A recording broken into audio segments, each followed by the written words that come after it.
Hello Hasbro Pulse fans, it's Friday, September the 22nd. Welcome to Hasbro PulseCon 2023. I'm your co-host, Thew Adams of Thew's Awesome Transformers Reviews, and I'm joined here by my friend and yours, the gorgeous Dan Larson. Thank you, Thew. Hi, I'm Dan Larson from Secret Galaxy, and I'm honored that Hasbro asked me to be a part of this year's PulseCon. I'm a big fan of Hasbro, have been for years.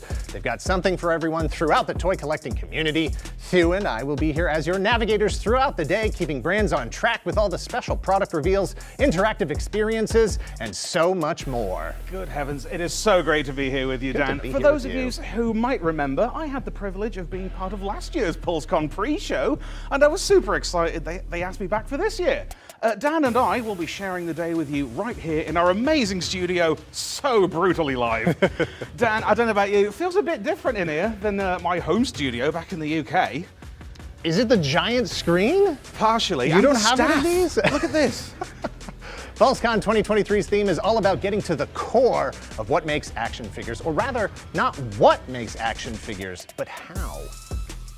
Sprues. Yes, mate. Sprues really put me in mind of the physical toy production experience. They're the birthplace of so many classic Hasbro products. Very tactile, grounded, and genuine, a bit like me, and an apt vibe for today's show. And check it out. I've got my very own Hasbro PulseCon sprue right here, and it's pink. Sprues are a very intricate and important step in the toy making process. At Hasbro, after the 3D model is made, it's then forged into a solid metal template. Color plastic pellets are poured into a hot metal machine. That plastic solidifies into the design of that mold, all joined together by several small molded plastic stems. So cool. Very cool. I too am a hot metal machine. So here we are at PulseCon 2023. I can't believe this is Hasbro's 4th PulseCon, dating all the way back to 2020. Ridiculous. God, feels like a lifetime ago, doesn't it? It does, it does. Online conventions, our own shows, all those on Hasbro Pulse YouTube channel have become the norm over the past few years. Places where everyone in the community collects through the love of the brands and their passion for collecting. Virtual events, fan streams, and PulseCons all playing a part to build the things we love. Toys. With that said, it's been a wild ride over the past few years. Why don't we take a quick look back on the previous Hasbro PulseCons?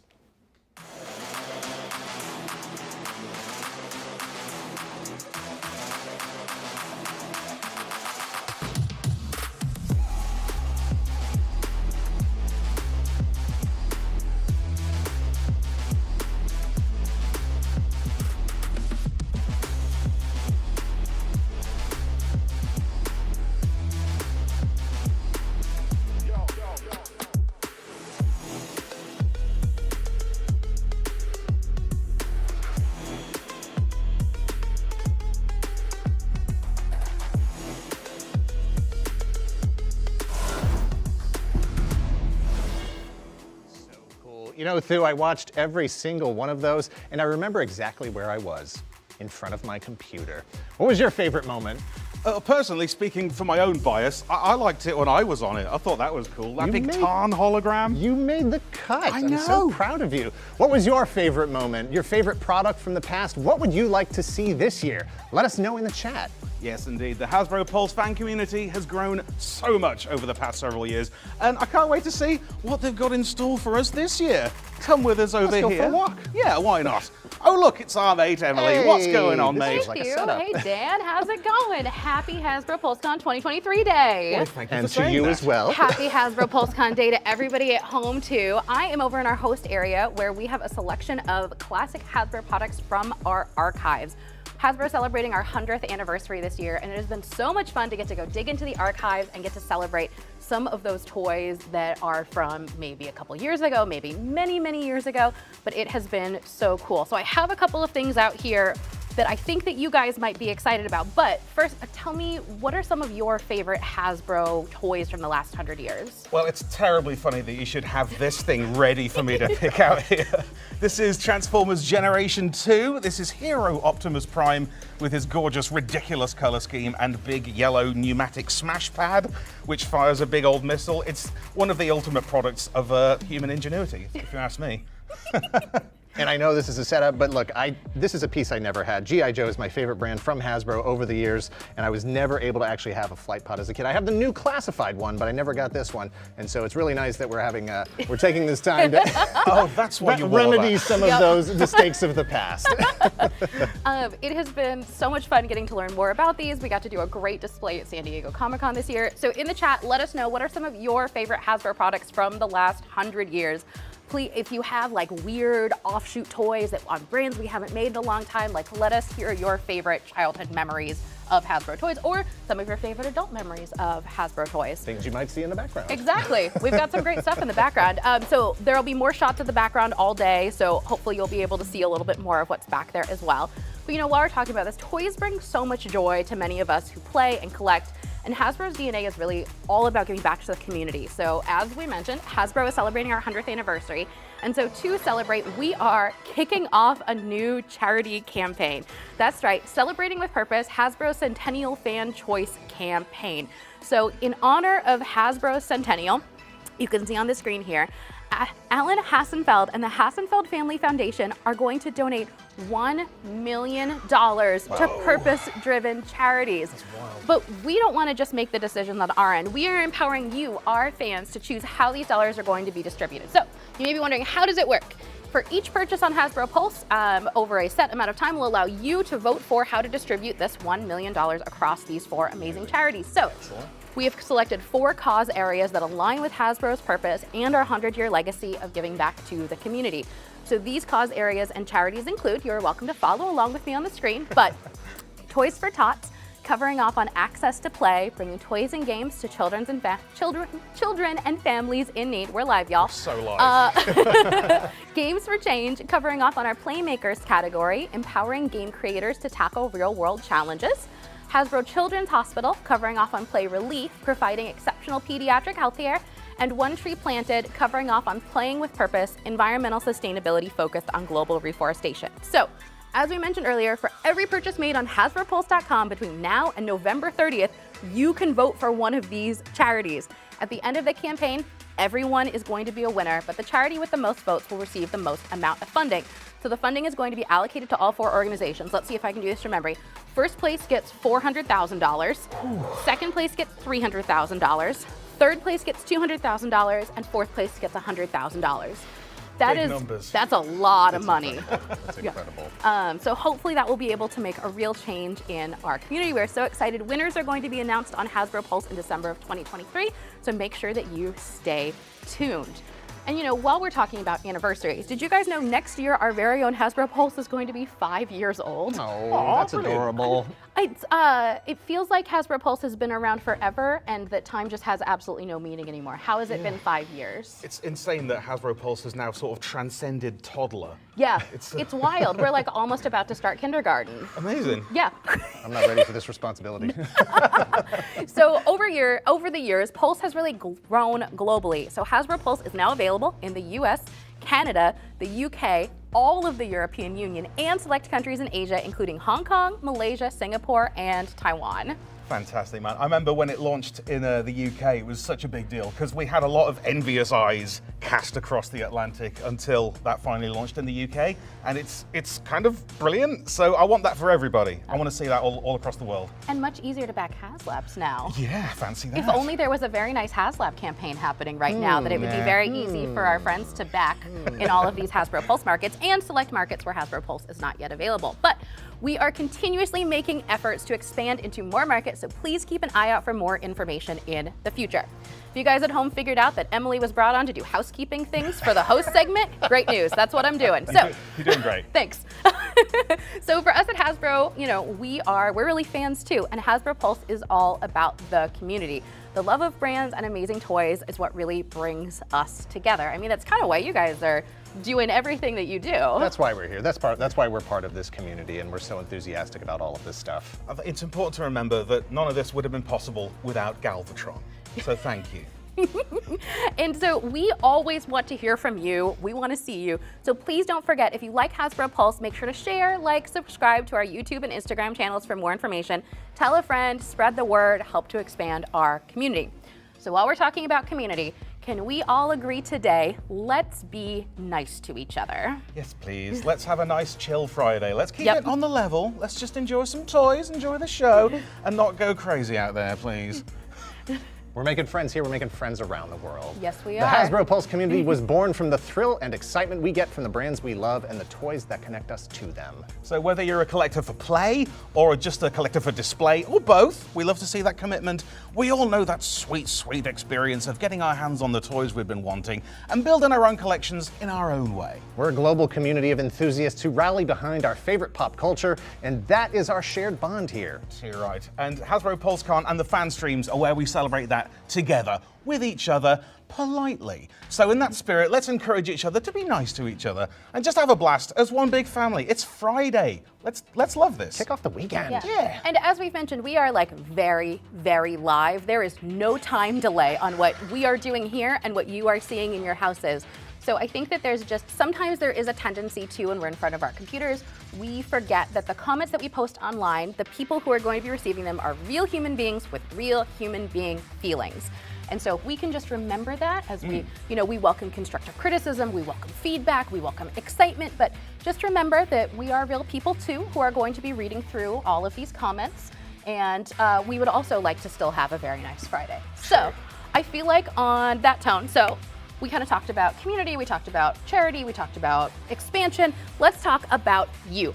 So we keep saying that we are fans too, and that we all know that at Hasbro Pulse, fan comes first. So we put together this event just for you, the hardcore fans, the casual fans, the fans of one fandom, the fans of all the fandoms, and everybody else. This is really your day. So not necessarily in those categories, but how would you guys categorize yourselves as fans?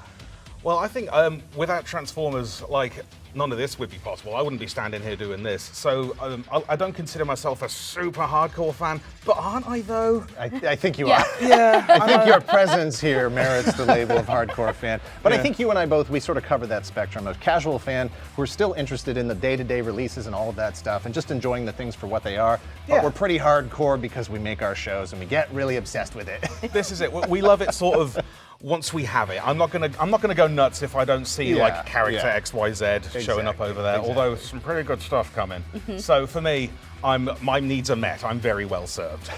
And I feel like, with that said, we want you, the fans, to have a great day. So make sure if you have questions, ask them in the chat. Participate in the polls that we'll be doing today.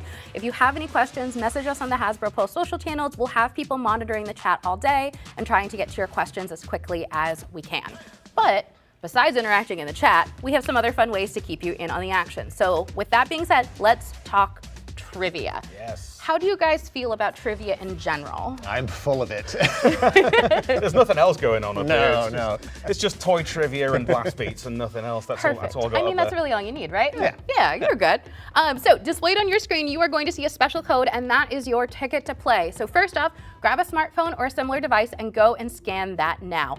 Your name is going to be automatically generated in the game. It's one of those awesome video game generic names where it's noun, adjective, numbers. So make sure that you remember that name so that you'll be able to track yourselves on the leaderboards later. I can't wait to see what this is going to look Oh, like. it's going to be so exciting. So trivia is going to be happening throughout the day, and the app makes it super user-friendly to play along. So test your brand knowledge along against other super fans and get some well-deserved bragging rights. Yes. I happen to have some first-hand information about what the trivia will be like, and I can tell you that it is a really nice range of things that some things for casual fans, some things for more hardcore fans that will be a little bit more challenging. And then there's one G.I. Joe trivia question where, good luck, I was evidently feeling quite sassy when I wrote that one. So we'll have to see if you know the answer to that one. We'll see. So it has been so great getting to chat with you guys. It's been so nice getting to see you guys at home. So I'm gonna put these back on the shelf. I'm gonna go get ready for my next panel. So I will see you for Power Rangers, which is coming up after Transformers. Excellent. And then enjoy the rest of your first segment, guys. All right. Bye, everybody. If I do. We are going to meet back up with you frequently today. It's gonna happen. Thank you, Emily. Thanks to Emily for all that great info. All right.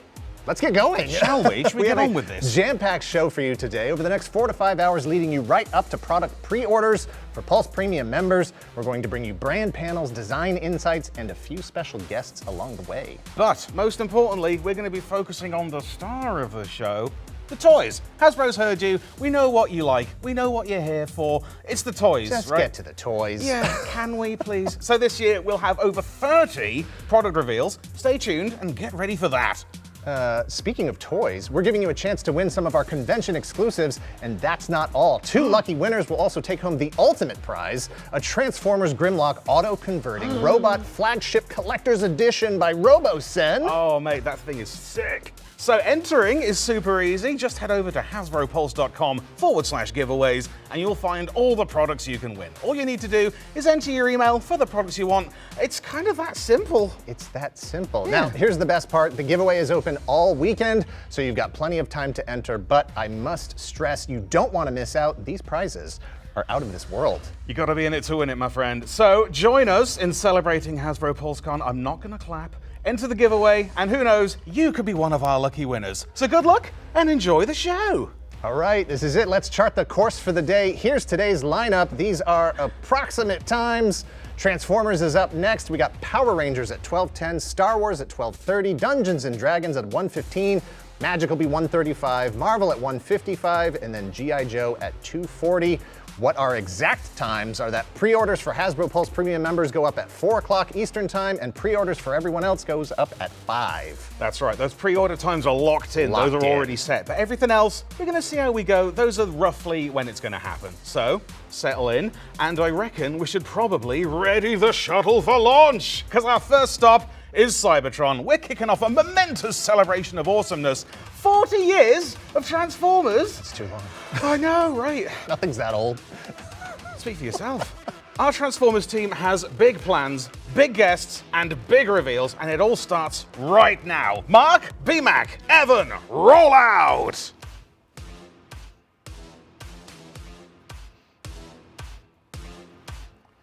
Thanks, guys. Super excited to have you here.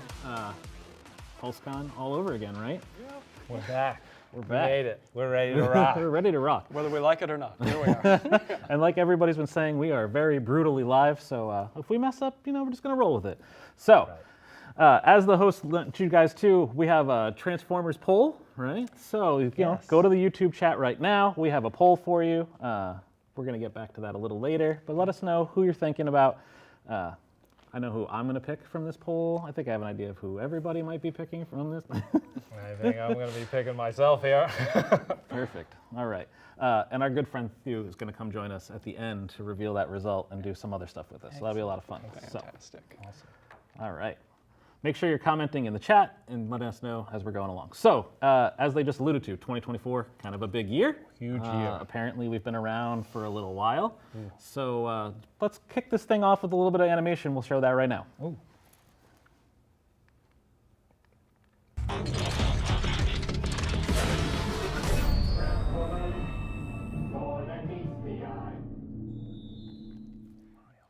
The little sting. It gets Little me every time. Oh, the Yeah. little sting. That's Yeah. great. So shout out to Mario from our packaging team for making that 40th logo. So again, 2024 marks 40th anniversary of Transformers. Amazing. As- 40 years. 40 years. It's Crazy. amazing. So as we revealed with our friends at Screen Rant on Tuesday, this year's legacy line is going to be called United.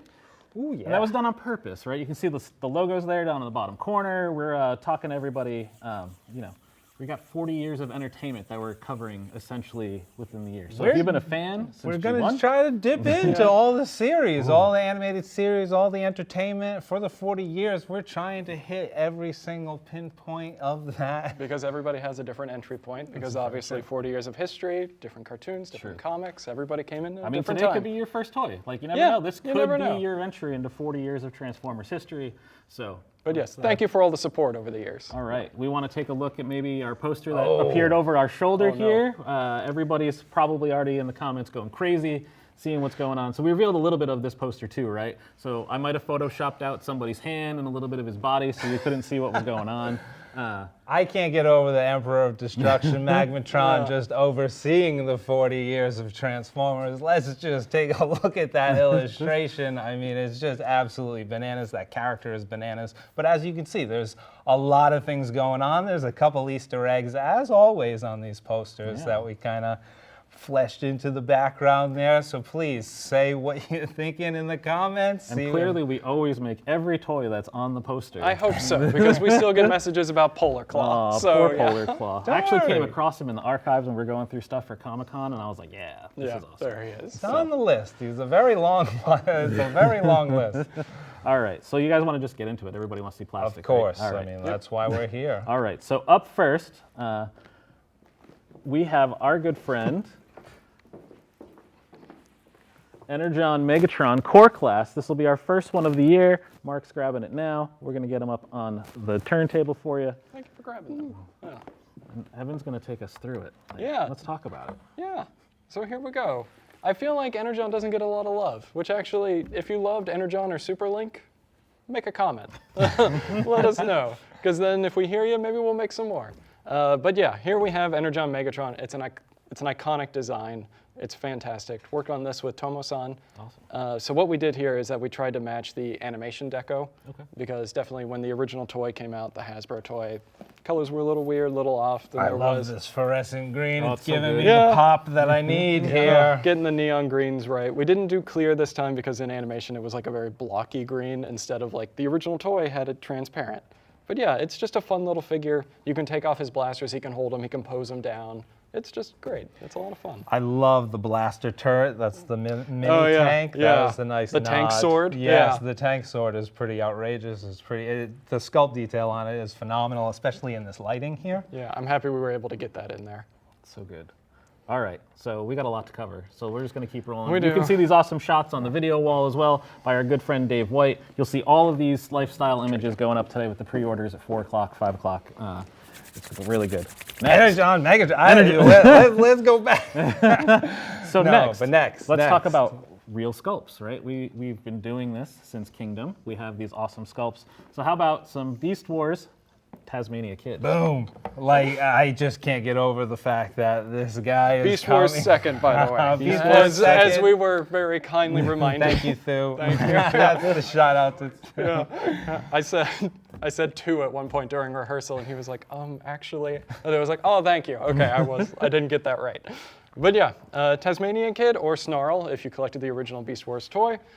We wanted to make sure to get him in there because we're trying to go out of our way to represent as many of the animated continuities as we can. Yeah, of course, And and it'll then match up nicely with our little Leo Prime that we just released as well. Exactly. We went for more of like a real animal sculpt for this, and that was the best part, was drawing the turns for the Tasmanian devil. And it's like, oh gosh darn it, they're so cute. Just pet that Tasmanian devil right there with the lower jaw articulation, looking amazing, but fierce, definitely fierce. And then you can, his tail comes off, can be used by other people, 5mm port, right? Yep. So you can go beat somebody down with the Tasmanian devil tail. That'll be amazing. I'm excited for that.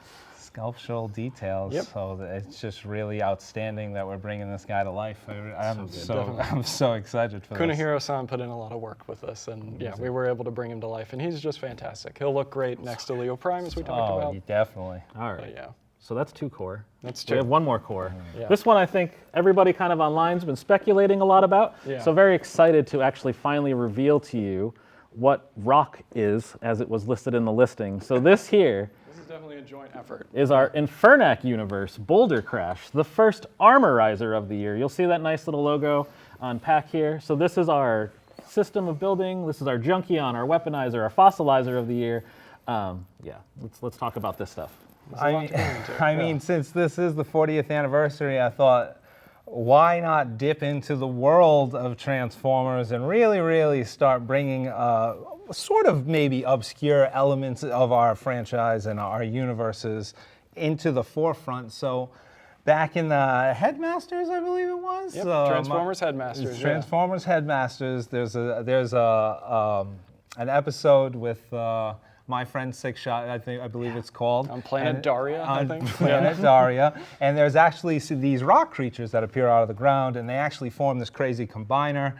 And then also a little bit of inspiration was taken from our GoBots world, which is basically the Rock Lords, which was a very favorite childhood toy of mine that I thought maybe let's dip into that universe and really start fleshing these guys out. Put an alt mode on them, which is, let's talk about that alt mode, the crazy rocked out lava trike. Yeah, I mean, We were going pretty crazy when we were thinking about what these guys could be and how they would convert and what they should convert into. And it's like, we're gonna make them a trike. See what happens. So good. And then talk about how you can use them as a weapon, right? Yep.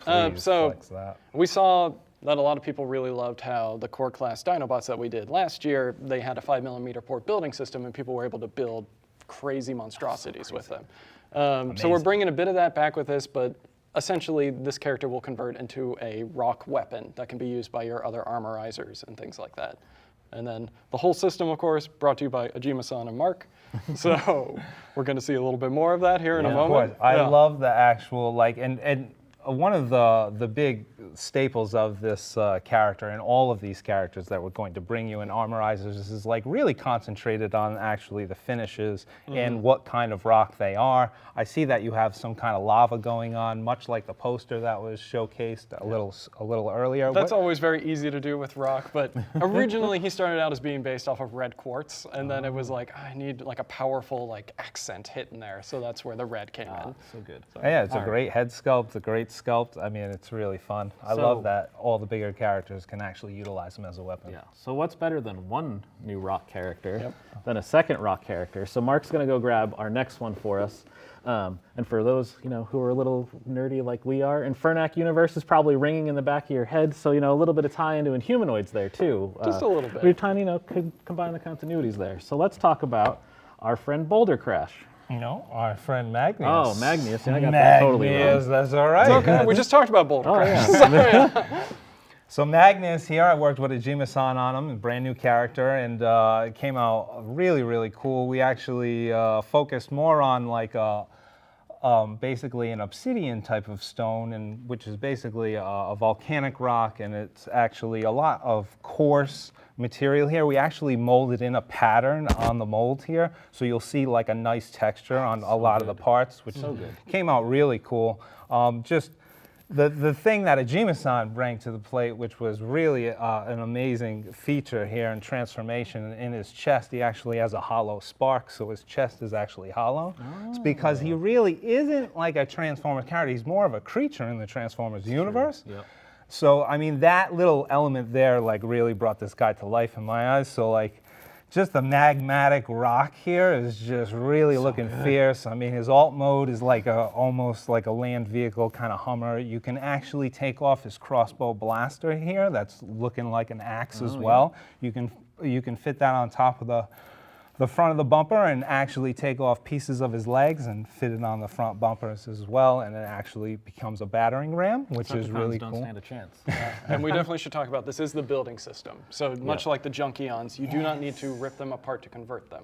Yes, But they do come apart. But they do come apart to armorize. Yes, armorize is right. And having this guy basically jump onto one of our characters that's all kind of colorful especially, will really focus in on the rock armor aspect of this. I can't wait to see the crazy social posts that all of you do, and it's mind-blowing. The creations out there So good. are just amazing. Please keep doing them, and we actually really do appreciate all the builds that you guys do. I do some of the builds on my own time, so shout out to you guys for really having fun with We this. got to keep going because we got a lot, and we're trying to keep on time so everybody else doesn't have to get cut short because of us. All right. So our next deluxe, again, I talked about this a little earlier. Our friends at Screen Rant did a reveal for us on Tuesday. Yep. We let everybody know we're going to the animated universe. So let's talk next about animated universe Bumblebee. And here we go. Here he is. So we're dipping into the animated universe, as you know. We started with Prowl. We started with Prowl. So this Bumblebee was a challenge. I worked with Yuya-san. For those of you who don't know, Yuya-san is actually a professional, talented car designer. Like he's very professionally trained as that. So he really went in on this vehicle mode, and it just really is an amazing little sport turbo hatchback. Souped up little, little souped up turbo hatchback. Yeah. It's pretty sweet. He does actually have 4 accessories here, which is awesome. You can make the Stinger as our Screen Rant showed images of. And you will notice that the colors of all the tints are different. And I did that specifically to get the red little button on the top, and then obviously get the stingers in blue, and then also to try to match that yellow that we always have a hard time doing on Bumblebee. Painted and molded yellow is a nightmare. Yeah, real. It seriously is. But this one we tried to pre-plan, and I think we nailed it in production. To talk about the head design a little bit, because when I first did this, I had a different head design, and it looked more, it just didn't really sing animated. You know, Derek J. Wyatt had like such an amazing art style for animated, and just to try to pay homage to that style, I really wanted to lean more animated. I just couldn't help myself, really. I just the stylistic direction that's that the he beauty gave. of Legacy, right? Is we have a lot of freedom in what we're doing, but we're also like creating something for people who have wanted an updated toy for X number of years, depending on 40, 10, 15. So. We have a lot of freedom, but this is so good. It's a fun toy. It's good. Yeah. Amazing articulation up and down. You can really get this guy in a lot of poses. All right. Next Deluxe. I think this next Deluxe is probably going to wow a lot of people. I'm in love with this. Having a 3-year-old daughter, sometimes this series might maybe end up on my TV when I'm just like, you should really like Transformers. Let's watch this. So our next Deluxe is the Rescue Bots universe. Chase. Bringing Rescue Bots into the Generations world. So good. So good. Let's talk about this one. When we talk about hitting all of the universes, Yeah, right? that we try to hit all yeah. as many universes we could. Rescue Bots are jumping in to the mix. Kunihiro-san worked on this with me, and I could tell from the pelvis, because that's just like, that's like a Totally signature him Kunihiro-san. thing, which is so weird to say out of context, but I can tell. But as you can see here, the colors, the tints of the colors for his light bar, that's very, very significant in his design. Carried that over. Was able to get the Energon capture claw as well, which was cool. It actually does split apart and become extra accessories like daggers, or even like almost like a hooked brass knuckle, even if you could say. Energon knuckles? Energon knuckles. These side blasters do come off and are handheld, so those are on the 5mm port system, as you know. But I just can't get over how well this guy like actually jumped into the Generations universe here. Both and really, modes, they just look, the muscle car and then his silhouette. It's wonderful. So, it is. It really, you know, even even my design director Mick, shout out to you, because he even stepped in on this one and was like, we got to get this guy right, and we really did push Kunihiro-san over the edge, and it is well worth. It was well worth the hard work that went into this guy. The best part is that I can't even talk about it yet, but what he also gets used for later in the year that we get to reveal to everybody, sometime like 6-ish months from now, will blow your mind. Like, I've seen it, and it's so good. It's never a hidden thing that we have plans when we make a body for something else in the future. It's so good. Yeah. It's one of those things. They're going to love it. Yeah, They're going to love it. And it embodies 40 years so well. I can't wait. I know. I've been trying to do that with a lot of the items. We all have been trying to do that with a lot of the items, to give those design elements, like, you know, it's crucial, because every character is his own individual, and they all have their own stylistic elements. Yeah. All right. One more Deluxe, right? So that's Rescue Bot Chase. One more Deluxe. Some of you maybe have seen a wing of this character online over the last week. We're going to acknowledge that? Yeah, Okay, I mean, sure. you know, I saw it, so it's fun. People can see a little bit what's going on. But this is a character we've been getting asked about a lot. So let's talk about Deluxe Cyberverse Windblade. It's interesting because at one point in time she was everywhere, and then she kind of disappeared for a while. So Mark is bringing her back.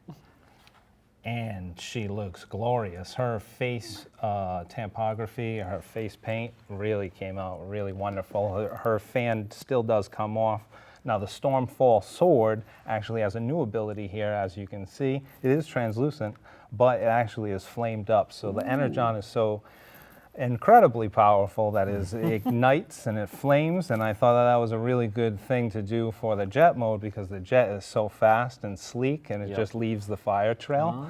Yeah, so also you'll see Koki-san put in some detail elements on the cockpit that you usually never get. So good. Seats. You got seats in there. That's amazing. Yeah, there's an actual cockpit in there. That cockpit will be a little bit darker blue in production. This is an earlier sample, but she does really speak volumes in the Cyberverse. I love Cyberverse. I thought It's just Cyberverse great. was Yeah, a great Cyberverse series. is great. And the fan blades spin around, so you can pose them out in the black or the silver if you want, right? Yes, as you can see the silver up on the front there, and then, you know, obviously for a levitation, lift off. So, I mean, the design of her is just amazing. I love her.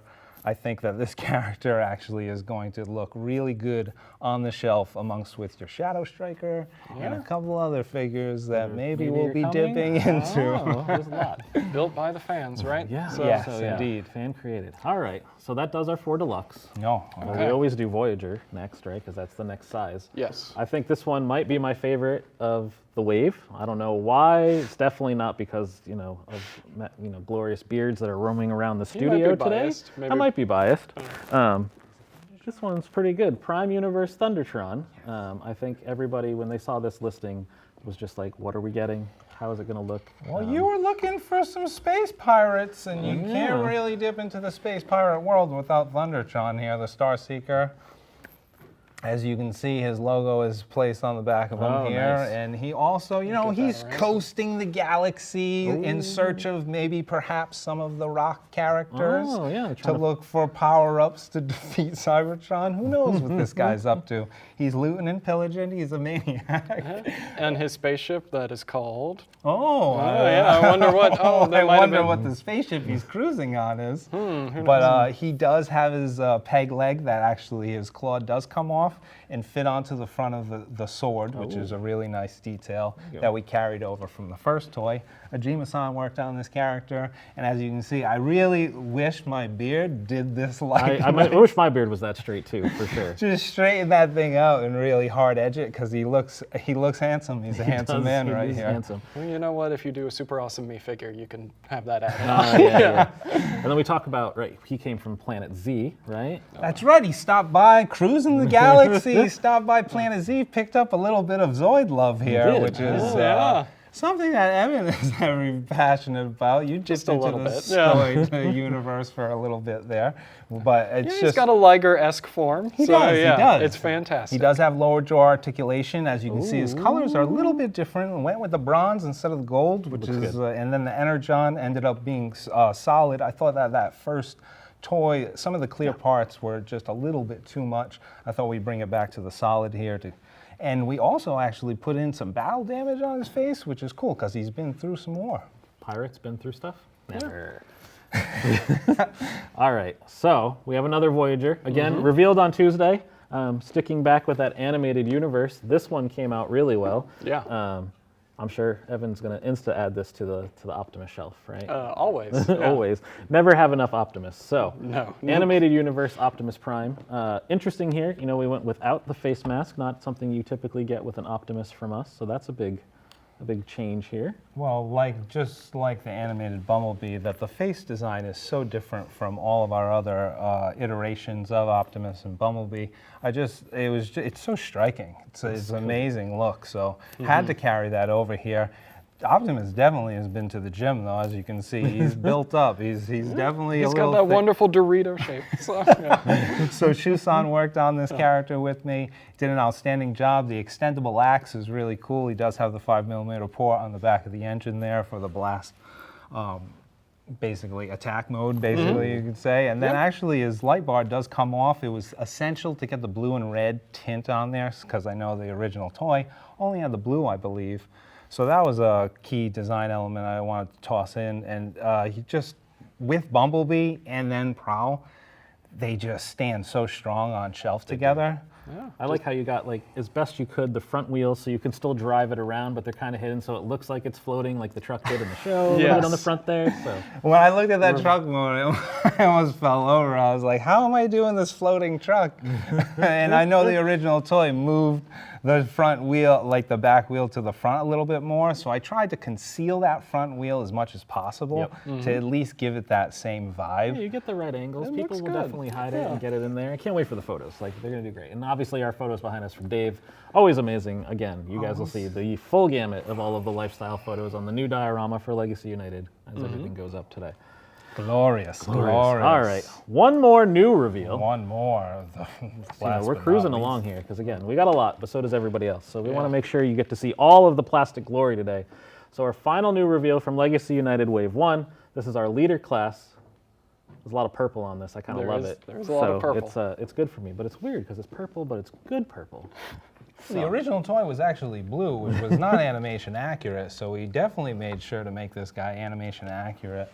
And for everyone who got the Dragon Megatron out there, the leader, Dragon Megatron, that will be your arch nemesis here, Tigerhawk. And There you go. We finally said the name. There was so much we're just gonna let build-up. everybody guess It was for a like, while. oh, okay, we're gonna say who this is. Yeah. So Tigerhawk is a Fusor, or Air Razor, and Tigatron. And what's really cool here, I thought I dipped back into the Kingdom world and take some sculpt elements from Air Razor and Tigatron and actually apply them here, blow them up, put a little bit more detail on here to really give that vibe there. So good. It makes sense. Yeah. It did, right? It That was a great idea to do. yeah, Shusan is absolutely amazing. He worked on this character, and these two blasters do come off. They're handheld, different kinds of placement to actually like flex them out, flex them in, and then you have the little feathered club swords here, which are really cool. There's an overspray on those. The gold came out fantastic. The purple, the poison green tint. So good. The color scheme is just really, really getting me places. Yeah. Who were Takara on this one with us? Shusan actually Shusan, worked yeah. on this. Yes. It's fantastic. So good. Fusors, man. We're doing Fusors, Fusors. Hello. Someday we have to do a transmetal, like officially, like shiny metal, right? Like we got Megatron, but like comments all the time I see from I everybody. know. Where's I my know. shiny? Who doesn't want to dip into the vac metal? I get ya. We get ya. We hear ya. We hear ya. We'll get there. We'll get there. Well, yeah, hopefully. All right. As you know, with assortments, there's always a second character. As we start the year, we always typically bring somebody forward, right? So if you can see on the wall behind me, our package refresh for Legacy United is this Optimus Laser Prime from G2. You can see also, want to talk about our new packaging. This is the first chance you get to see the blue and orangey packaging we got going on. Also, you'll notice for the first time in Legacy, our leader boxes have open window. So, for those mitten pack collectors, this is your chance to get your Laser Prime that you can actually look at on the box. So, The box will have art, the same. the box art is fantastic. good. The orange and blue, I mean, it's just something about the orange and blue compared to the other Legacy packages. Very that really, sci-fi poster. Oh Yeah. my God, it's just such a little change that got me to other places. I was very pleased. Shout out to our packaging team, Mario, Christina, Amy, Susie. There's so many people that work on Transformers. Oh, so many. It's just like, it's such a pleasure to be on the team with everybody. I mean, So good. Yeah. thank you for all supporting our brand like you guys do. You guys are just amazing, passionate individuals, and we're right there with you. We're trying our hardest there. So that does Legacy United. There's a lot there. There was a lot there. Just a lot lot there. So, also, we have this cool auto-converting Grimlock toy, right? He no bozo, Yeah. as Folks may he have likes seen to him say. at Saw him San Diego Comic-Con. We got to mess around a little bit. So our friends at Robosin provide us a nice new video. You can see everything you can do with them. So let's roll that video here. Introducing the world's first auto-converting dual bipedal robot. It's extinction time! Robosin's Transformers Grimlock, licensed by Hasbro. He stands at a dominating 15 inches tall. Dinobots, transform! A breakthrough in mechanical engineering with 19 steps of intricate conversion. 34 high-precision servo motors. And a total of 85 microchips. Wreck Decepticons now! Grimlock is Robosin's most advanced robot yet. Dinobots, follow me, Grimlock! Explore Grimlock's spontaneous personality with 42 voice commands that activate actions in both Dino and Robot mode. It's chop and stomp time! Take control of Grimlock in both bipedal modes and enjoy additional actions right from the app. Create custom actions in both modes in block-based and manual programming for endless playability. Whoa, Grimlock, that's not part of the set. Happy birthday! Every detail and conversion is accurate to the original G1 Transformers that true fans would appreciate. And when you want to crank it into high gear, step into Mini Theater, where you can interact with other Robosin robots to recreate scenes between your favorite Transformers characters. Grimlock G1 Flagship Series by Robosin. Order now. So good. He He's eats so cake? Good. He eats cake, clearly. I know who I'm inviting to my birthday party. I turned 40 with the brand, so clearly we're going to have a Grimlock at the party, right? Okay. I turned 40 with the brand. I'm an 84 baby. Hence the hockey jersey. It works out pretty well. It's got a nice little 84 on it. So, you know, going to represent 40 as best we can. I heard 40 years. I was like, oh man, I'm super old. I turned 40 with the movie. So, So good. So as you can see here, we have our friend Grimlock. Just like flagship auto converting Optimus Prime. He does do voice commands. Look amazing together. They do look great together. This is still in a little bit of beta testing. They're fine-tuning the last few things here. So we're going to do some voice commands with this guy. Are we? So if somebody says, "Hey Grimlock" to him, Please. Hey, Grimlock. Yes, we go. say, "You are the king." You are the king. That's right, me, Grimlock King. So there's a lot of. That was other- pretty it's pretty that amazing, was right? cool. I think we got to show like the real famous thing, right? We got to do the auto converting. Oh yeah. Hey Grimlock. Oh, he doesn't want to listen to me Oh, today. hey Grimlock. Yes, we go. Convert.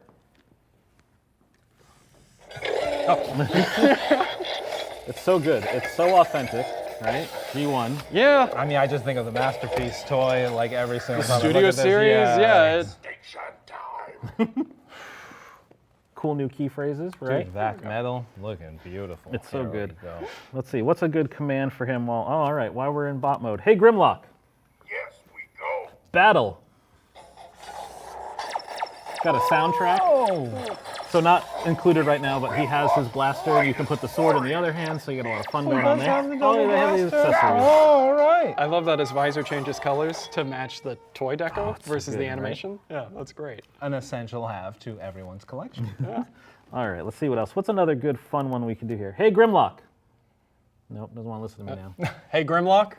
Yes, we Megatron. go. Megatron. You Megatron princess. Make us like good leader Optimus Prime. Oh, that's a very specific episode. It is a very specific episode. And Megatron. I think we're gonna need a Megatron to answer to that. Ooh. What do you think? I Yeah, don't know. I mean, Is it hinting maybe. at things to come? I don't know. All You right. tell me. All right, so I got one more because this one I think it'll say what we want it to say about today, right? Okay. Hey Grimlock. Yes, we go. Happy holiday. Give it a sec. This will be good. This will be good. He's going back to Dino. Okay. As I like to see my Grimlock. Yeah. I am Dino Mighty. Me Grimlock love this time of year. Who doesn't love PulseCon time of year, right? The G1 theme. Shake with it, rock with it. Here we go. Bust a move. No head spins? No, he just needs to come with a little apron, and that would have been perfect. Yeah, like that. All right, so that'll do it. Again, you guys get a chance. You can get him on Hasbro Pulse right now. Super amazing. Love this thing. Love my flagship. Get to play with him every once in a while. So I'm taking this. you're taking that because we Yeah. got another toy reveal next. Right? We have not so much a reveal, but a recap. So Evan and I got to, well, I got to show it off at press breakfast all by myself. did. Then we got to talk about it in our panel at Comic-Con. But Mark actually worked on this one, so we got to give you guys all little details. This is our PulseCon exclusive. Yes, yes, Hot and shot I'd like to see Minicon Joel. I'd like to see the chat light up and talk about Minicons. We want Minicons. We want Minicons. Yeah, flood it. Just I want to screenshot Minicons. I could take that to leadership, be like Minicons. Shout out to Hasui-san, obviously, who did an amazing job on Jolt here, and Kunihiro-san worked on Hot Shot. And that episode that he actually raids Galvatron's fortress and he's just blasting all Decepticons. He's just going to talk with them. Is an amazing episode. Hasui-san did a great job on the actual blasters that he comes with. Blast effects obviously came out really nicely colored. We Those needed to make him an orange finally. Right? yeah. Well, that's the thing about the Jolt as well. Is like we didn't follow the original toy, which I believe was yellow or like a red, wasn't it? hard red. Yeah. Wanted to go with the orange because that's what he was seen in the animation as, and I thought that was really important, especially for everybody who bought one of the Armada Hot Shots that we released in yellow. So that would look really key. They do have a lot of intercompatibility. It just looks fantastic. I'm really pleased with the color scheme. The blasters are actually really nice. Sui-san did a really good job being able to plug them in on the back here. yeah. So since this Hot Shot was created before the blasters were created, his connection point is unique and it's stored on the back. It's really cool. It's just, he really looks like really sick with the two huge cannons on his back, plus he's got the cannon on the front. Yep. He's pretty epic as far as blast effects. And the best one about this guy, this is our PulseCon exclusive, but unlike everything else that's a pre-order today, this is a see now, buy now. So if you buy this guy today, he'll ship out pretty soon, and you'll get to play with him, next couple of weeks, month, hopefully at most. Excellent. Some of you might maybe get him next week, depending on how fast you get your order in today. At 4 if you're a premium member, 5 if you're not. So get in on that. Get it now. All right, so we have one little piece of business left for the year, so why don't we bring in our friend Thew to cover this. As we tend to do with PulseCon now, this has become our time to talk about our Transformers Hall of Fame. Oh, so, hey. in there. There you go. That's so, what we like. Let's go. The bot sandwich here. There we go.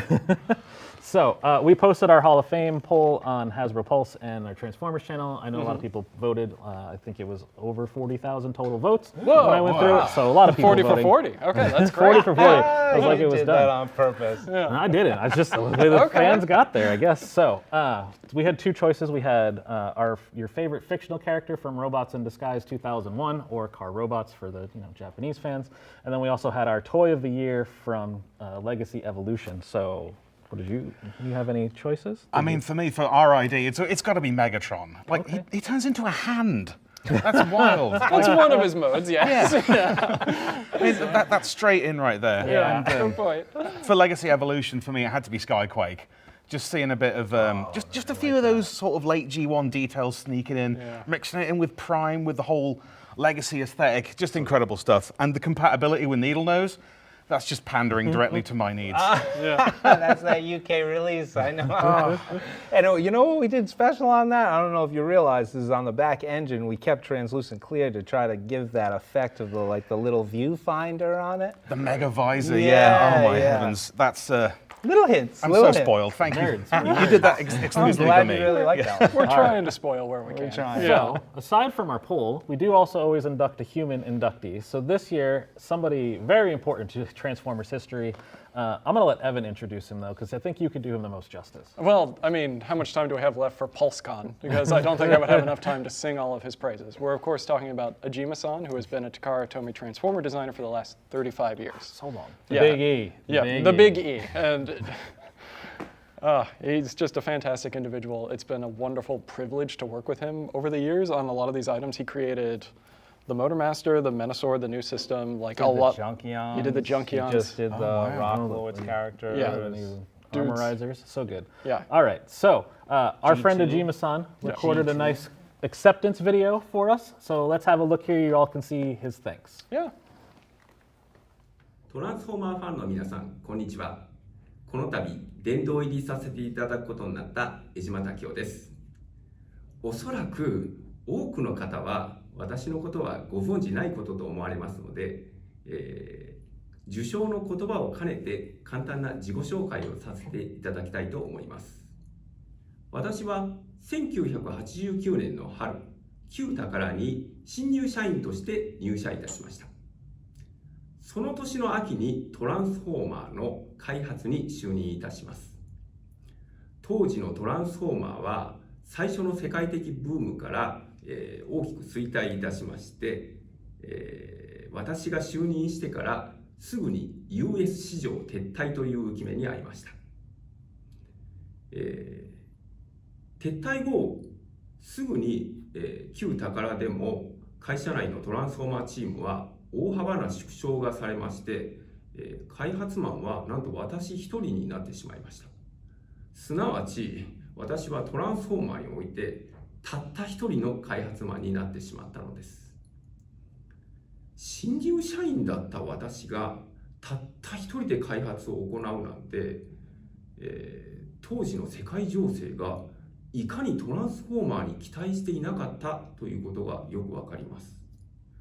もしかしたらこの時にトランスフォーマーは、永久に世界の市場からなくなって私はトランスフォーマーの最後の開発マンになっていたかもしれません。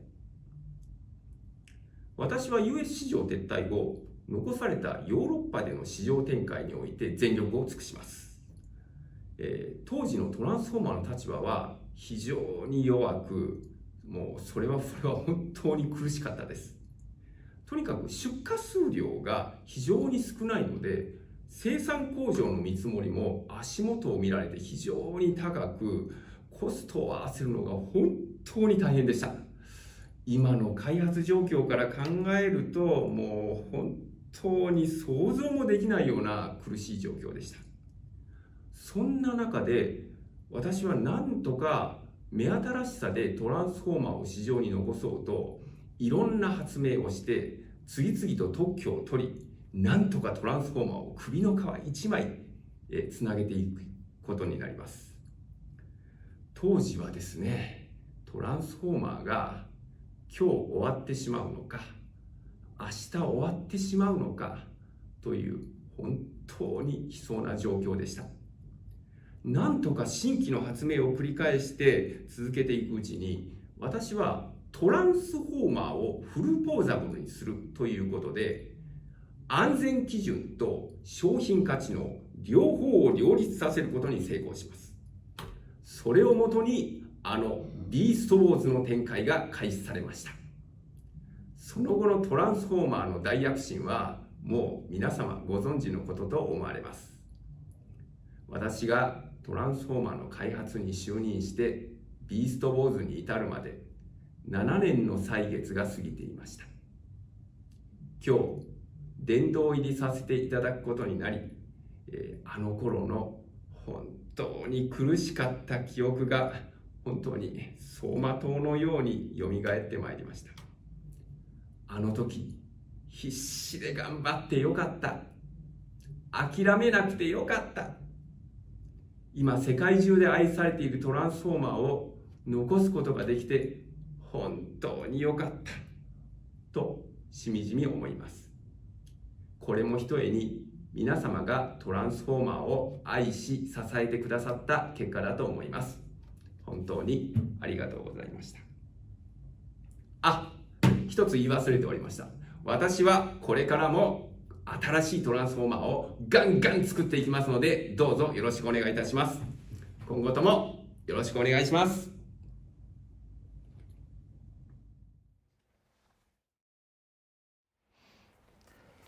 Oh, so good, so good. I had an awesome opportunity, got to work with Ajima-san and Koki-san and Yoko-san at Comic-Con this year. They came and helped us. Without them, there's no way we set up all the product we had, because we had a lot. Yeah. Without them, there's no Transformers. Yeah. I mean, more importantly, I had no idea how much of like my childhood Ajima clearly impacted. So until I started talking to him at Comic-Con. Just such a treat to work with such passionate, talented individuals across the board, overseas. I mean, it's just an amazing experience. We all join together and we all love Transformers, and that's what it's really all about. That's what the 40 years is all about. Absolutely. All right. So, Hall of Fame. Hall of Fame. Favorite Legacy Evolution toy of the year. Mark, why don't you do this one since you worked on it? Yes, I worked on it with the great Hasui-san, Armada Prime, as you know, Armada Optimus Prime. As you can see, probably we got some photos here. Just a fantastic iteration of Armada Prime. It's so lovely to see all the Armada Prime films like coming back. Our Armada Transformers are just back in such a big way. Shout out to Aaron Archer and everybody else that worked on that series. Just absolutely spectacular. Seeing everybody just erupt out of their seats when this guy was like just I like how you kind of seated it a little with your pose of him yesterday, you know, all cheeky with the screw. So it was good. Well, he can pull it off. What a toy, though. Honestly, it's so good. It can do everything. The posability is just outrageous. The paint ops are really looking gleaming, and the sculpt, and obviously the transformation sequence is a dream. Love the transformation. And for everyone, it's like, wait, it's not Tarn. I'm sure that's going crazy in the comments right now. Like Tarn was a close second. He was a close second. Yeah. Optimus won by more than 1,000. He had roughly 31% of the vote. I think it was. Can you really beat Optimus? No, I mean it's Optimus. And people have wanted this since the prototype got revealed at the Tokyo Toy Fair. Doesn't sound like it was that close. I mean, it was pretty close in terms of, you know, toy. We're dealing with percentages. All right, so we also have a fictional character of the year. I don't think this is really going to surprise anybody, but Thew, why don't you do this one for us? I would love to. So, do we have poll results? Where are we at? I went too far. Oh, no. The joy of live. Oh, we skipped it. We can do it from memory. All right, so yeah, I mean, the fictional character induction into the Hall of Fame this year, it is my honor to induct Skybite into the Transformers Hall of Fame. So good. I love this screenshot from the show. Yes. Oh, yeah. The famous animation. The famous hand that comes out of nowhere. Yeah, but he captured everyone's imagination with his haikus and his sharky charms, and you know. Has anyone written? Did you write a haiku for us? I feel like I should have. But I ain't, Mark. Sorry. Oh, there we go. Oh, on the spot. But I got to extend some love to Peter Spellos as well, who of course brought Skybite to life with his incredible performance. Definitely. Who's actually currently battling cancer. So huge love to Peter. Yeah, wonderful part of the history, and what a contribution. We love you, man. Yeah. Love you. Right. So, poll results too, Oh, right? heck, here we go. So that Hall of Fame for the year, pretty good, right? Ajima-san, awesome to get another Takara designer in there. Yep. Optimus doesn't really surprise anybody, and then Skybite. fantastic I think when we were like, hey, what should we do for fictional character? Like, well, we can do robots in disguise, but like Skybite's gonna win. But let's do it. told you right away. But We much like already last knew. year, we Like, were like, literally, Lugnut's gonna I mean, win. So why are you asking the question? But The no, one these are choice the should have things- just been Skybite, and no one would have complained. So- I don't do want a gas skunk. I mean, I'm a big Gas Skunk fan, but you know, with between Skybite and a giant dragon who turns into a hand, I mean, It's true. There's a lot of good choices. yeah, it was kind of a shout out with Skybite, so got to respect that. Yeah, Optimus came in second for everybody that's wondering, and then Rail Racer was actually a very close third to Optimus. So a lot of train love there. Happy to hear that. Yeah, happy to hear that All as right. well. So let's talk about our poll results. Poll question was, who is your favorite Matrix bearer? I know how I would vote, which was not that result, but not really Why? surprised How by was this. your- what were your Clearly, votes? it's Galvatron. Who doesn't Oh. like a purple character? Okay, all right. Was that when he was just struggling with it in the movie? Yeah, Do clearly. we count that as bearing? Well, you know, around the neck with the I mean, we necklace could- counts, right? Yeah, I guess so. We I could have guess put so. Scourge on there too because of one episode, like way back in the day. But yeah.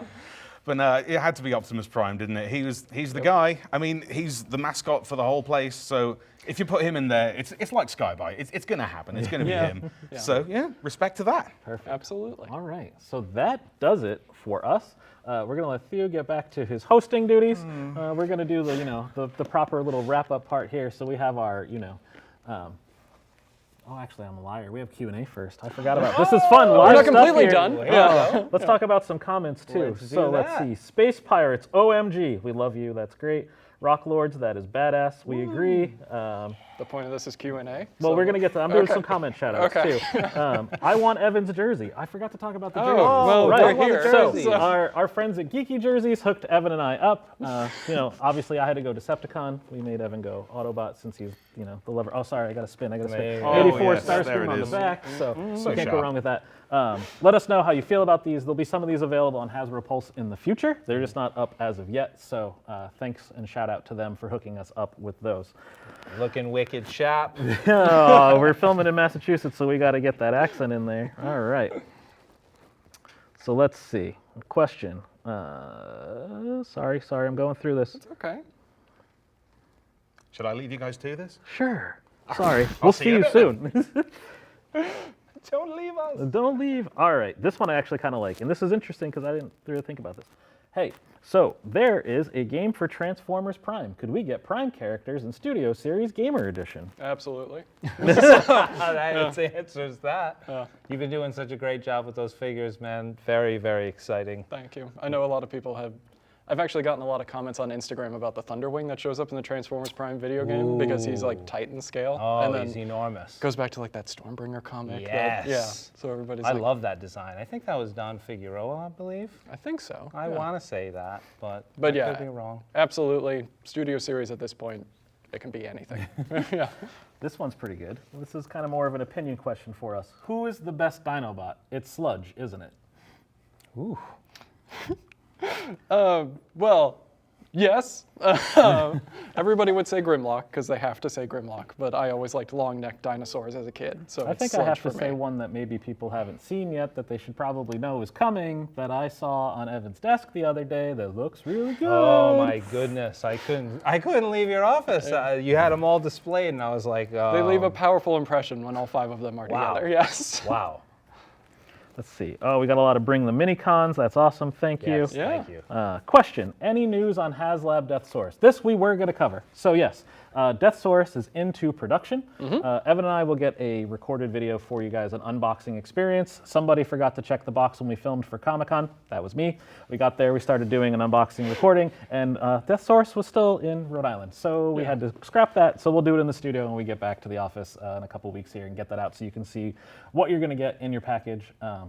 Super beefed up this time. Yep. Every package is shipping basically in 2 boxes, plus the box you get to put on your shelf. Yep. So it should come to you very not damaged and very well protected this time. Yep. So It's amazing that we're doing the Death Source in the first place. Star Saber, Death Source. Yeah. We get Some so of his many- parts are floating behind us right now on the they are. spruce. So it's very good. So yeah, that's coming. so many good things. So many Yeah. good things. Did we Our goal want- is to hopefully get there before the end of the year. Yeah. And then for everybody wondering about a HasLab for Transformers this year, we're just going to say no. We're going to say 40th anniversary is coming. I'm so more polite, no. I'm more Yeah. polite no. Yeah. So HasLab, our 40th is coming, so we're going to say maybe there's an Omega type reveal next year. all So right, we'll get okay. to that. All right. So recap everything we showed you. Legacy United Wave 1 pre-orders, Hasbro Pulse Premium 4 p.m., 5 o'clock for everybody else. Thundertron, clearly my favorite. Clearly. It's great. The Rock's good. Animated Prime, Animated Bumblebee, Windblade, All the things. And John Megatron. Yeah, so many things. Tasmanian Yeah. Kid. Power Link's Hotshot. Ooh. See now, buy now. Today. Yeah, They're definitely not need even a to get pre-order, that. so that's good. So again, lots to come for Celebrate 40 Years of the next year. We'll see some of that in the fall, but mainly next year. So I think that's it. It's been a blast. It's been a blast. We're gonna throw it back to trivia, and then we'll go back to our hosts. Yes. Thanks Indeed. all. Thank See you next very time. much. Have a good PulseCon. Yeah.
Thank you to Mark, BMac, and Evan. Our first panel was jam-packed with all kinds of great stuff, and a special congratulations to our new Transformers Hall of Fame inductee, Ijiba-san, a legend in the industry.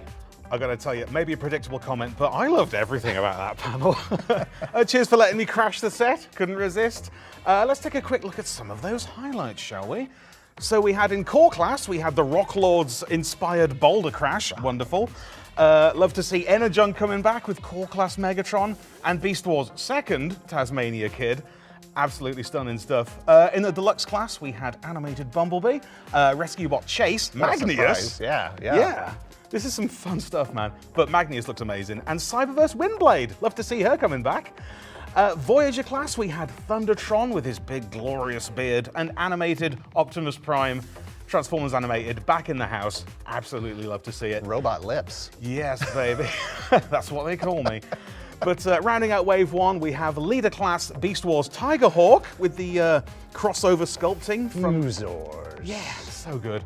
And of course the package refresh of the fantastic G2 Laser Optimus Prime, now with an open box so you can poke him right in his face. We also had our PulseCon exclusive Powerlinks Hotshot with Jolt Minicon, looking so tight in that red and orange color scheme. And of course, Robosun Auto-Converting Grimlock, a must-have for the there you go, so good at this. A must-have for the discerning fan of dinos, bots, and Dinobots, which by the way, is one of our giveaway prizes. This is a lot of amazing Transformers product available later today. And remember, if you're a Hasbro Pulse Premium member, all product is available at 4 p.m. Eastern Time. That's 1 hour before it's available to everyone else. Just another reason to sign up now if you're not already a member. You'll get early access, you get free shipping in certain regions, you get first to shop back in stock items, you receive member-only seasonal promotions and discounts, plus access to exclusive Hasbro Pulse content and events. That's a win-win. That may even be a win-win-win. I wasn't keeping track. wow, a win cubed, no less.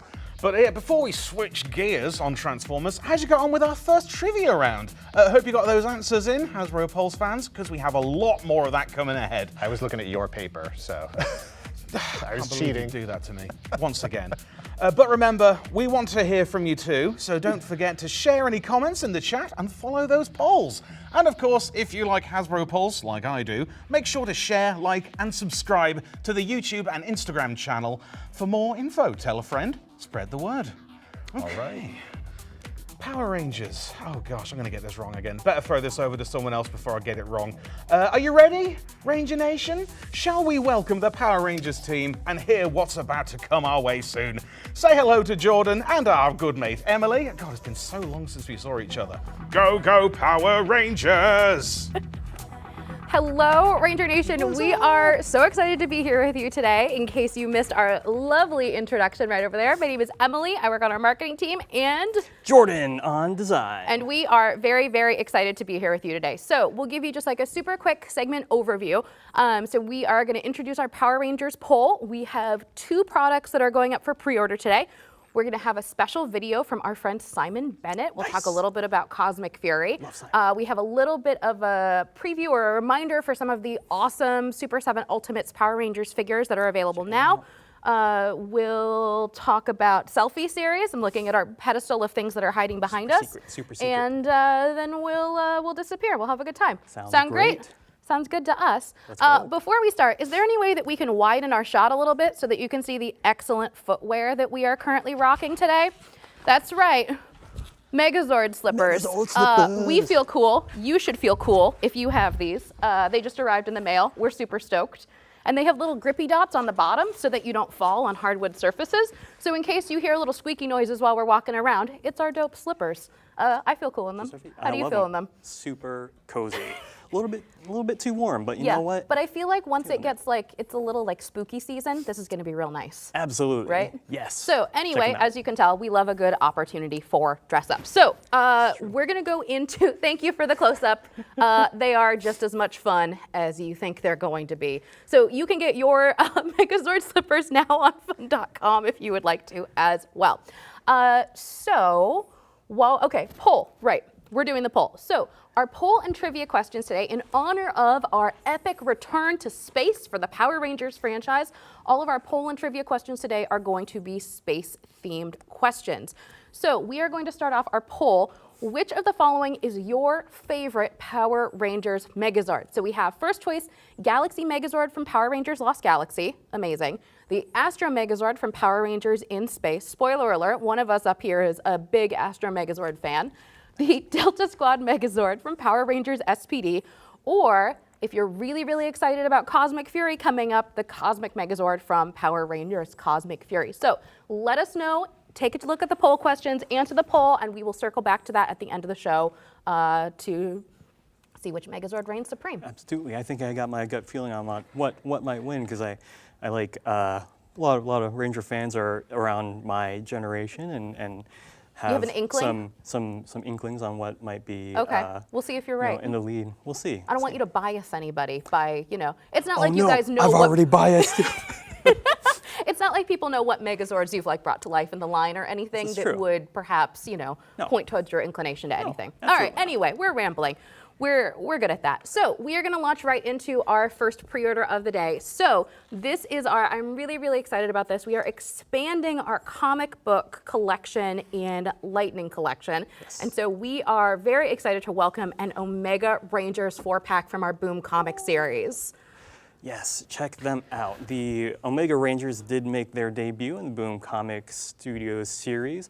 I believe it was Necessary Evil. That's the storyline that it spanned both Mighty Morphin Power Rangers and Go-Go Power Rangers, which is very cool. Yes, but it tells a story of how, part of the story rather, is how the original Black, Yellow, and Red Rangers, Zach, Trini, and Jason, if you'll remember in the original MMPR series, they went on a peace conference and left the series, but in the Boom Comics, you find out in the Boom Comics universe, they were actually on a secret mission, and part of that is becoming the Omega Rangers, which includes Jason, Zach, Trini, and a new comic character, Kia, who is an alien. And check out these figures. They look so good. So part of the tricky aspect of adapting characters that come from a comic book series is that many comic artists have like personal quirks and touches that they make into the art. So capturing these into a physical figure form was a little bit tricky, but we did gather a lot of reference. We were fortunate in that I think it was the Blue Ranger made her debut in the Legacy Wars video game, so we had some reference on how these costumes had been adapted into 3D before. But we did take a Lightning Collection spin on it, because as you know, with Lightning Collection, we don't just put the characters in skin-tight spandex. We like to try and add wrinkles and folds and bring a touch of realism to the figures themselves. So what you'll notice when you pick up these figures is that there's actually some really subtle leathery textures. We tried to play around with that in some areas, as well as polishing, making sure the molds were polished and you get a nice sheen on other aspects like the bronze and gold bands that wrap around their bodies. And did I notice that these friends are pinless? With the female figures have double elbows? You absolutely did, Emily. Excellent. Keen eye. Pinless joints, double jointed elbows on the female Rangers. An amazing range of motion on these guys. I spent a good chunk of the action figure review process is checking all the joints and posability, and these guys are so fun to pose, especially with these new blast effect parts that you'll see on the Black and Yellow Rangers. You have this big hammer smash, almost video gamey inspired for Trini here, and she can hold it upright. Yep, if on the it's attached package to it the shows hammer. it upright. I can grab the Yes. box again. And Oh then- no, my selfie figure. Sorry, bud. Oh no. That's right, we're live, y'all. And then Zach's got his really cool comma with chains that also has a new swiping effect. Those look delightful. Yeah, so absolutely check out our Omega Rangers, which will be up for pre-order. Heck yes, they're going to be available for pre-order starting today. So these are Hasbro Pulse Con 20, I just forgot what year it was. Oh boy. 2023. Hasbro Pulse Con 2023 convention exclusives. Whoo, buddy, that was a mouthful. So these will be going up for pre-order starting at 4 p.m. today. And they may be shipping very soon. Don't hold me to that. Somebody will tell me in the comments if I'm wrong. But hopefully you will be able to get these in your hands very soon. And so we actually have some beautiful pictures that our photographer Matt Cohen, they've been playing behind us. They are really, really nice. So you too can recreate some of these gorgeous scenes with your Rangers once you have them in hand. So, okay. Perfect. So thank you, Omega Ranger friends. And then for you. Okay, so this is a little bit of a more serious moment for us. So those of you at home, the majority of you know that we have been working on a Lightning Collection Master Morpher to add to our Power Rangers toy line. We were able to work with the wonderful late Jason David Frank on this item. He actually came in, recorded unique lines of audio for this item. And so it's the Master Morpher is going to be one of our PulseCon exclusives for today, and we're really, really honored that we were both able to work on this product, that it was something that we were able to do as a company, and that we just wanted to take a more, Power Rangers is a lot of fun and a lot of excitement, but just a quick kind of serious moment to say thank you so much to Jason for his legacy on the brand, for his family, for helping us kind of work through this process, and that we just really, really appreciate everything about this item.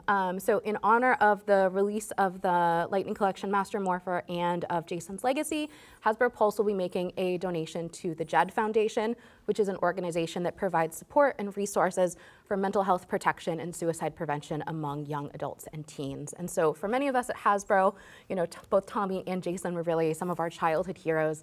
And so this opportunity to work with Jason David Frank on this item was really a once-in-a-lifetime experience that we will always cherish. Yes, so absolutely. Again, thank you so much. And I will get to show you the actual item, and we hope that you guys are as excited about it as we are.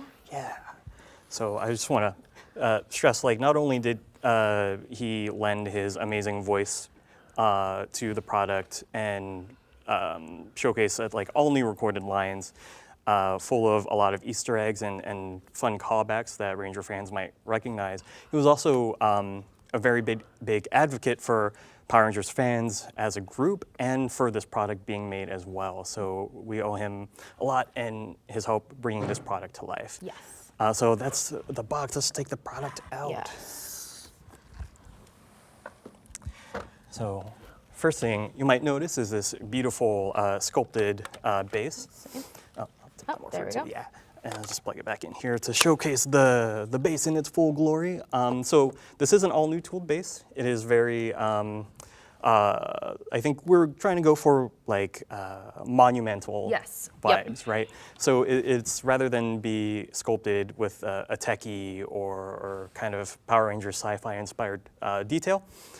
This is sculpted to look like stone, but it does include a little compartment. Just carefully tilt this forward to store coins in it if you want to stow them away. On the off chance you do not want to display them. Yes, yes. Maybe you're moving. Maybe you need to just keep them safe. Yeah, exactly. Keep them safe. Hide them from That's Lord how I was Zed. transporting the Morpher. Hide them for Lord Zed. Perfect, yes. And then, and then you'll see slots for 5 power coins and the 6th one going into the Morpher itself. Check out that chrome, that golden chrome. It's beautiful. We do not usually vac-metalized. get to do vac metal items. We don't usually get to put vac metal on toys anymore, and so this is a very exciting moment. And I'm sorry, my fingerprints are all over it because I was handling it earlier, but yours will come nice and shiny right out of the box. Yes, yes, yes. We've been playing around with this a lot offset. But so, again, this was featured, jumping back to the media, this was featured in Dimensions in Danger and the Boom comic Soul of the Dragon. Please check that out also. And it showcases Tommy's, all of his Ranger forms, including the Turbo one, which you don't see on screen, but I'm pretty sure appears in the comics. We've got the premium paint, we've got die-cast coins, and each Ranger coin, when you insert it, will have special sound effects and phrases just for that Ranger mode. And so this is based off of the original Lightning Collection Morpher that we did. So for those of you who have this at home, this is going to be really familiar. So open on the back, slide your fingers in, button on the side. Crystal-powered Morpher, Seal 5, activate.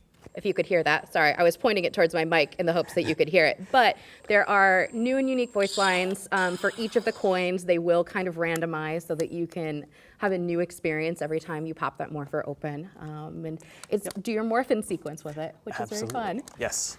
And again, I can't stress this enough. Newly recorded lines. Yes. It was really magical for the team to be able to work with Jason David Frank and actually hear him recording these voice lines off a script that the team wrote.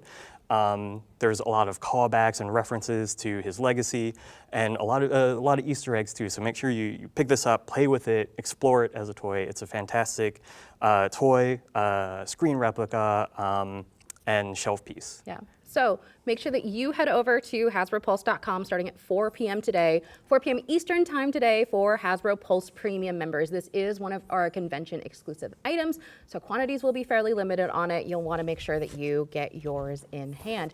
And this is great news. I may have said pre-order, but I misspoke. This is actually a see now, buy now, so it will ship out shortly. So you don't even have to wait that long for it. That's amazing. Now that we have talked about Jason and Tommy's legacy in the Power Rangers franchise, which we really, again, appreciate and thank you so very much, let us take a little look forward into what is coming next for the Power Rangers franchise. So I believe our friend Simon Bennett has a quick message for us. Let's roll that clip. Hey there, Hasbro PulseCon and Ranger Nation. I'm Simon Bennett, the executive producer and showrunner of Cosmic Fury. I'm so excited to be part of such a historic season as Cosmic Fury. This is not only the 100th anniversary of Hasbro, it's also the 30th anniversary of the Power Rangers brand. So it's a very significant landmark. Another great thing about Cosmic Fury for you all to look forward to is that this is the first time since the early MMPR days that we've had the same cast go into a third season. It's a great bunch of people. I've been working with them for the last 4 years now, and I'm so excited with how they've grown into the roles and how the roles have grown across the seasons. And we've got some real treats in store for everyone. I can't wait for you all to see Cosmic Fury. We're going to show you new villains and some old friends and heaps of original action, because there's more original fight scenes and action in Cosmic Fury than ever before. As for me, this is going to be my last season as executive producer, and I just wanted to say, while I've got the opportunity here, a huge thank you to all the fans of Power Rangers out there who've supported the show, who've kept watching, and who've made it the phenomenon that it is. And I also want to say thank you to the cast and the brilliant crew here in New Zealand who have been making Power Rangers for the last 20 years. It's the end of an era for them as well. And I know we all want to celebrate the achievements and present the best possible show to go out with a bang. So we're going to play you a clip now. Just by way of a little introduction, this is the opening of episode 1 of Power Rangers Cosmic Fury. Once a Ranger, always a Ranger, and may the power protect you. Here we go, roll the clip.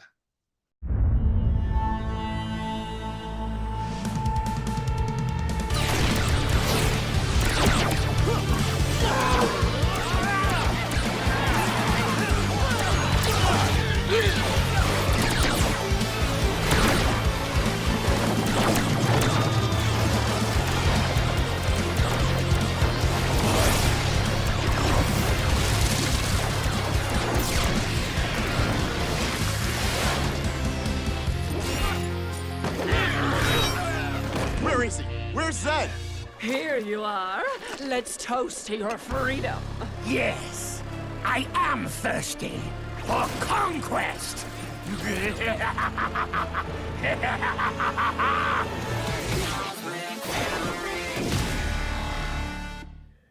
Oh my God, Jordan, that's Holy so crap. good. Are you so excited? I actually got goosebumps for that. Like, it's not often that you see like TV targeted towards kids look that good. But that was like, the Rangers were in like all out war with the forces of the Lord Zed. Like, holy crap. I actually have goosebumps right now. I saw that clip during rehearsal and I'm still getting goosebumps again. So we are really, really excited about Cosmic Fury, Power Rangers Cosmic Fury, which is going to be premiering on Netflix on September 29th. So make sure that you head over to Netflix and then we can all learn together what happens during the season. I feel like between the two of us, we watched quite a bit of Power Rangers. So for us to still be like, Holy smokes, we're stoked. I'm hyped. We hope that you're Oh my stoked too. gosh. Let us know in the chat. I think that we're all going to be very, very excited about this. And if you are super excited about Cosmic Fury, make sure that you check out our new Cosmic Fury Morpher that is part of our Power Rangers Kid line, available wherever fine kids' toys are sold.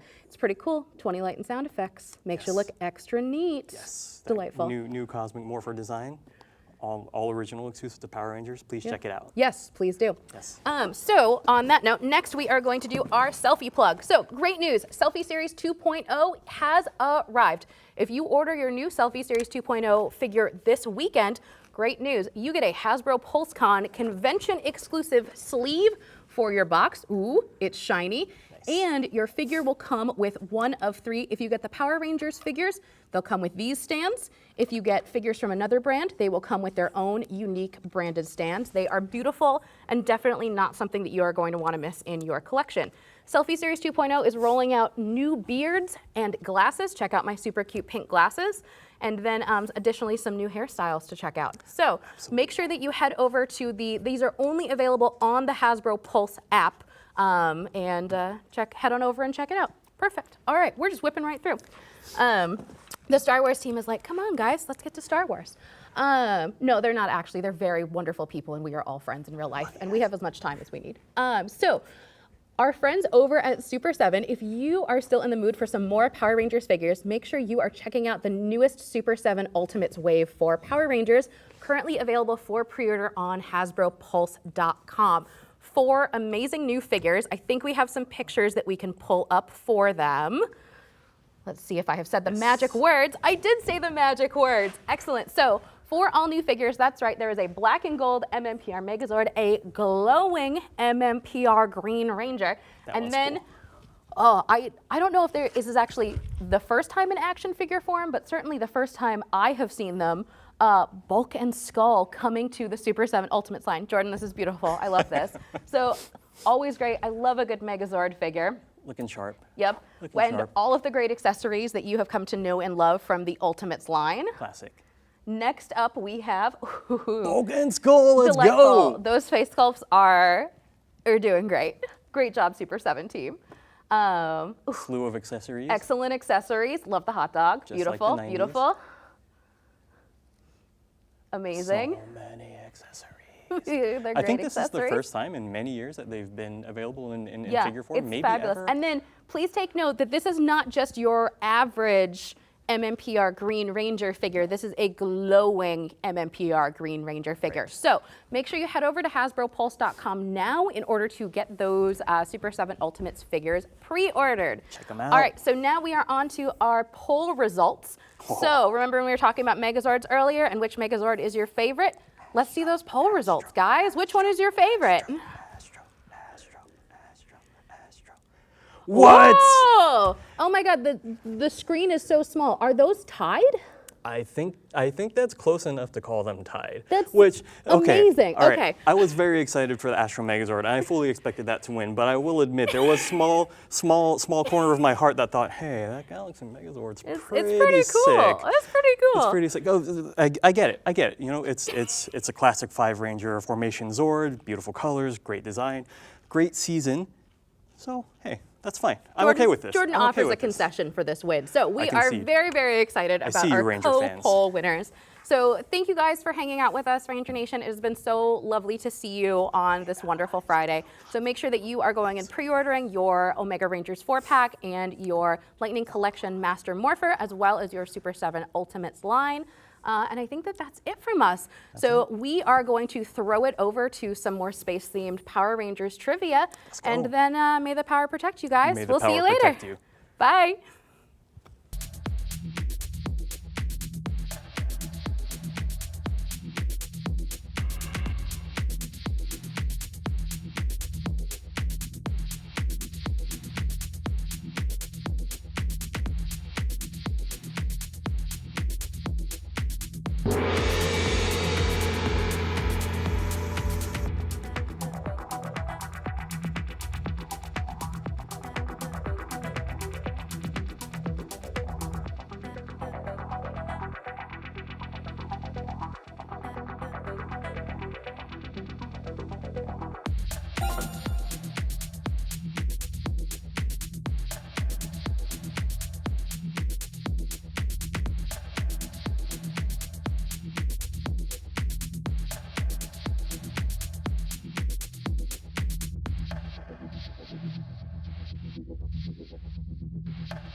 Thank you to Emily. That was more phenomenal. Is that a word? It can be. It can be. It works for today. Quick product recap. We had the Lightning Collection Omega Rangers. Have you read the comics? Are you familiar with them? It's all new to me, buddy. And we had the Master Morpher, 30 years of Power Rangers. There was the Cosmic Fury clip. And then we're looking forward to the upcoming season as well. Great to see Simon. Once a Ranger, always a Ranger. So you're right. One thing I really enjoyed was seeing Dan and, no, that's you. Jordan. Seeing Emily and Jordan immortalized as their own selfie series figures. Check this out.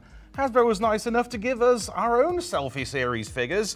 They could be cousins. Look at these faces. Oh, sure enough. Cosmic cousins from two different universes. Yeah. And we're happy to announce that Selfie Series 2.0 is now available on the Hasbro Pulse app, now with glasses, beards, and other new features. And we have a special PulseCon exclusive for Hasbro Pulse Premium members. If you order a Hasbro Selfie Series figure now through Monday, 9/25, that's September 25th at 10 a.m. Eastern Time, you'll receive a special branded figure stand and PulseCon exclusive sleeve. Nice.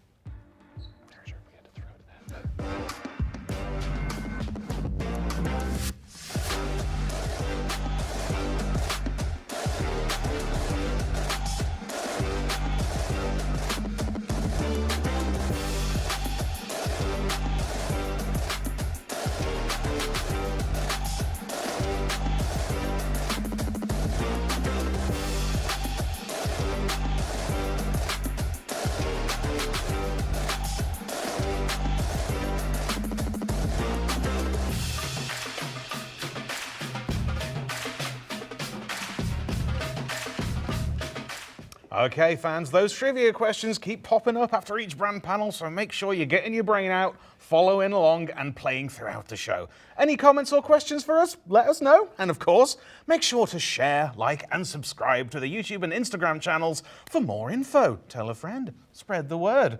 Okay, let's look at some of your... We're moving on. Let's keep things moving along. We're making the calculation for the jump to light speed, course charted for a galaxy far, far away, where our Star Wars team no doubt has some great product reveals. Before we hand things over to the Hasbro Star Wars team, we'd like to welcome another extension of our fan community, James from Jedi News. Welcome to the show, James. Hi there. Thank you so much for having me. It's great to be part of Hasbro PulseCon 2023. What's up, James? Looking sharp. So what's your history with Star Wars and what's your sort of involvement with the fan community? So I'm a Generation 1 Star Wars fan, if you like. I saw the film in December 1977 at the Southend Odeon in the UK. And as the Star Destroyer came overhead, I sort of jumped on and never really got off. I've been involved in fandom since 1998, 99, when the internet sort of exploded. And since 2007, I've run Jedi News, which is one of the biggest Star Wars fan sites. And we get all of the latest Star Wars news, and we share that with all the community to make sure that everybody knows what's going on. Nice one, man. Nice one. So, what are you excited for coming up today and currently in Star Wars? Well, there's so much going on right now. We've got Ahsoka, and we've just had the HasLab Ghost, which was incredible. An amazing run through to the end. We got all those tiers unlocked. So I'm really hoping that we're going to get to see some more figures today from the Ahsoka series, and maybe some vintage figures as well. That we're long overdue. Some more new figures that hark back to the original trilogy. Perfect, perfect. We're going to get back to James after the panel for reactions, but actually, James, why don't you hand it off to the Star Wars panel? Okay, can you feel it? The Force is strong with them. I'm delighted to introduce the Hasbro Star Wars team. Punch it, Chewie! Hello, hello! Welcome everybody to the Star Wars portion of PulseCon 4. We are so excited to be here. It has been 4 PulseCons. I think we've been here for all of them. Yeah. We have someone here for their very first PulseCon on our panel. We'll see her later. But this is just amazing. Thank you so much to James from Jedi News for that great intro. It really just speaks to the amazing fan community we have on Star Wars.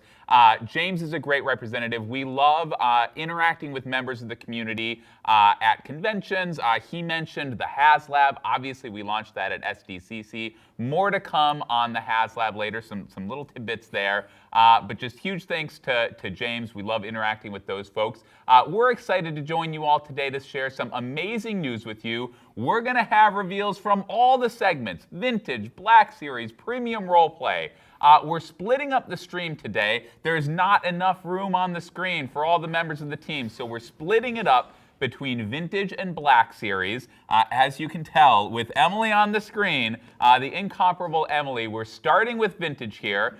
So we're going to start with some quick intros. I spoiled it a little bit with Emily, but my name is Patrick. I'm on the marketing team for Hasbro Star Wars. I'm Chris. I'm on design. And I'm Emily, senior product designer. Awesome. And in fact, you know, there's the 3 of us, but we are joined by a cast of thousands here in front of us. Our updated Hasbro Selfie Series 2.0. So we heard from Thew and Dan already about these, but we thought it would be fun to show off our little selfies here. So we've got me here. We've got Jing couldn't be with us here today, but she's here. Vicky, obviously, you know, our fearless design leader. Eric and Priya will be with here. You know, and I'm on the record. You know, this is the most handsome figure Star Wars has ever produced here. I don't know. I don't know. I'm sure we can disagree about that. Well, yeah, but it doesn't highlight the glasses and the beard. There you go. Well, it actually has a little stubble, which I'm unfortunately rocking today. So, but yeah, you've got the glasses and the beard. And the beard, yeah. Absolutely. You're the whole upgrade. The twofer, yeah. The on whole the upgrade, package. yeah. That's awesome. Wonderful. Emily, tell us a little bit about yours. Yeah, I love our own clone army here. And for me, I think the addition of the glasses definitely makes it feel a lot more like myself. The longer you wear glasses, the more they become like part of your face. Yeah. So Absolutely. this is an awesome upgrade. We also love the Beards and Mustaches edition. And so these selfie series are feeling even more like a clone army than ever. That's awesome. So as we heard, you guys can buy your own Selfie Series 2.0 on the Hasbro Pulse app in the US only. And if you order now until Monday, September 25th, Hasbro Pulse Premium members will also receive that exclusive sleeve and special branded figure stand you can see right here. Again, it doesn't come with this handsome figure, but it'll come with an even better one of you. So one more thing before we dig into reveals, let's do a quick poll. We love the interactivity, love hearing what you're thinking. So head on over to the YouTube chat and let us know which segment you are most excited to hear about today. Vintage, yeah. Yeah. You're here for Vintage, yeah. Black Series 6-inch, yeah. Yeah. Black Series. Premium role play, we love it. We love them all. We would split 33, 33, 33. But we want to hear from you. There's a little math there. We want to hear from you. The results will show up at the end of the panel. So that's it. Let's get started. Let's dive right in. So first things first, we did want to just quickly recap our PulseCon exclusive. We revealed this in July. It's been on display at San Diego Comic-Con, but it's worth taking a second beat because now you guys can order it. It's on sale, or it will be. So don't miss out on our Star Wars PulseCon exclusive. It is the Black Series Star Killer and Stormtroopers Convention Pack. It's the largest convention item we've done in at least a few years. It took 4 of us to get it over here. Exactly. It takes a village. So just a quick recap. Again, a big pack that includes Star Killer, who's been a hotly requested item from the community for many years here for Black Series from the video game Star Wars: The Force Unleashed, along with 2 classic troopers here for him to battle it out. Chris, tell us a little more about this amazing pack. Well, there's a ton to look at here, but you can see Starkiller has 3 swappable heads. He's got that one neutral face, the screaming face, and one with kind of gritted teeth, like really into it. He has different or alternate hands, a normal C-grip hand, so he can grab onto things. But there's also an open hand to look like he's doing a force push. Wow, there's so much. He also he's got force lightning effects. You see those kind of wrapping around the stormtroopers here. And as the force push effect, that's standing here on the little side stand. But to have a visual for that force push, there's the force blast coming out from underneath him. It's just a big explosion of plastic there. So lots of cool stuff. 2 different color lightsaber blades with the lightsaber effects.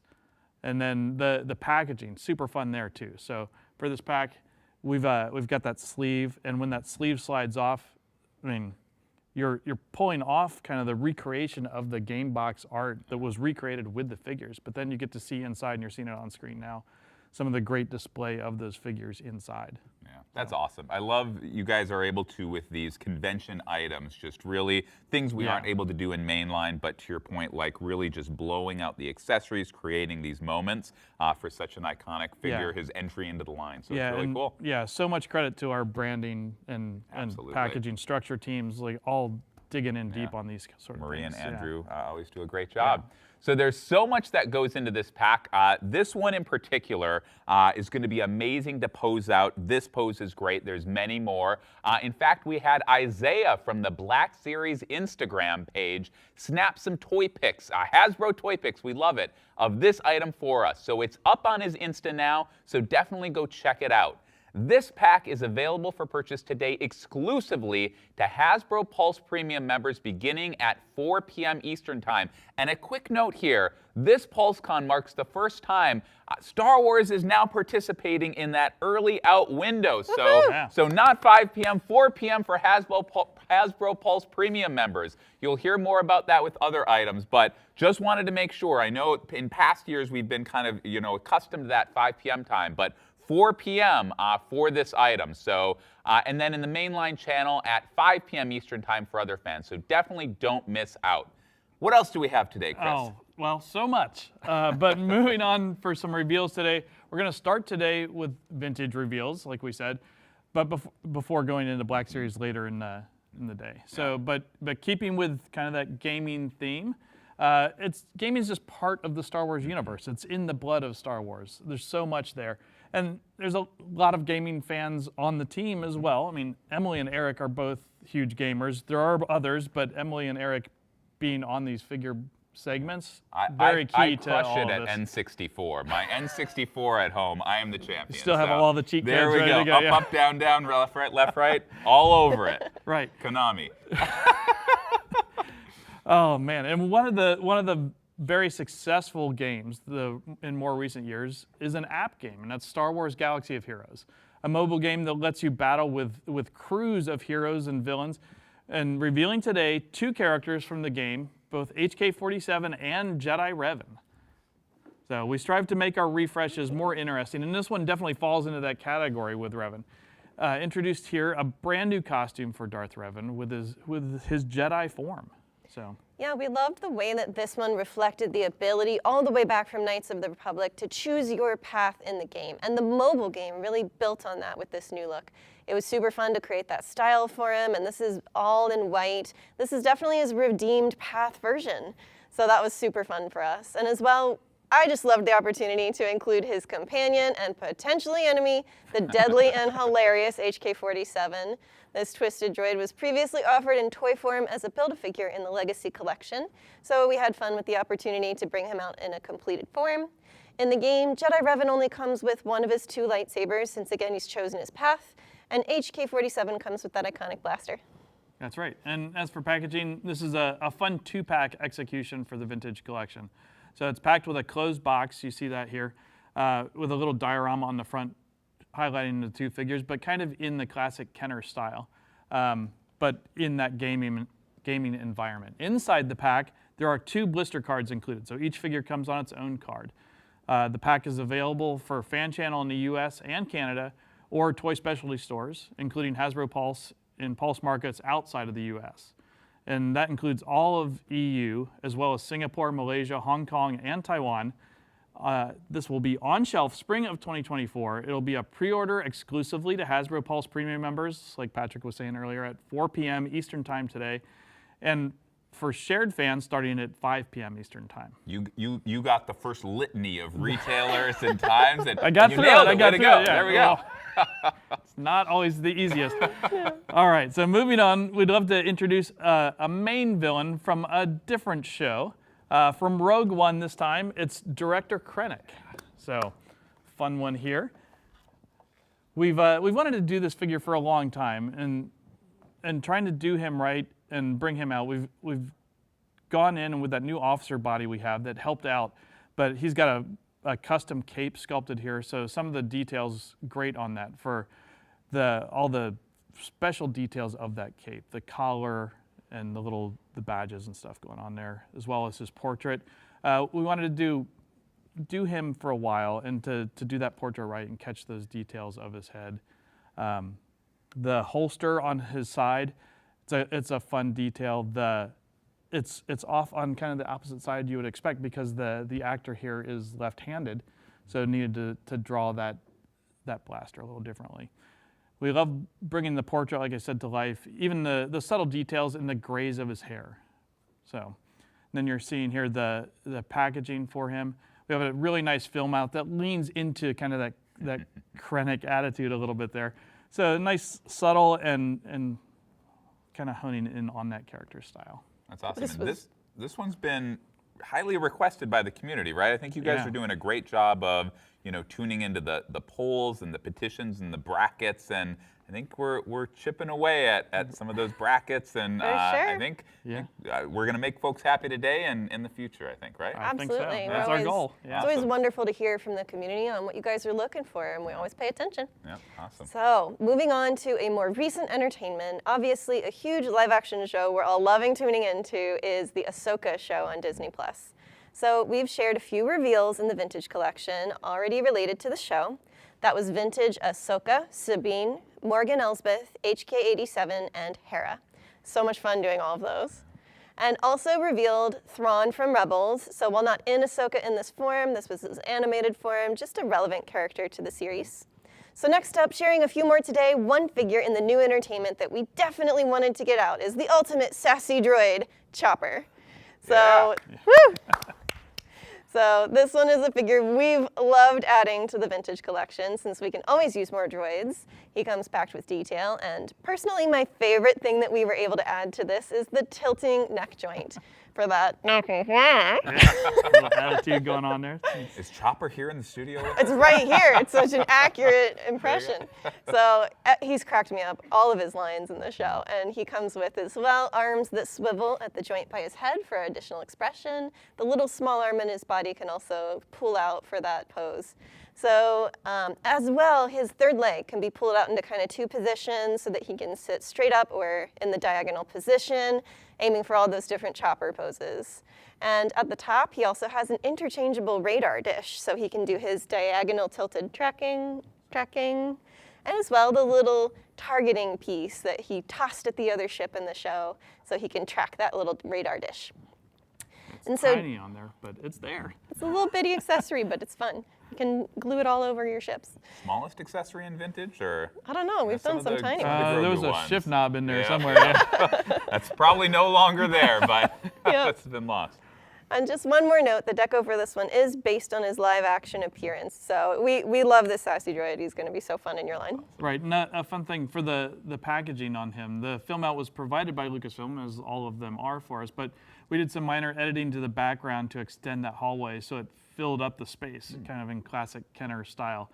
And some of you might recognize this film out. Actually, we used this exact same film out on the retro version of Chopper that we revealed in the August live stream. So we're sharing. We're such sharers. Yeah. Yeah, I'm hearing his personality and his whole mood coming through in this shot. He's just amazing. So speaking of adding more droids to our vintage line, another one that we've loved from the Ahsoka show has been Huyang. So it's a little early for this item, so we don't have a model and a package for this one in person today. The model's a little busy. But you can see the great photography here on the monitor. So this one is looking really great. He's fully posable. This lightsaber instructor is both a great mentor and also kind of ready to call you on it when you're a Padawan getting up to trouble. He's been amazing in the show as well. This droid's fully newly tooled with lots of little droid details like the wiring across his stomach, the details of his portrait, and he comes in amazing metallic colors. One of the best parts has to be his backpack. So this one, the arms can be interchanged into different poses. So you've got the arms in their outward position where they're kind of picking for stuff behind his back, and as well the arms that you can interchange into the compacted pose right against the backpack. He also comes with his data pad as well as his tool accessory.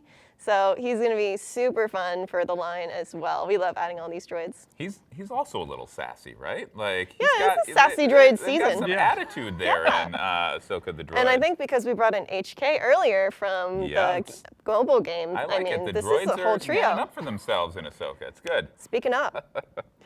All right, so in the future, Director Krennic, Chopper, and Huyang are coming to mainline retailers, including Hasbro Pulse.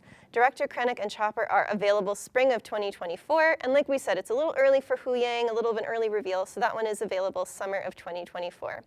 All three items are available for pre-orders, though, and they're starting exclusively to Hasbro Pulse Premium members beginning today at 4 p.m., and as well for other fans starting today at 5 p.m. Eastern Time.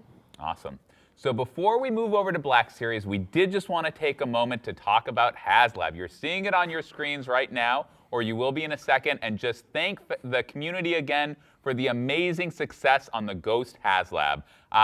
This is the third vintage HasLab I've been through. I know you guys have been through a couple. Each has been a different journey. This one has been amazing. Obviously, the first one that we launched at a convention, and such a tremendous experience, you know, Right. being in that room, seeing the reaction, just the positivity, the joy, then Chris bringing it out Trying not on to the floor. fall and I know, drop the yeah, thing that in was a front of tense everybody. moment. Yep. You know, I was so hoping it would fund on the floor. We were like talking about the party we would have in the booth, but funding a day later, unlocking all the tiers, just, you know, so just huge thanks to you guys, to the community for making this happen. It was truly about you. You made this happen. It was the item that you wanted. We heard you. We brought it for you. We were just blown away, and it really shows the strength of the community. We ended at over 21.7 thousand backers for the Ghost. We successfully unlocked all three tiers, so that means you guys will be getting Hera, Ezra, Kanan, and Zeb on those beautiful exclusive mural card backs in their Season 4 Rebels appearance. And as previously announced, we'll also be offering Chopper and Sabine as well on those mural card backs as a separate purchase, so we can complete the entire crew. You will be able to get all 6 figures in their Season 4 appearance on those mural card backs. Right, and it's still too early for us to officially put that out on pre-order for the Chopper and Sabine figures, but we are working hard on it as we speak. The whole team is. But we did want to let the fans know today, so you can all plan ahead. We are going to be announcing a pre-order of Sabine and Chopper on those exclusive mural card backs in the first few months of next year. So once announced, we'll keep the pre-order open for a few weeks so everyone who wants to can be able to get their orders in. And these 2 figures that are coming are not exclusive to HasLab purchasers, but again, we're not limiting the total amount available. So all fans who want the Sabine and Chopper figures can buy 1 or more if you want. Yeah, we know it's a little unusual to be announcing an announcement coming, but we know how important that these figures will be. And again, we're just so appreciative of the community for backing the Ghost, and we want to make sure that everyone who backed the Ghost gets these, that, you know, it's not a surprise that it's coming up. So again, we just, you know, mark it in your calendars, and that day won't come as a surprise. Again, we'll make another announcement with the specific day, but we wanted you guys to know that it's coming up. So that pre-order's coming. We'll make sure you have the information in time for that item, so stay tuned. And again, just sincere thanks to the amazing community out there. It's absolutely, it's absolutely a celebration and a win for the community, and we're thrilled. I'm thrilled. I have my order. My wife was thrilled to know we've got another huge item coming. We're thrilled to add the Ghost and the Gross crew to our collection. So huge celebration there. Okay, so like I mentioned, we're splitting up the stream. That was the vintage section. So thank you so much, Emily, for all that you do on this line and for this stream. Love and thanks, doing it. Absolutely, wonderful. So that was vintage, and now it's time for Black Series. And here's Eric and Priya. Yeah, we got to scoot over to make a little more room for the rest of the team. There we go. And again, we hinted at this early, but first, PulseCon for Priya. Thank you. Excited to be here. Wonderful. Oh yeah, and intros. And sorry, do you want to? Yeah. So I'm Eric on the design team. And I'm Priya. I'm on marketing. Awesome. It's wonderful to have you both. We've got some amazing reveals for Black Series as well, right, Priya? That's absolutely right. I'm so excited. We have some classic and new entertainment reveals to share with you today. So first, let's get started with some classic, diving right into the archive collection. As we all know, the archive collection is a great way to get some of those classic, well-known characters out for those new fans that are starting their collection. So it's bringing back figures that have been out a while ago so that new fans don't miss out. For this round of archive figures, it's going to be international only. And since the fans in the US have had them in the past already, and we didn't want these to kind of block retail space in the US.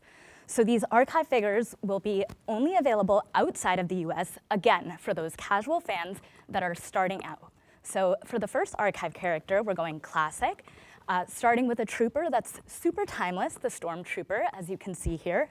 It's a classic clean white trooper for those casual fans that just want the original quintessential Stormtrooper. And of course, he comes with his E11 blaster. So moving on, a main character this time, we have Luke Skywalker. This Luke, as you can see, is in his X-Wing pilot outfit as seen in Star Wars A New Hope. Again, just a classic outfit for those outside of the US that are starting out and want to get an original Luke in their collection. He comes with his lightsaber, blaster, and his helmet, all the features that you've come to love and expect of this character.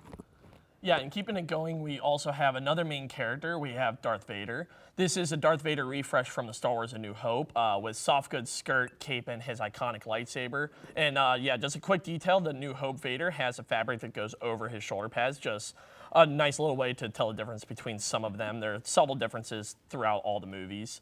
It's just really good to get such a main character out there for the very first movie for those new fans.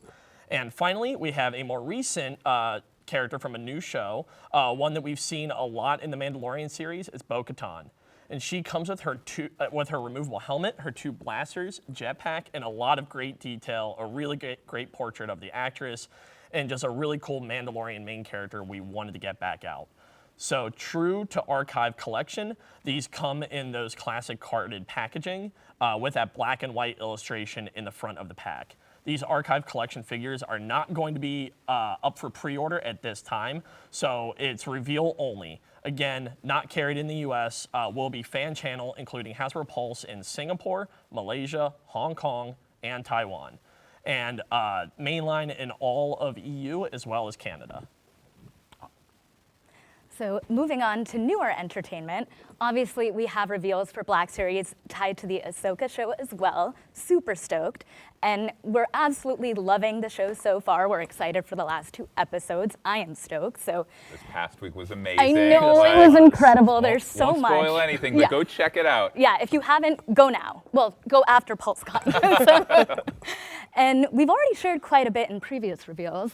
Yeah, previously we've revealed Ahsoka, Sabine, Hera, Hu Yang, Ezra, Morgan Elsbeth, HK-47, and Marok. 87. Yeah. 87. My God, 87. And as well as Chopper from Rebels. So just a whole lot of figures. That's a lot of figures.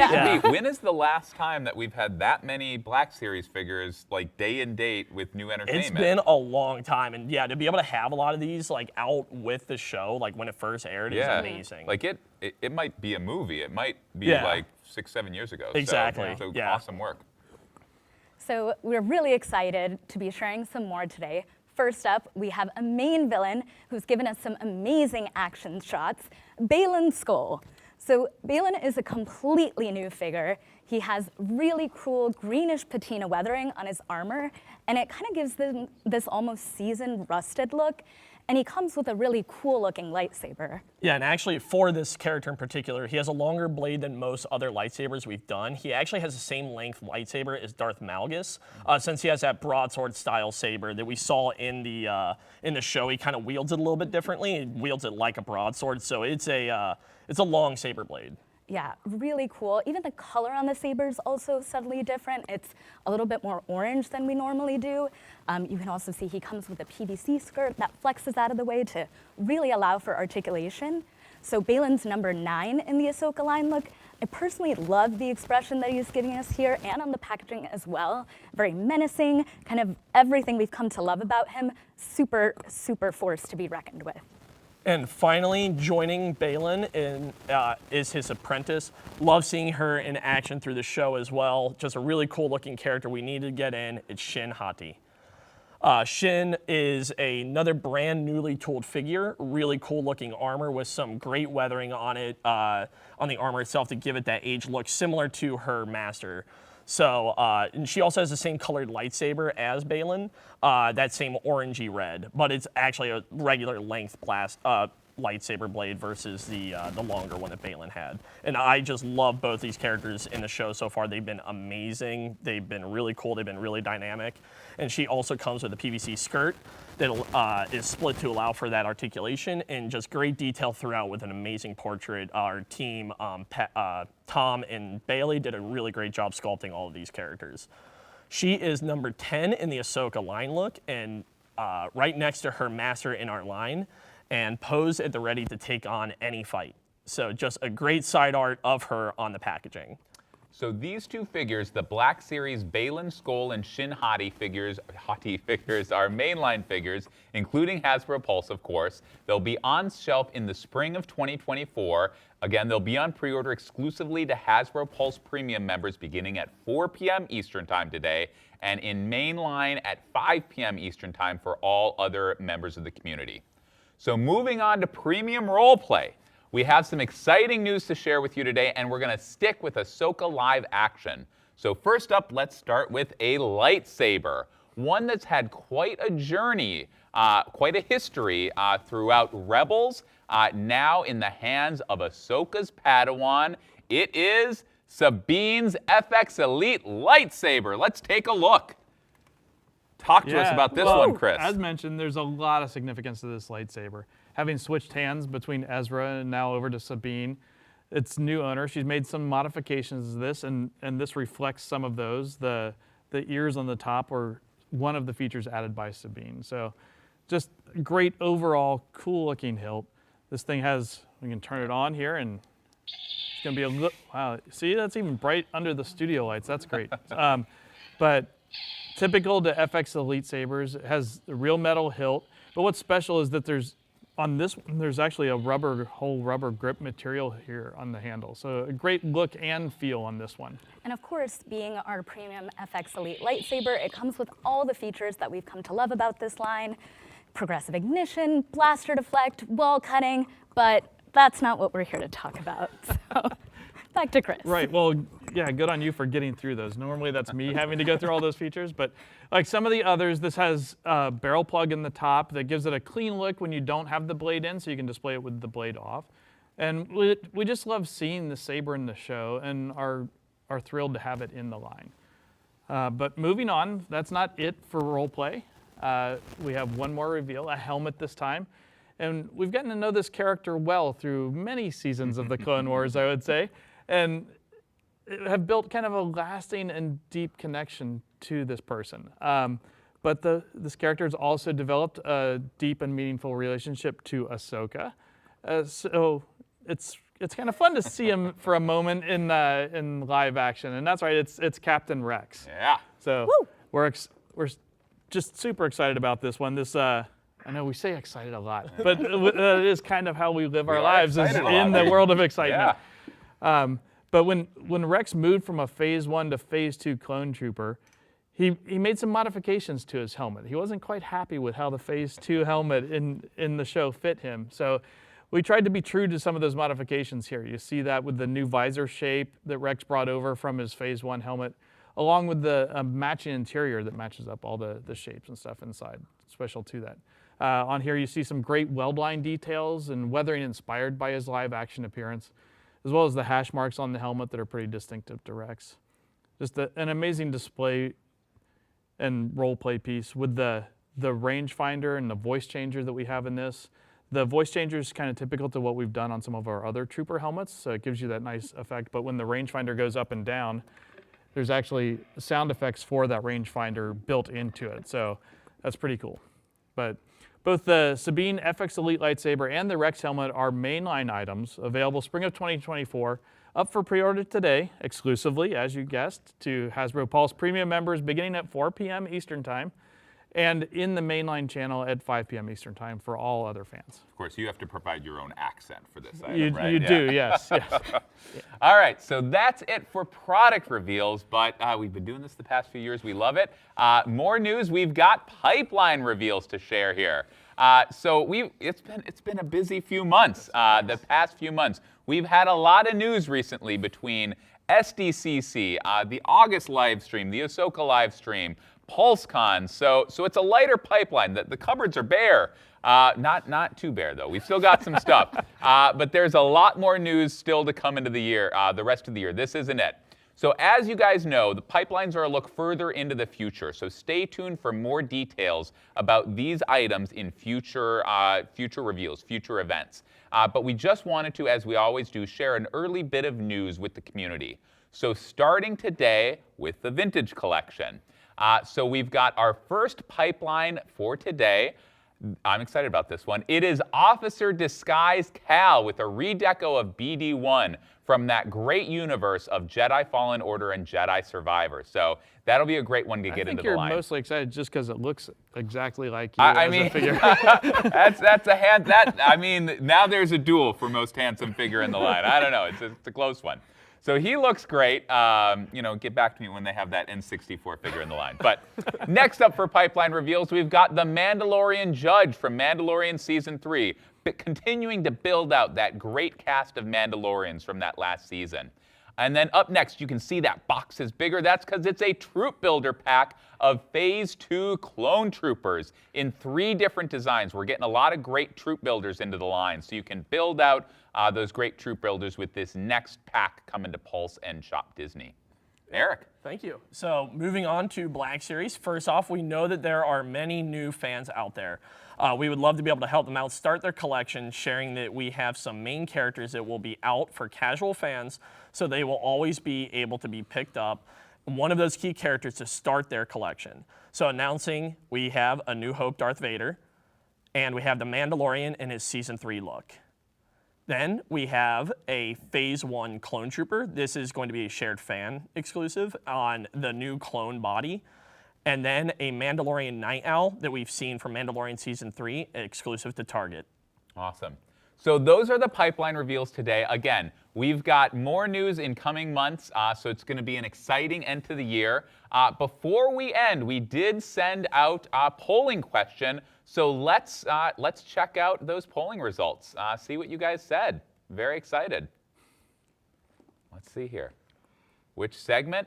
So some love here. Obviously some love for all the segments, but Vintage got some love, but Black Series 6-inch there in the lead with, looks like, I'm applying my high school math skills here. 67. Looks like maybe 65 or 70%. So that's great to hear, but good to see the love across the line. Hopefully you guys loved all the portions of the show. So that's it. Emily joined us. We've got a nice SNL style ending here. I don't know if we'll do this, but that's it for today. As promised, we've got more news coming throughout the year.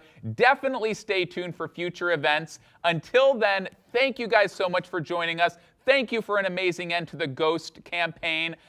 Thank you for tuning into Ahsoka. Thank you for this show. Thank you guys. It was a pleasure. And tune in. We'll see you guys later. Back to you, James and hosts.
Whoa, that was amazing. Thanks to everyone on the Star Wars team for those reveals.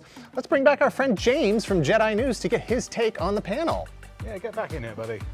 Welcome back, James. Thank you, that was really awesome. So, yeah, man, what would you say was your favorite 2 or 3 reveals from there?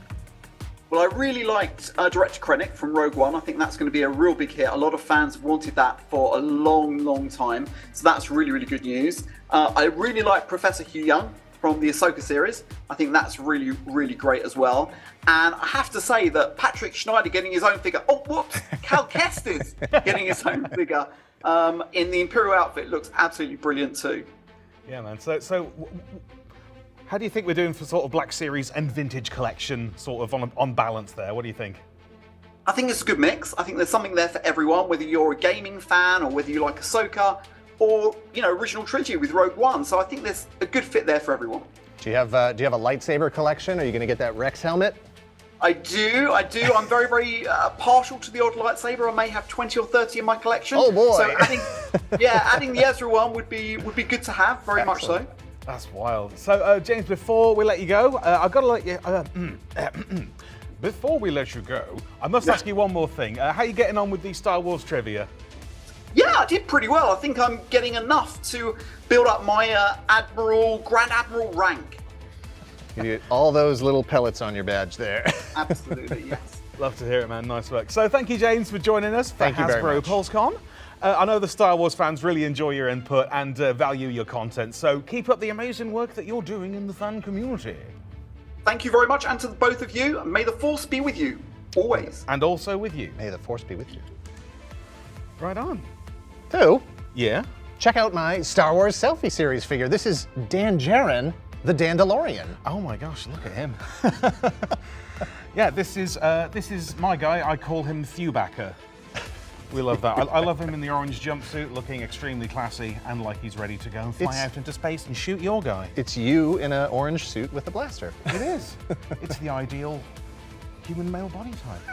I've got to say, we're seeing some amazing reveals today. Let us know in the chat what you're thinking. What's your favorite product so far? Any comments or questions? Let us know. Should we dip into these, Dan? Yeah, why not? We're standing here. We got this. Let's take a look here. We've got from earlier on today, hi, I'm from France, waiting for the new G.I. Joe classified series. Got an international audience. That's fantastic. Love to see that. It says here, the working day has ended in the UK. This is the perfect start to the weekend. So I'm going to clock off then. Yeah, see you later. All right, this one is about Thew. This one's about Thew. Love Thew. Thew's great. Thew's awesome. Should we grab a Star Wars one? Yes, yes. HK-47 is the best character in the game. I'm sure I would be inclined to agree. Yeah, and I swear I didn't write this one. Anything Mando works for me. You also hold that opinion. That's right. So yeah, cheers for those. Keep them coming in. And of course, make sure to share, like, and subscribe to the YouTube and Instagram channels for more info. Tell a friend, spread the word. And we'll skip to that next part. Yeah, we just did that. This is PulseCon 2023. We're having fun, we're making friends, and there's still so much more to see. All right, time to roll for initiative and see what the Dungeons & Dragons team has been cooking. We've got a lot of great reveals coming in the next few months, including a fan favorite theme revisited. So let's turn things over to Emily as she shares the excitement of the newest add-ons for the world's greatest role-playing game. Oh hey Hasbro Pulse fans, it's been a really long time since you've seen me, right? Remember I'm also on Dungeons & Dragons? I get to do a lot here, but I have a really fun time doing it. So today, of all of my babies, I am here to talk to you about the magic of Dungeons & Dragons. So a little bit different for me today. I'm actually going to be going over some of our new Wizards of the Coast product that I am really, really excited about. So we do have a poll that should be showing up for D&D as well as some trivia questions later in honor of our Dungeons & Dragons 1980s cartoon celebrating its 40th anniversary this year. All of these questions are themed around that retro cartoon. I believe the poll question is, I didn't put it in my notes because I thought I'd remember evidently, is what is your favorite villain from the cartoon? Is somebody gonna, I got a thumbs up, nailing it. So I believe Venger and Nightmare, of course, because of course you include the pony, right? Or Tiamat, Queen of the Evil Dragons, or Warduke.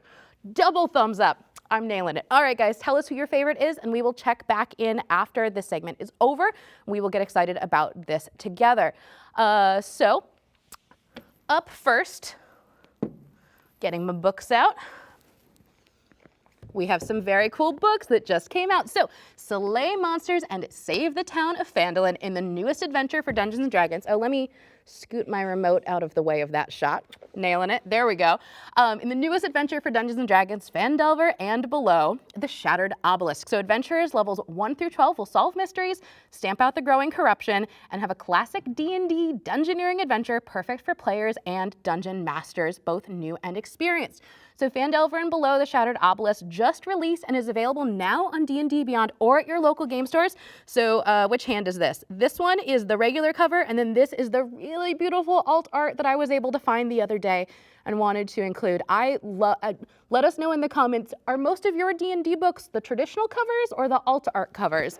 Mine are actually mostly alt art covers because I think that they look really cool. It's fun that each of them are a little bit different, and yet they all look so nice and cohesive together. So make sure that you are going out and grabbing your copy today. Look at us go. We are just humming right along. Oh, and there was a trailer that I totally forgot to have play before I did that as a post-trailer summary. Knew I forgot something. All right, let's play that trailer a little bit late.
Wasn't that trailer amazing? And don't you now know what I was just talking about? I'm deeply pleased by that. I hope you are too, so make sure you go and grab your copy at your local game store or on D&D Beyond today.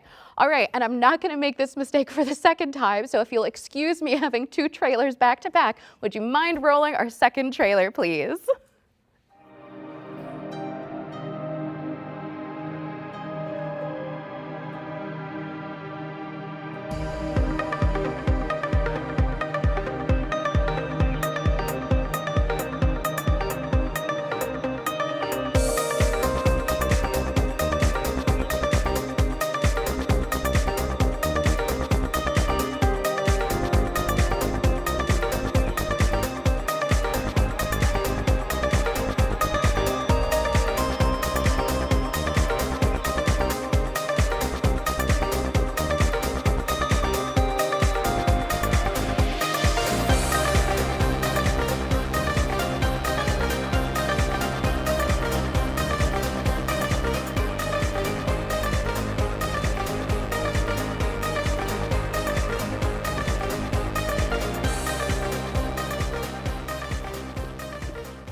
See, isn't that so much of a better cadence to have the trailer play before I do the post-trailer summary?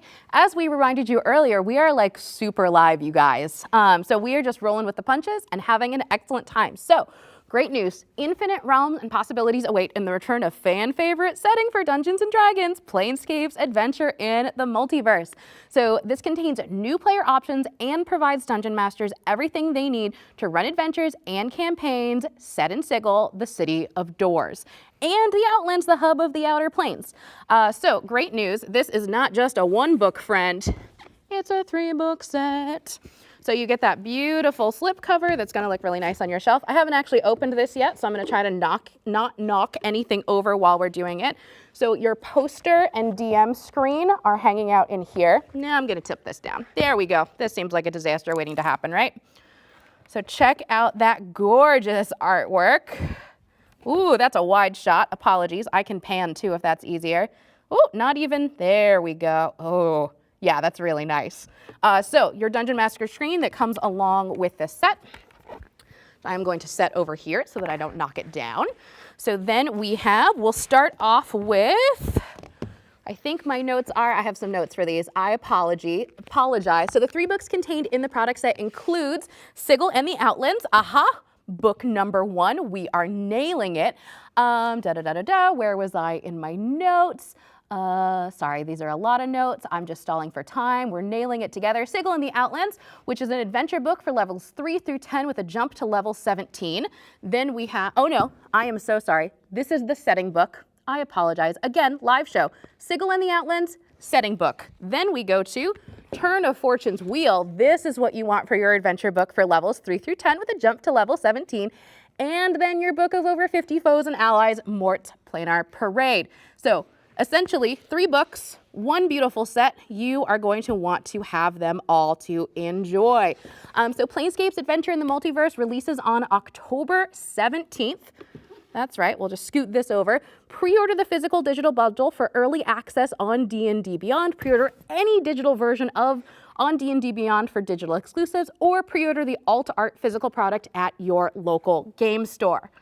All right, we're following along at home, right? We're nailing it, we're having a good time. I'm gonna set my pile of things right down here.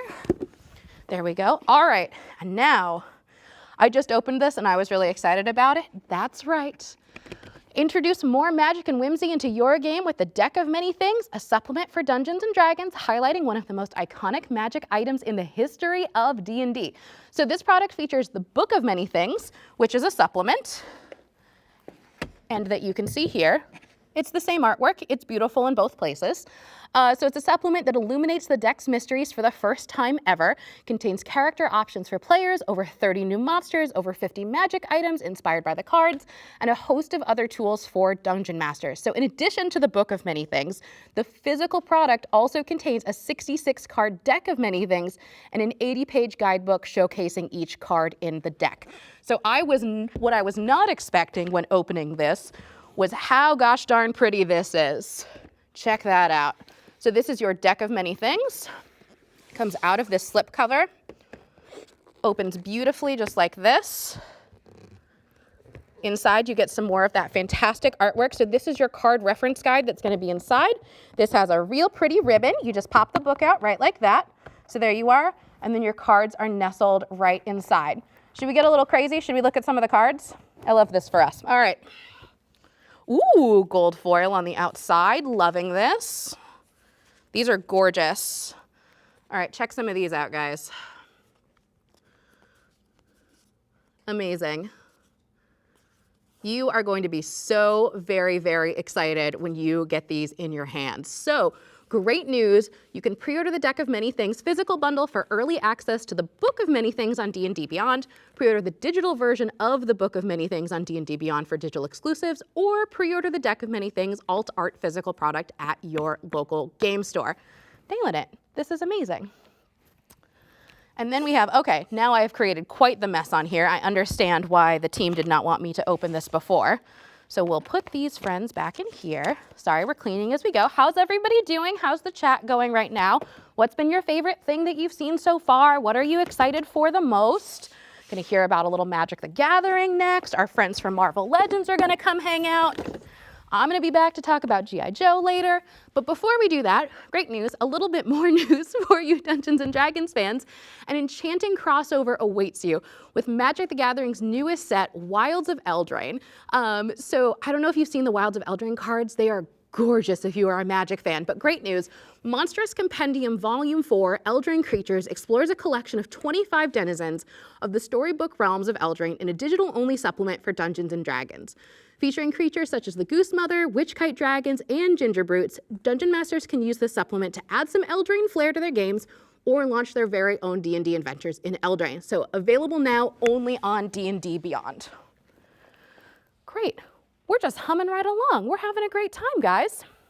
So now is the time where I remind you that great news in honor of Dungeons & Dragons Honor Among Thieves that was released earlier this year, and the 40th anniversary for the D&D 1980s cartoon that we mentioned.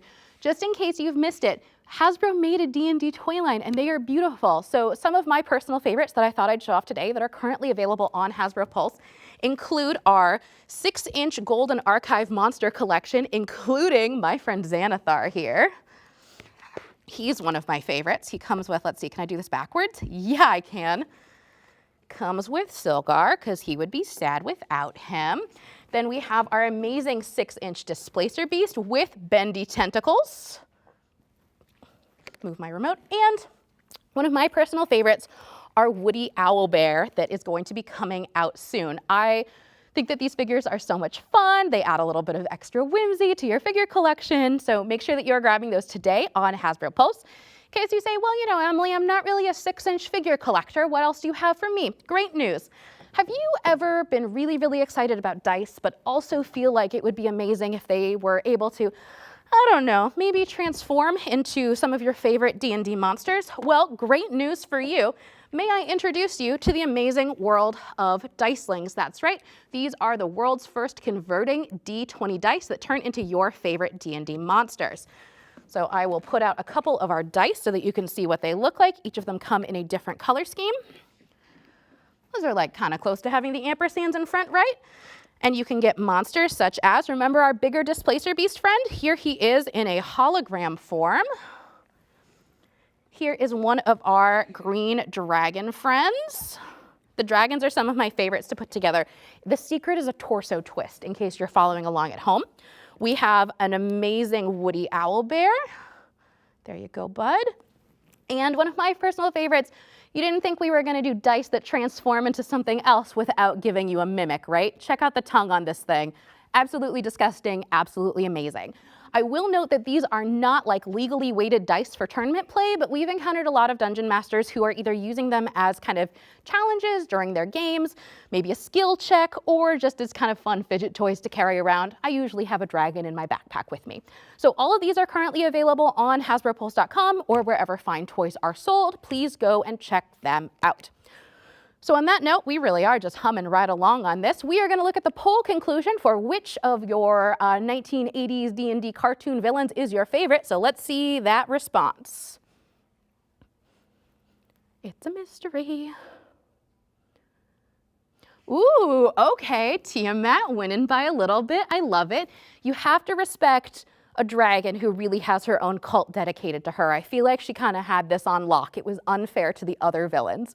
So thank you so much for, oh, and before I leave you here, we are going to pivot slightly, and we have one Avalon Hill item that we wanted to show you today. That's, we're trivia. I'm sorry, I just got, my slides got a little messed up. So first we are going to do some D&D trivia, and then I will be right back. So let's put your knowledge of the 1980s retro D&D cartoon to the test.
Oh, hey everybody, welcome back. Hope you enjoyed that little trivia break. How well did you remember the 1980s D&D cartoon? Bet you want to go back and rewatch it now, huh?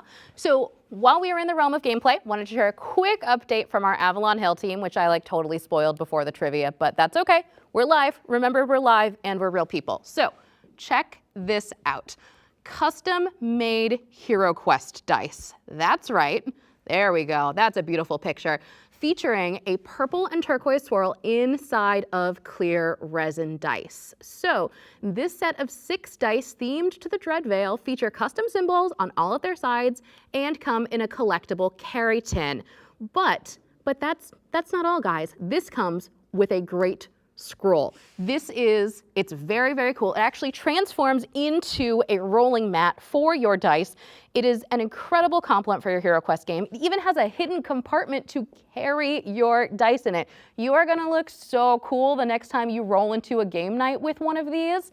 I will personally be ordering mine as soon as they go up for sale later on HasbroPulse.com.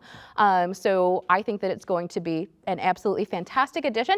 If for some reason you're thinking to yourself, gosh, I really need to have some more Avalon Hill games in my life, you may want to go over to HasbroPulse.com. We have Hero Quest, we have Betrayal. It's almost spooky season. You're definitely going to want to have Betrayal to be able to play. Maybe we'll even do something a little bit special to celebrate Betrayal later. Who knows? Stay tuned to Hasbro Pulse for more information. So that's it from Avalon Hill for now. We have that one really exciting new item for you to check out. So stay tuned to Hasbro Pulse, as I mentioned, for updates and new reveals in the future. And so I am now going to throw it back over to our friends at the host desk. Is this a desk? Kind of. Here. Thank you, Emily, very much. Some exciting things in store for everyone in Avalon Hill and in the realm of Dungeons and Dragons. Yeah, man, I got to get my hands on some of those custom Avalon Hill Hero Quest dice. Love the little scroll as a carry case and rolling surface. That's kind of a transformer. Yeah, right? yeah. And with D&D, there was a lot to unravel. Dungeons and Dragons, Fandelver, and below, the Shattered Obelisk. We got the return of the fan favorite setting for Dungeons and Dragons, Planescape Adventures in the Multiverse, with new player options. We had the Deck of Many Things, a supplement for Dungeons and Dragons, highlighting one of the most iconic Magic items in the history of D&D. And the crossover with Magic the Gathering's newest set, the monstrous compendium, The Wilds of Eldraine. Thew, I gotta tell you, I thoroughly enjoyed Dungeons and Dragons Honor Among Thieves. They promised both Dungeons and Dragons, and they delivered. Both of those things. Yeah, it was a good time, man. It was properly entertaining, dead funny. And Hasbro, they came out with some cracking movie-adjacent supporting product too. Those Dicelings are rad. I love those. Great stuff, great stuff. Keep it coming. Now it's time to find out what's coming soon from Magic the Gathering's Secret Lair as they reveal new cards and exciting collaborations.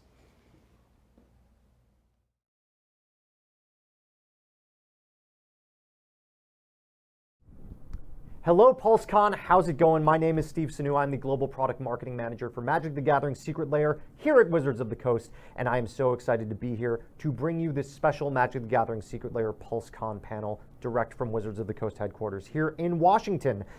Before we get started, we have an event going on right now as well. It's MagicCon Las Vegas. Gathering Ever After, September 22nd through September 24. You can see all the details up there on your screen. If you are in Las Vegas, please do come see us. We would love to say hello. Lots of wonderful things going on that weekend. We are so excited to be able to bring you that particular event, and we'll be there talking about all the wonderful things coming up for Magic. Please do come check it out if you're local.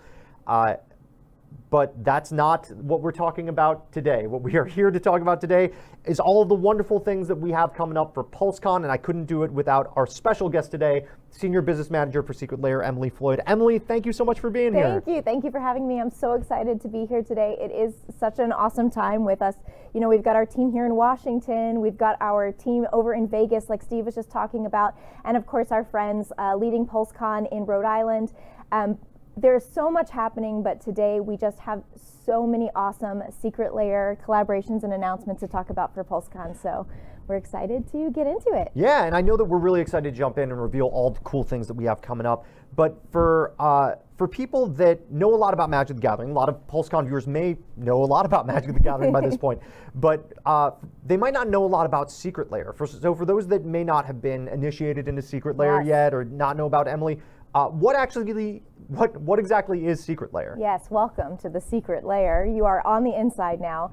Secret Lair is the weird and wild sub-brand of Magic the Gathering, where we bring you all sorts of unexpected things, specialty artist collaborations, artwork, borders, treatments you've never seen on a Magic card before, collaborations with exciting partners, philanthropic opportunities, and just overall unexpected wildness to the Magic the Gathering collection.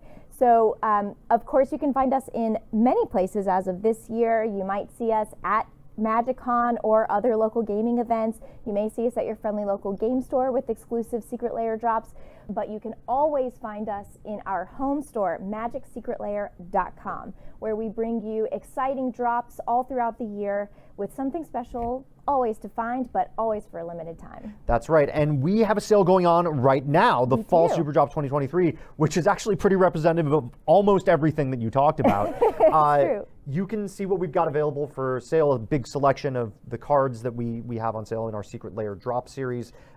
There are incredible visual treatments. There's some inspired by old VHS tape covers, metal music posters, some incredible basic lands by artist Gary Baseman, baseball cards, basically stretching the boundaries of what you can see on a Magic card in every way possible. These Secret Lair drops are available until October 1st, so as Emily said, please head on over to magicsecretlair.com to get your hands on these. Very, very excited to be able to offer these to our fans. These, again, on sale until October 1st. Please do go check them out. Yes, if you're new to Secret Lair, just so you know, once these are no longer on sale after October 1st, you cannot get them from us. So once they're no longer on sale, the sale is done. You've got to get in there and grab your Secret Lairs while they're hot. And there's always something new to see in the Secret Lair store. Remember that magicsecretlair.com web address for our homepage. Very, very exciting stuff going on there. Always do go check it out. But that's only one bit of what we have on sale. Yes. The other product that's on sale right now at the Secret Lair store is going to be of special interest to PulseCon fans, Yes. especially because we got to work pretty closely with our friends at Hasbro on a very particular brand team for our Extra Life 2023 philanthropic product. Yes. Ponies the Galloping 2. So Ponies the Galloping is back. For those who have been following along at home, we have collaborated with our friends at Hasbro and My Little Pony to bring you amazing Secret Lair cards featuring adorable My Little Pony artwork with some of your favorite friends from Equestria. This series, Ponies the Galloping 2, harnesses the power of friendship to bring you amazing character art of Applejack, Fluttershy, Pinkie Pie, and Rainbow Dash. They're available in both foil and non-foil editions. What's really incredible about these cards in particular as well is they really show you the fun we have on the Secret Lair team when we have an exciting partnership like this. You're seeing some of the cards now, and those of you with keen eyes will catch some amazing details in these Magic cards, which really let the partnership with Hasbro and My Little Pony shine through. We take our jobs very seriously, and by that I mean we really love to dig into a partnership like this and bring it to life in the most special way possible, and I feel like these cards are the perfect example of that. What's also incredibly special about this drop is it is one of our philanthropic partnerships. So 50% of all proceeds from these beautiful cards goes to our friends at Extra Life. This is a philanthropic partnership we've had for many years now. We're very proud partners of Extra Life here, and we're excited to bring you these amazing Secret Lair cards to bring more magic to our fans and more magic to our friends at Extra Life as well. Absolutely. Now these cards, this Secret Lair drop, will be on sale until November 6th. So you've got a little bit of time here. They just went on sale, but yes. Do go ahead and get your pre-orders in so that we can make sure to get those in your hands as soon as they are ready. Yes. Something that keen-eyed Magic fans might have noted here, those of you that are not as familiar with Ponies the Galloping, this is a spiritual sequel, or an actual sequel, in fact, to the original Ponies the Galloping set that we did in 2019. Now, much like that set, you'll notice that these cards do have a silver border to them, which means that they are not tournament legal. They are mechanically unique cards. You cannot play them in tournaments, but you can play them with your friends. You can build thematic commander decks around them. You can build thematic regular decks around them if you want to. Whatever you want to do, however you want to play with them.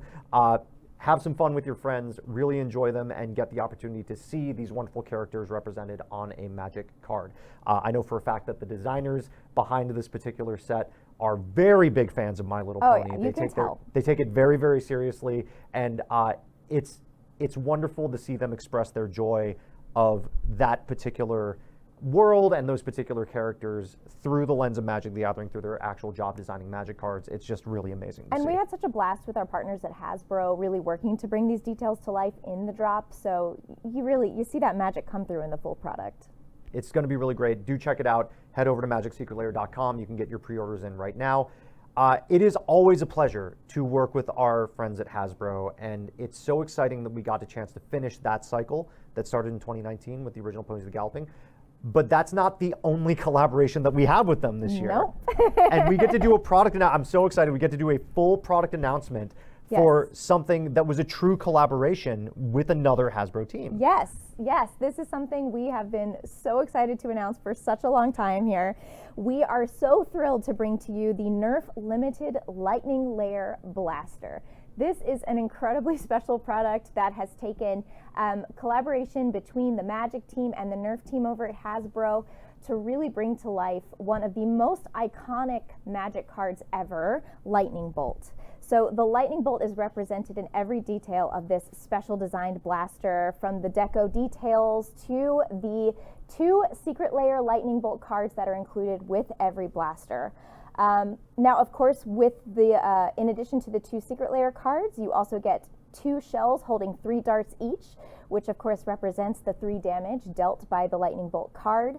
Everything is put together in beautiful premium packaging, including the 2 Lightning Bolt Secret Layer cards, which are housed in a box to capture that Magic deck box feel. So yeah, this was an incredible chance for us to really work closely with the Nerf team to make sure we were bringing the best of Magic and Secret Layer and the best of Nerf together to a product that everyone would love.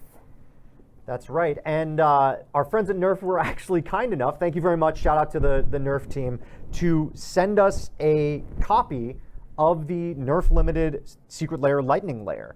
Emily, you mentioned that premium packaging, and that's not something you got to see on that video or those graphics, but you can see it here. Now, we're actually gonna open this up for you today. It's a big part of what we're doing today, so let's check it out. Yes, let's check it out. You have this great little flow wrap here. I think that's what it's called. And it's got the Nerf Limited Lightning Layer, and you can really see the love and the detail that was put into Magic's 1-mana instant, probably the most famous 1-mana red instant of all time, Lightning Bolt. So we open it up, and it's housed in this incredible packaging. And that digital render, I really don't think does it justice at how cool this actually is. So I'm going to hand this to you so you can show it off.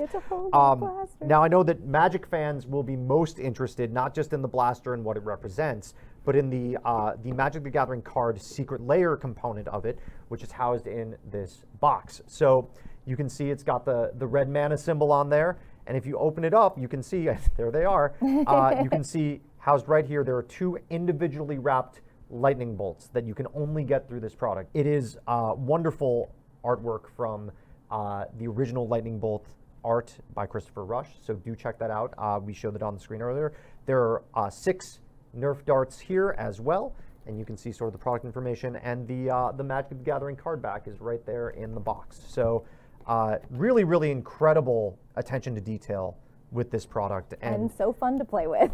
so fun to play with. When we got the early sample, it was very, very difficult for us not to use it in the office to get people's attention every once in a while. So very, very exciting. Want to give a big shout out and thanks to our friends at Nerf again for not only sending us this sample, but for working with us for this reveal. Yes. We are so excited to be able to bring this to you in a big way. So now, it's important that you know there are only a limited number of these available. That's right. A very limited number. So you're going to get really tired of hearing me say this by the end of this panel, but you've got to go and get them now. So I encourage everyone, head over to HasbroPulse.com. Make sure you grab your Nerf Limited Lightning Bolt Blaster. This is really just a one-of-a-kind product that a lot of work and collaboration went into us getting this into reality. Really looking to bring the magic of Magic the Gathering and the fun of Nerf blasters together, and it's just so exciting to finally get this out into the world. But you've got to grab yours now because there's not that many of them out there, and they're going to go fast. Yes, so available for pre-order starting on September 22nd, exclusively on HasbroPulse.com. So do run over there, check that out. again, I've said it before, but big thanks to the Nerf team for working with us on this reveal. We're so excited to be here at PulseCon to be able to reveal this cool collaboration that we did. That's honestly representative of Magic history in a lot of ways. So, really, really great work by the entire team, both on the Magic side and on the Nerf side on this. As a fan of Magic, longtime fan of Magic, it's just really cool to be able to see it represented in a product like this. So, and it's been so great that the Secret Lair team got to be a part of such a special collaboration. So thank you again to our friends at Nerf. Now, we mentioned MagicCon Las Vegas. If you are at MagicCon Las Vegas this weekend, the Nerf Lightning Layer Blaster is also there. There are some activations there. Please do go check out the event if you're in Las Vegas, or if you're at MagicCon right now and you're watching this on your phone or in a room somewhere, you can head on over to the show floor and you can find the activations that we're doing with this very special product. So we're going to go ahead and leave this right here so people can continue to see it. That said, it is not the only exclusive product that we have on Hasbro Pulse this weekend, Emily. No, indeed it is not. We are once again incredibly thrilled to partner with Hasbro Pulse to bring you a Hasbro PulseCon exclusive Secret Lair drop. Fans who picked up last year's exclusive PulseCon Secret Lair drop may remember the Littler Walkers, adorable planeswalkers to build into their collection. This year we are building on that and happy to bring you the Littlest Walkers. So once again, we are featuring adorable artwork of some of your favorite planeswalkers. All of this art very lovingly done by Uta Natsume. Really, really so precious and such a great addition to your collection. These are available in both regular and foil editions, and again, they are sold exclusively on Hasbro Pulse. So you must head over to hasbropulse.com. A limited number are available, so what's that? Again, you gotta go get them fast. That is how you get your hands on them, is you go to the store now and make sure you grab them before they're gone. So while you're pre-ordering the Nerf Limited Lightning Layer Blaster, you can also add this to your cart. It's 5 of Magic's Planeswalkers reimagined in this incredible style. We've done it before, and I'm always wonderfully surprised and delighted by the art style that we come up with for these particular Planeswalkers. It's just so wonderful to see. You can see a really great selection of characters from Magic's history.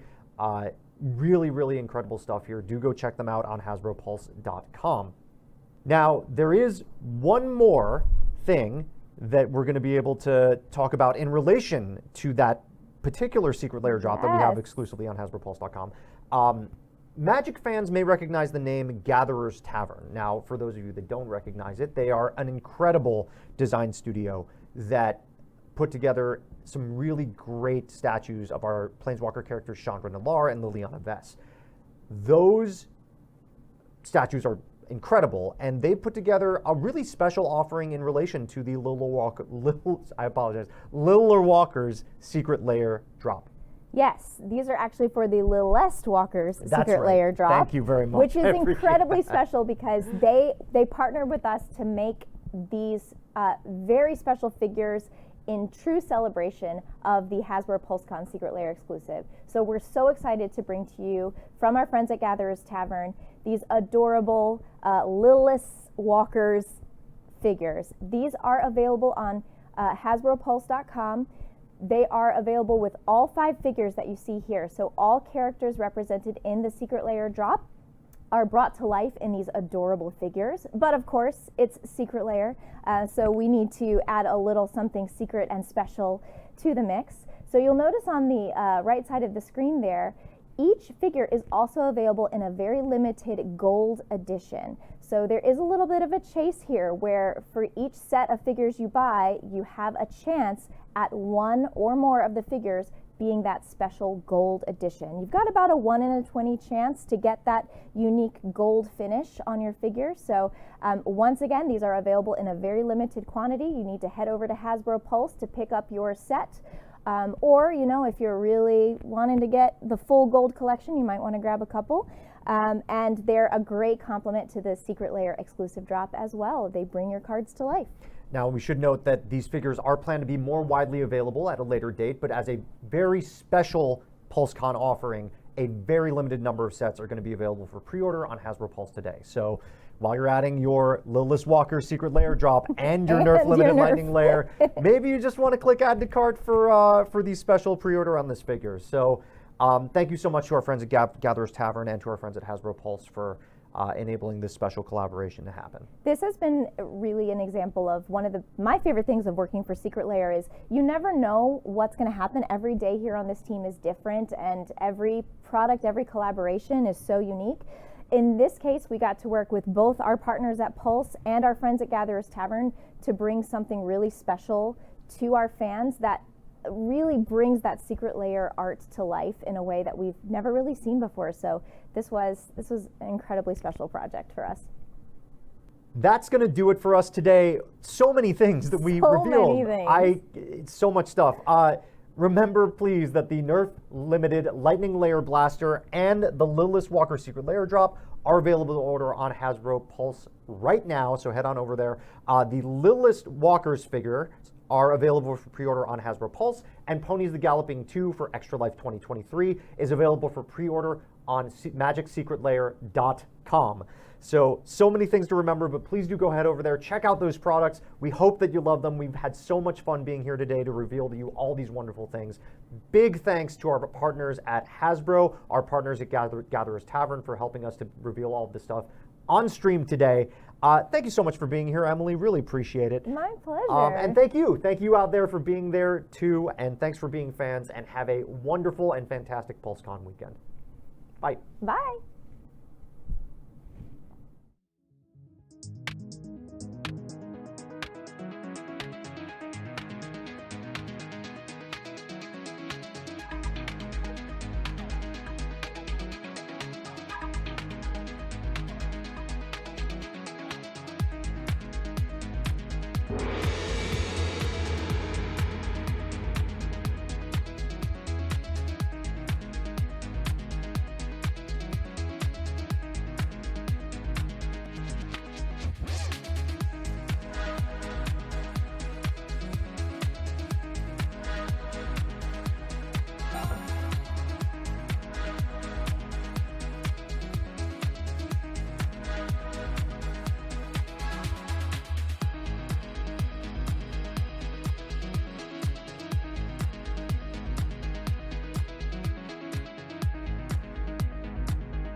All right, thank you, Magic Team. Those were some cracking reveals. Those of you out there who are Magic fans, just a reminder that MagicCon kicks off today in Las Vegas, running all weekend. You're already there, though, aren't you? Who am I talking to? Make sure you check that out. Get over to MagicCon after we've wrapped up PulseCon, yeah? All right, and that was the Secret Lair Littlest Walker. We got to see the My Little Pony and the Nerf collaboration. Excellent. And we'd like to welcome back our friend Emily one more time to the host area to show off her special product, which is now available on Hasbro Pulse. Emily, busy day for you. It is a busy day and another outfit change for me. I have to be on theme. So, for those of you that may remember our 1020s, our This is going so well. I love it.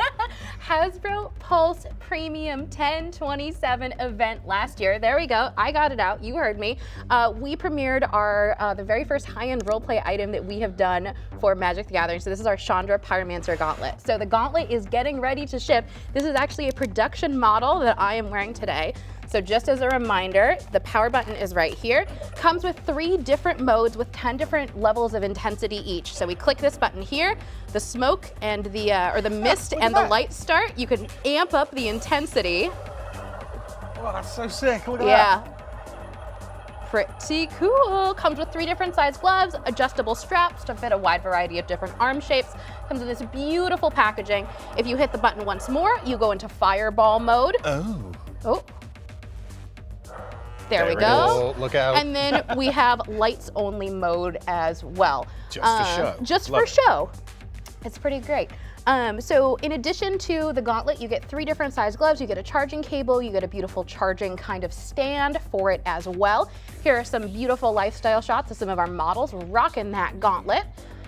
And as part of the offering, we are very, very excited. It actually comes with its very own Magic the Gathering card that you cannot get anywhere else. Ooh, exclusivity. Exclusivity, exactly. So I actually have one of the first, I'm so sorry. You got me right in the face with that. Yep, okay, better? Yes, all right, lights are off on this.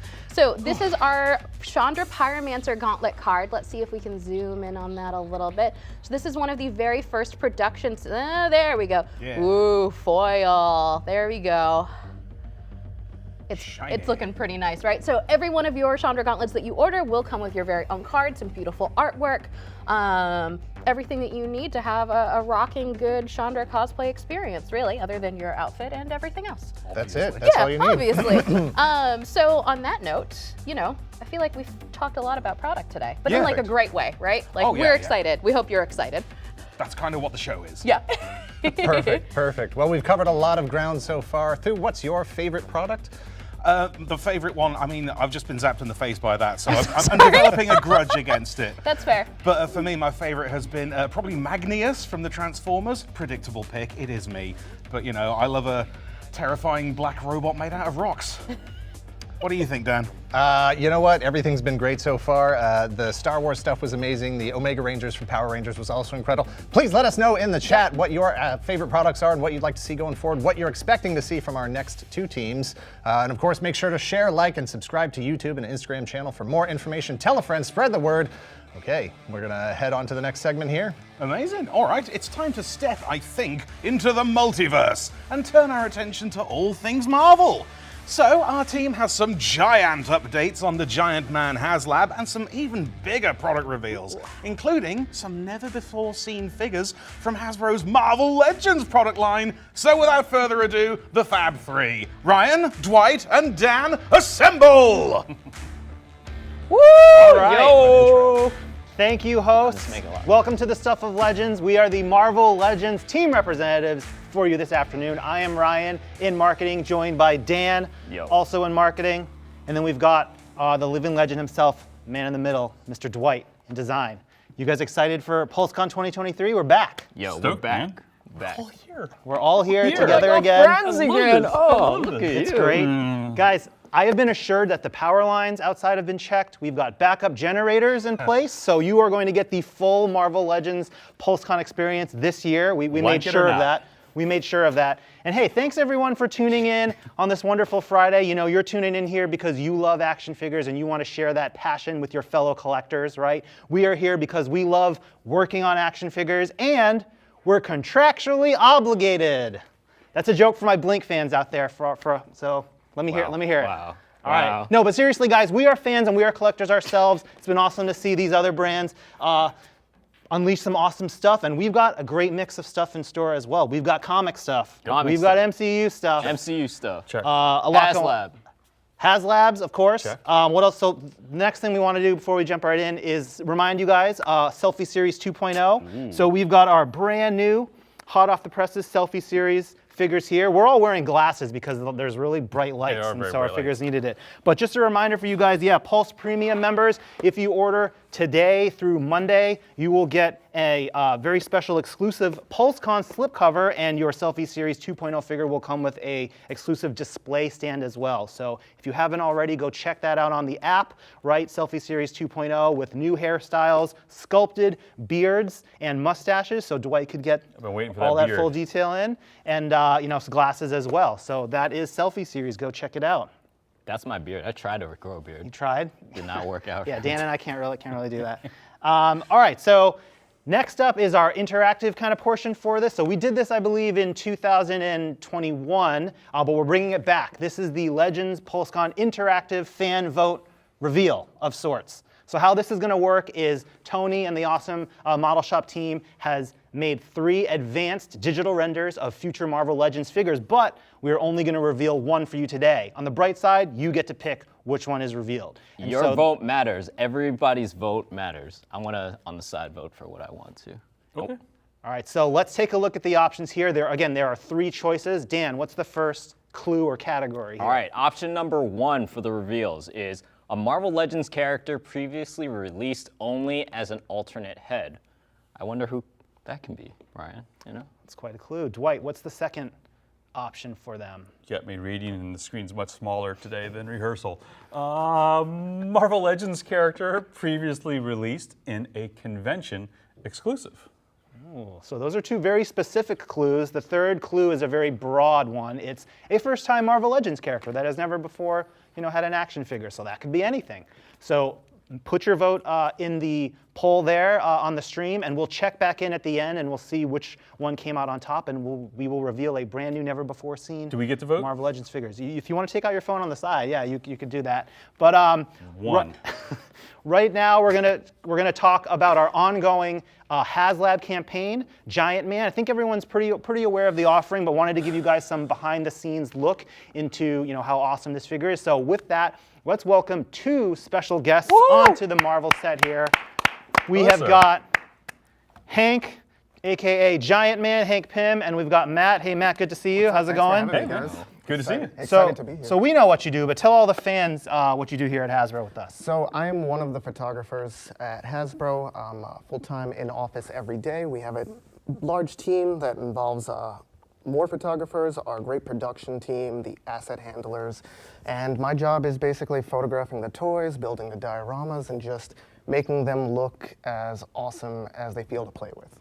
So that's right. So Matt and his team, all the e-com shots that you see on Hasbro Pulse and retailers, their team do it. Matt has done awesome diorama shots for a bunch of the brands, including Marvel Legends, and we worked very closely with Matt and the team on all of the Giant Man diorama shots. And we wanted to talk a little bit about that. We've got some pictures of that humongous set that we built at the office. So Matt, what really went into building out, how big was this actually, for them looking at the photos here? God, this set is the largest that I've ever done. It might be the largest we've ever done in-house. We have these wonderful prefab buildings that have just been here for ages, because there's just a long history of awesome product photography at Hasbro. Usually we use 1 or 2, 3 buildings, build a small little set on a table, but when I first started working here and I saw these, my dream was to make a city block, just build a 2-scale city. So I took every table that I can get my hands on, every table in the photo studio, I stole some from video, anything I found outside just unattended, and dragged it into the studio and propped up this giant city on it. And you can see it's mostly stable enough for us to walk on it. There are very specific areas where it's like, don't step there, that's a little dicey. But it was amazing. It was fun. I think the images speak for themselves, and the behind-the-scenes images are awesome. I just wanted to give a shout-out to producer Tony, because he's the one who was on site taking these and just made it look, translated the fun that I was having to you guys. What was it like working on a shoot that had like multiple beats? What we were kind of doing, we were trying to recreate a comic with the different panels and the different kind of teases on social media, like translating that story. Yeah, this was my first time working with like essentially a comic panel layout of a storyboard of what you guys wanted to see, which I took that as a challenge. How close can I get this to one of what you guys presented me with? It's not a way that I've ever worked before. So I just honestly just had a lot of fun. I made sure I built this city out so there were a lot of different angles and we can make the city feel different in every image. And I just went to work. We custom fabricated and printed certain elements like signage and the little podium that the Avengers are on in the first shot, and it just went to town. And this was one of my favorite shoots that I've done so far. It was really fun because we got to collaborate with Matt and the team. We would have some idea, you know, for instance, that shot of Giant Man kind of staring down Ultron, and then that was planned. But then Matt, I noticed, put the little AIM soldier kind of cowering around the corner, like really afraid that Giant Man was coming for him. So making those little tweaks, you know, really up the game there. Yeah, I like it to feel like a world. I don't want it to just be a static product shot. These action figures come to life for me, and at least that's what I hope I convey to the audience when they're shopping for our products, and what I hope I convey in my own photography at home. This is a passion of mine. I do this at home in my free time. I get to come to work and get paid to do this. It's an amazing time. How do you think Giant Man photographs for those fans considering, you know, adding him to their collections? I mean, just look at the photos. I really think it speaks for itself. It's a really awesome piece. I got to spend a lot of time with this, you know, messing around with the articulation, and I never had an issue just, you know, photographing it and just making it look how I imagined in my head. Yeah, that shot we're looking at now with him just kind of backhanding MODOK out of the air was one of my favorites. Yeah. Matt, there's a lot of like, you know, different, like he has the smiling face, he has like the angry face. What was like your favorite like expression to shoot for Giant Man? Definitely the smiling face. It's, where we at? Here it is. Yeah, the smiling face. It's just, I don't know. He's a little unhinged looking, and because of that, I think it works for having him just, you know, celebrating victory, and also just while he's beating down the bad guys. Unhinged, just like the rest of us. Perfect. Speaking of swappable pieces, so we know that there's 3 interchangeable facial expressions for Hank here, but if you've seen Giant Man standing here, you might notice something different. This is something that we weren't able to rush out for the launch stream a couple of weeks ago, but we knew we were coming back for PulseCon. So yes, he does have white antennae here, and that's because he's gonna have both sets. He's gonna have a set of white as well as black, because we know it's been drawn different way in different comic books, so you can kind of mix and match which version you wanna lean into, but that's not all. The Dwight and team were actually working on this other innovation that's really cool that we wanted to save for PulseCon because it wasn't quite ready to debut on the 8th. So Dwight, take them through the eyes on Giant Man. Yeah, we talked about the eyes before, how they're kind of like doll eyes. It's a clear plastic with a deco on the backside, so it's the most realistic eyes we've ever done in a Marvel Legends figure. The great thing about that is it's really gonna make this guy look impressive and come to life. But while we were trying to figure out how to get the faces swappable with the hood, we realized that the eyes can actually be removed from the faceplates themselves. So what does this mean? Originally, we had all of the eyes just looking forward because that's the most standard thing to do. But when we found out we can swap the eyes, we said, well, if this guy's 24 inches tall and he's looking down on a lot of people, let's make a set of eyes that's looking down in his head. So you can actually be looking down at whatever you're about to stomp on or pick up, which is kind of cool. And we also made another set to be looking off to the side. So you got a lot more options and variety than we originally anticipated, which was a fantastic just kind of win when we realized that this was going to be something unique and possible to do. So previously we had 3 different expressions. Now with the alternate eyes, you have 9 different ways to mix and match pieces for the different facial expressions, which should give, you know, all of your shelf displayers a lot of options, and you amazing photographers the ability to do anything and everything you can imagine. I wish I had my hands on that when we were shooting before. Sorry, buddy. I'm excited to get another round at it. Awesome. So 9 total face, eye combinations times 2 for 18 total combinations, because now you have 2 different sets of antennae there. So yeah, guys, I think we're just about halfway to the 10,000 minimum backer threshold with a bunch of time left. Let's try to get over, let's get over 50% today. Can we do it? And then keep riding that momentum, right? We've got until October 23rd. We need 10,000 backers to fund the base offering for Giant Man. We do have those 2 announced tiers.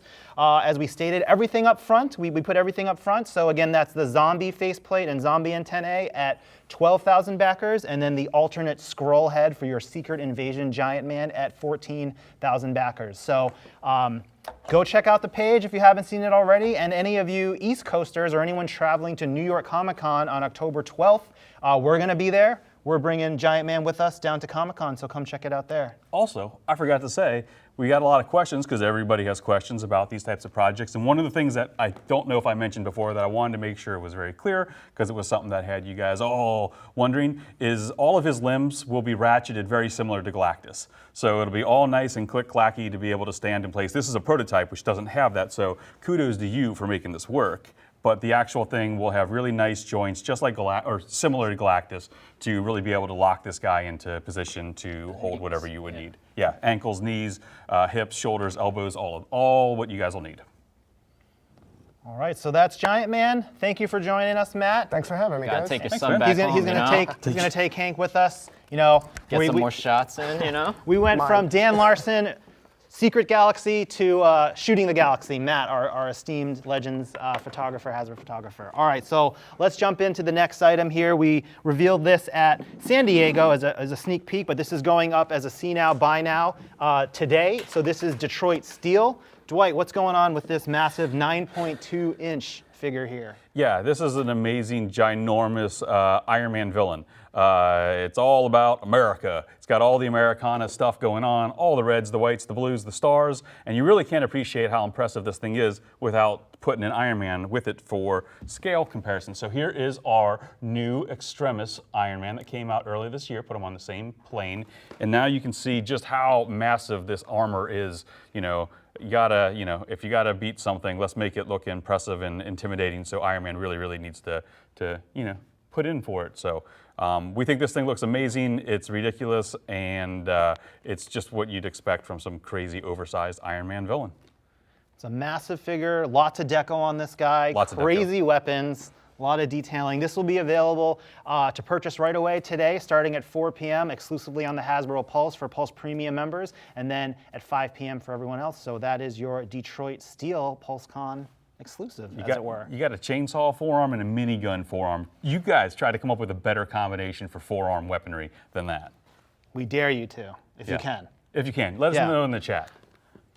All right, and so with that, Dan's going to take us through some comic Legends recaps and some new reveals as well. All right, comic fans, at San Diego Comic-Con, at the same time as we revealed Detroit Steel early, we also revealed a couple of comic characters at San Diego Comic-Con. The first one up is Power Princess, Power Princess, yeah, she is stunning. One of my favorite figures from the wave by far.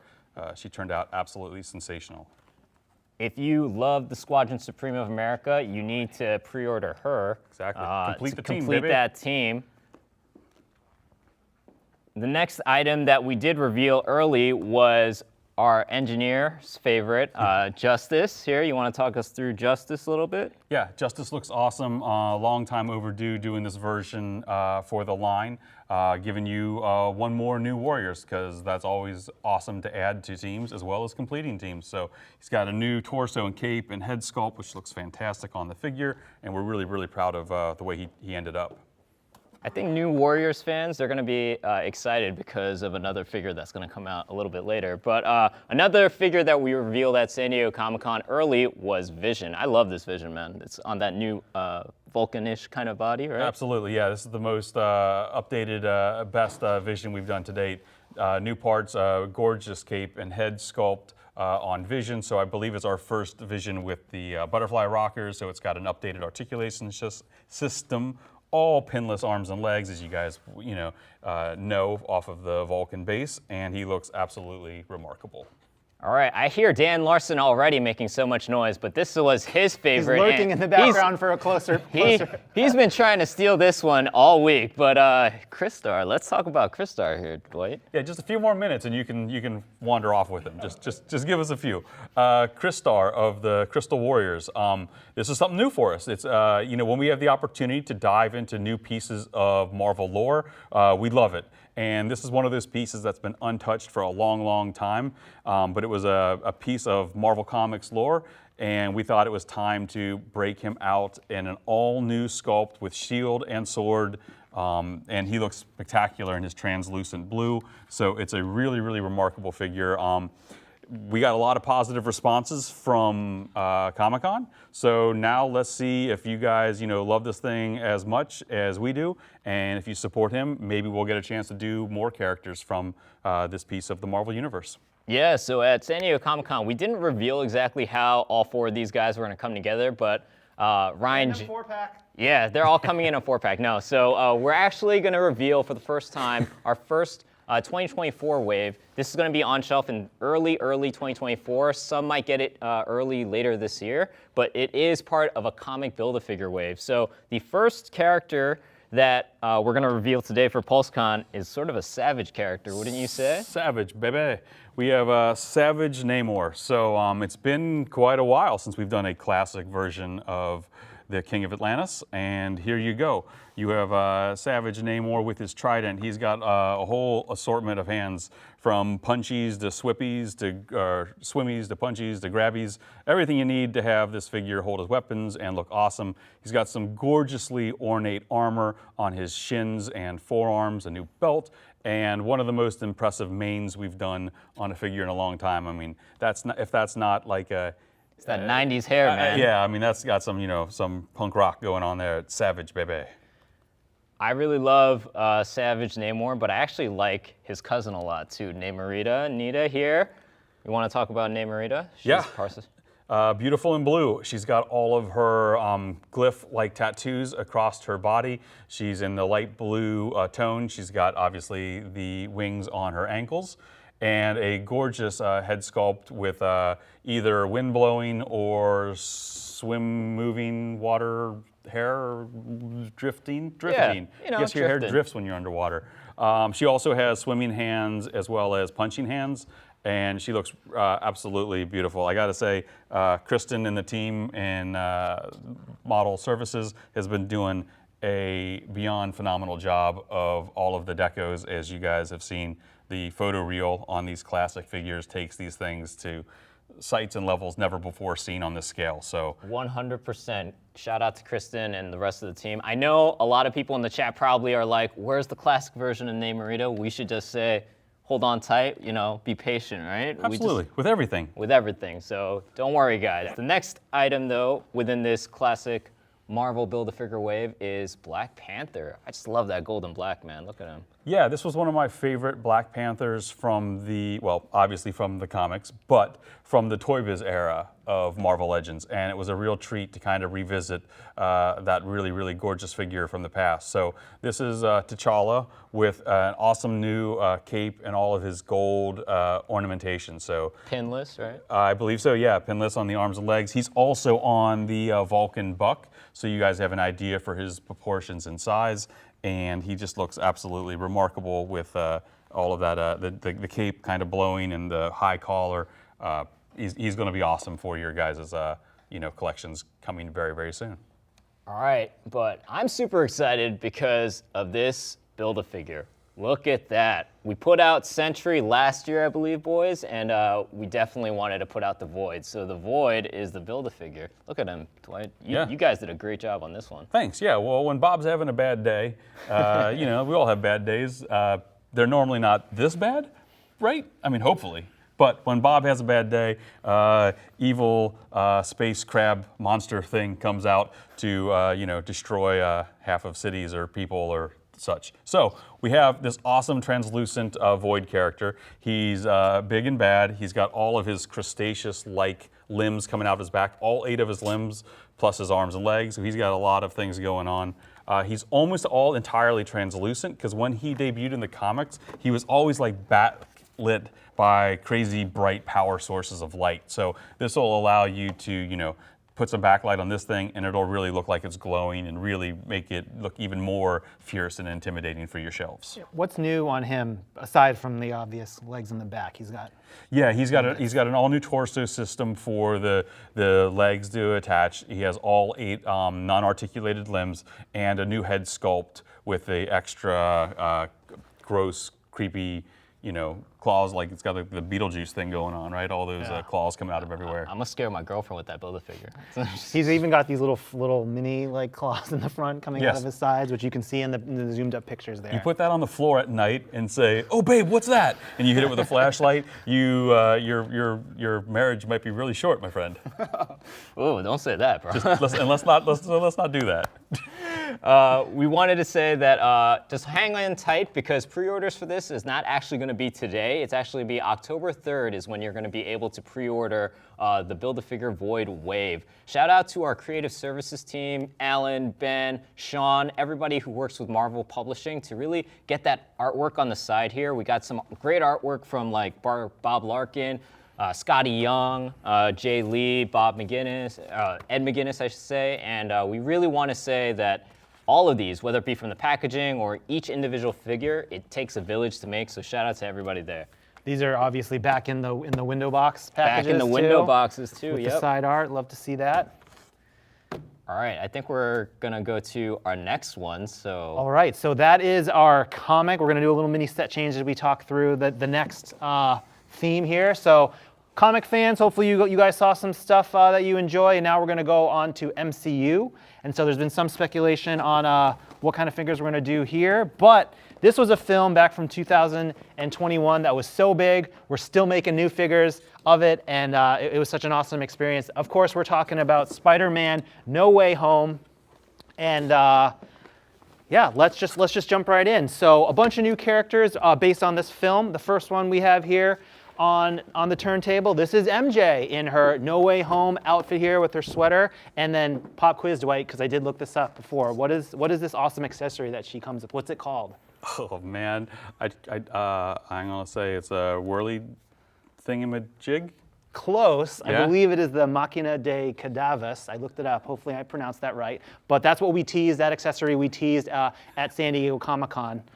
That must have been pretty cool to do this cool accessory like MJ here. Yeah, well, the movie was spectacular, so it was awesome to be able to jump into that universe again and get a chance to visit these characters once we knew what they were going to look like and all of the secrets were revealed. It made it a lot of fun to go back. And the cool thing about being able to go back in time was we were able to do these things more impressive than, sometimes when we're basing figures off of concept art and early things, right? We actually knew how this was all going to end up, so we were able to make these things some of the strongest, most impressive figures I think we've ever done for, the MCU. So MJ here has a new sculpted hair, the sweater, the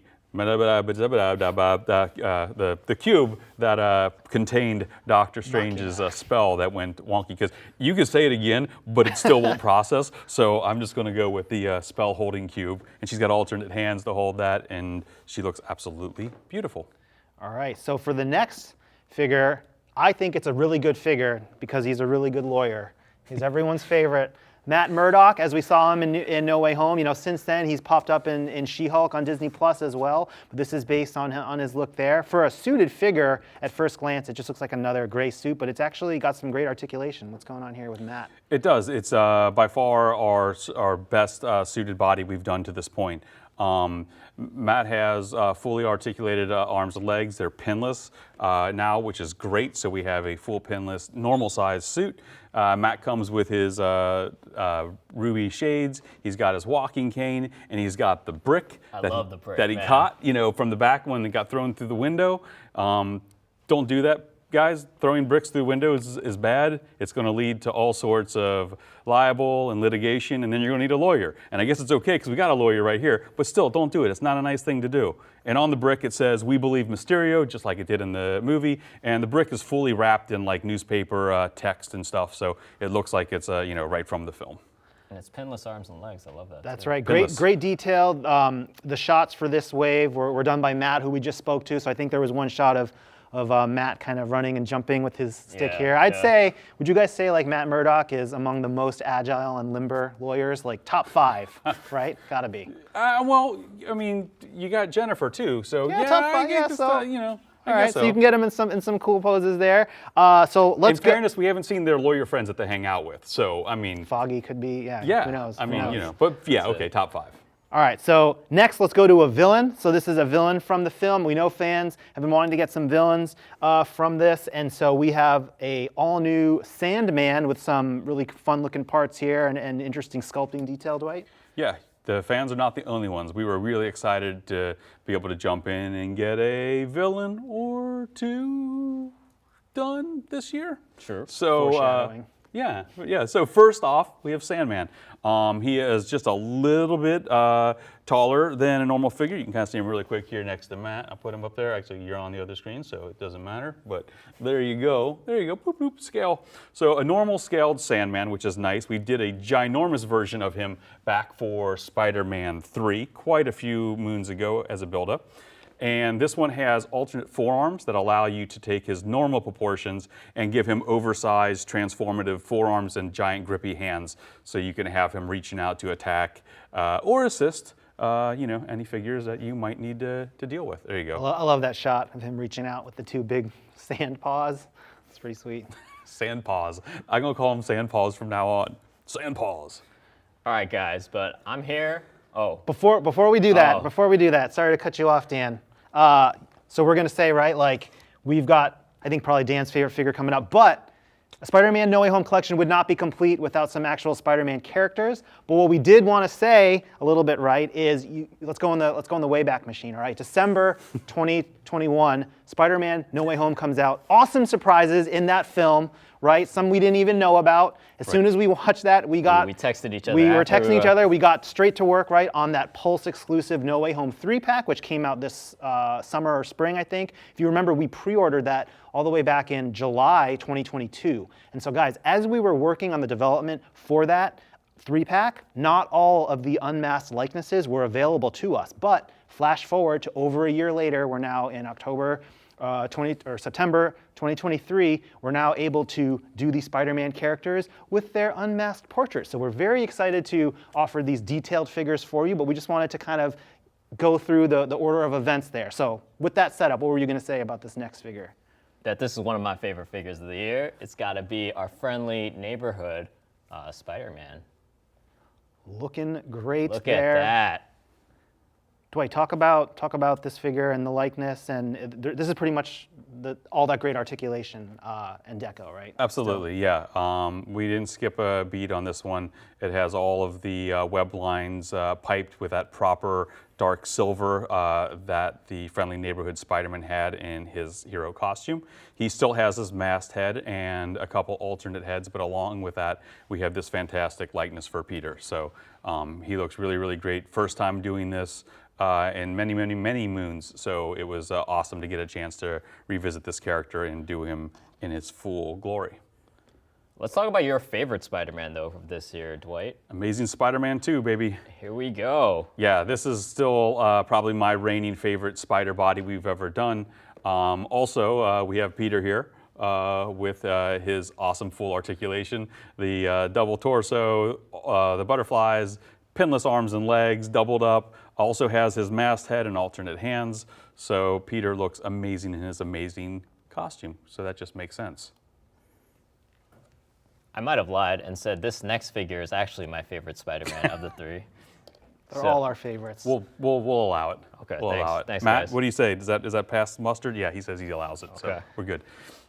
So here we have Spider-Man from the end scene in No Way Home, the final costume. Red and blue suit. The red and blue suit. Yeah. So yeah, so Peter here has his masked head. He has the full assortment of hands because we've never had a chance to offer this figure before. So he's got the full 6 hands, masked head, unmasked head.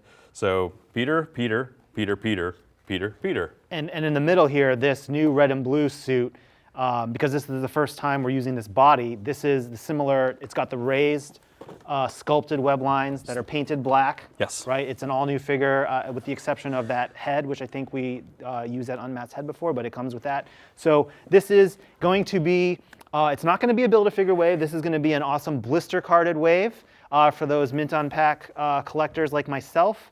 Mint on card collectors, and so you can go out and get them. This wave of 6 is going to be available for pre-order later today, again starting at 4 p.m. for Pulse Premium members on the Hasbro Pulse, and then at 5 p.m. for everyone else. So go get this awesome looking wave. If you want to get one in, one out, I'm not going to tell you that's wrong. You got to do that if you want. But that's not it for Spider-Man. As Dwight was saying, one villain for today, that wouldn't be enough. Just one? We need more. We need more. And this is the first time fans are going to be able to see it, right? First time reveal. Ever. First time for PulseCon because we love PulseCon so much. So who do we have flying around causing trouble as he did in this film here? I needed to have a key fob with a certain laugh to be cackling right now, right?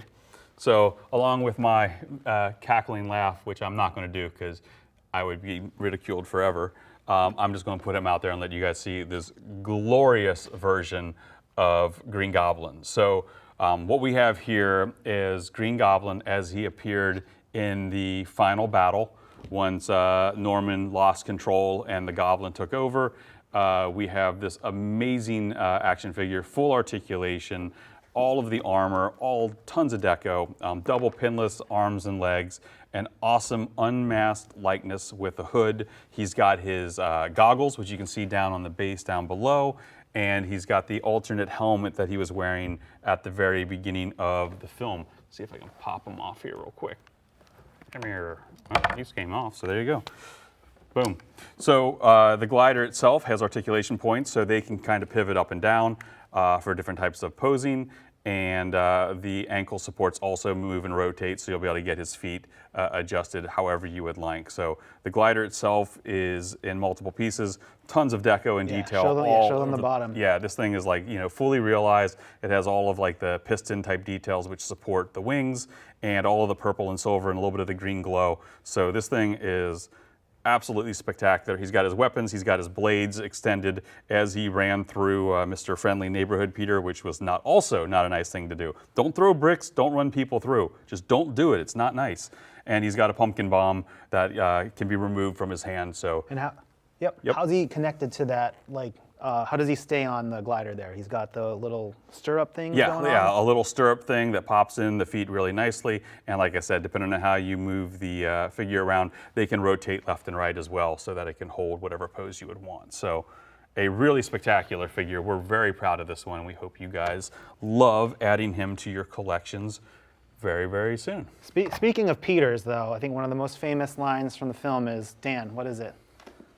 Oh, you always set me up live, man, and then you're like, man. I don't know what you're trying to do. Well, it's hello, Peter.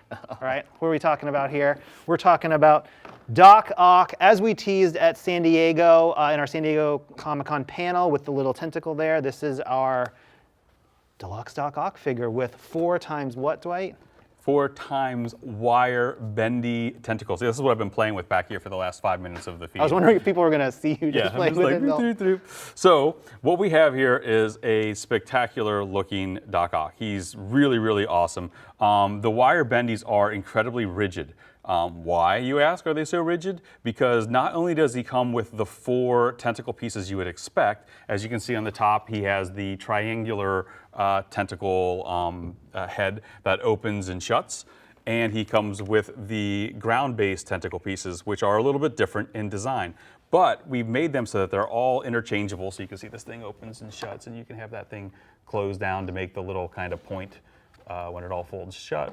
Because sometimes when he's talking to his tentacles, they get all kind of weird and they emote to him.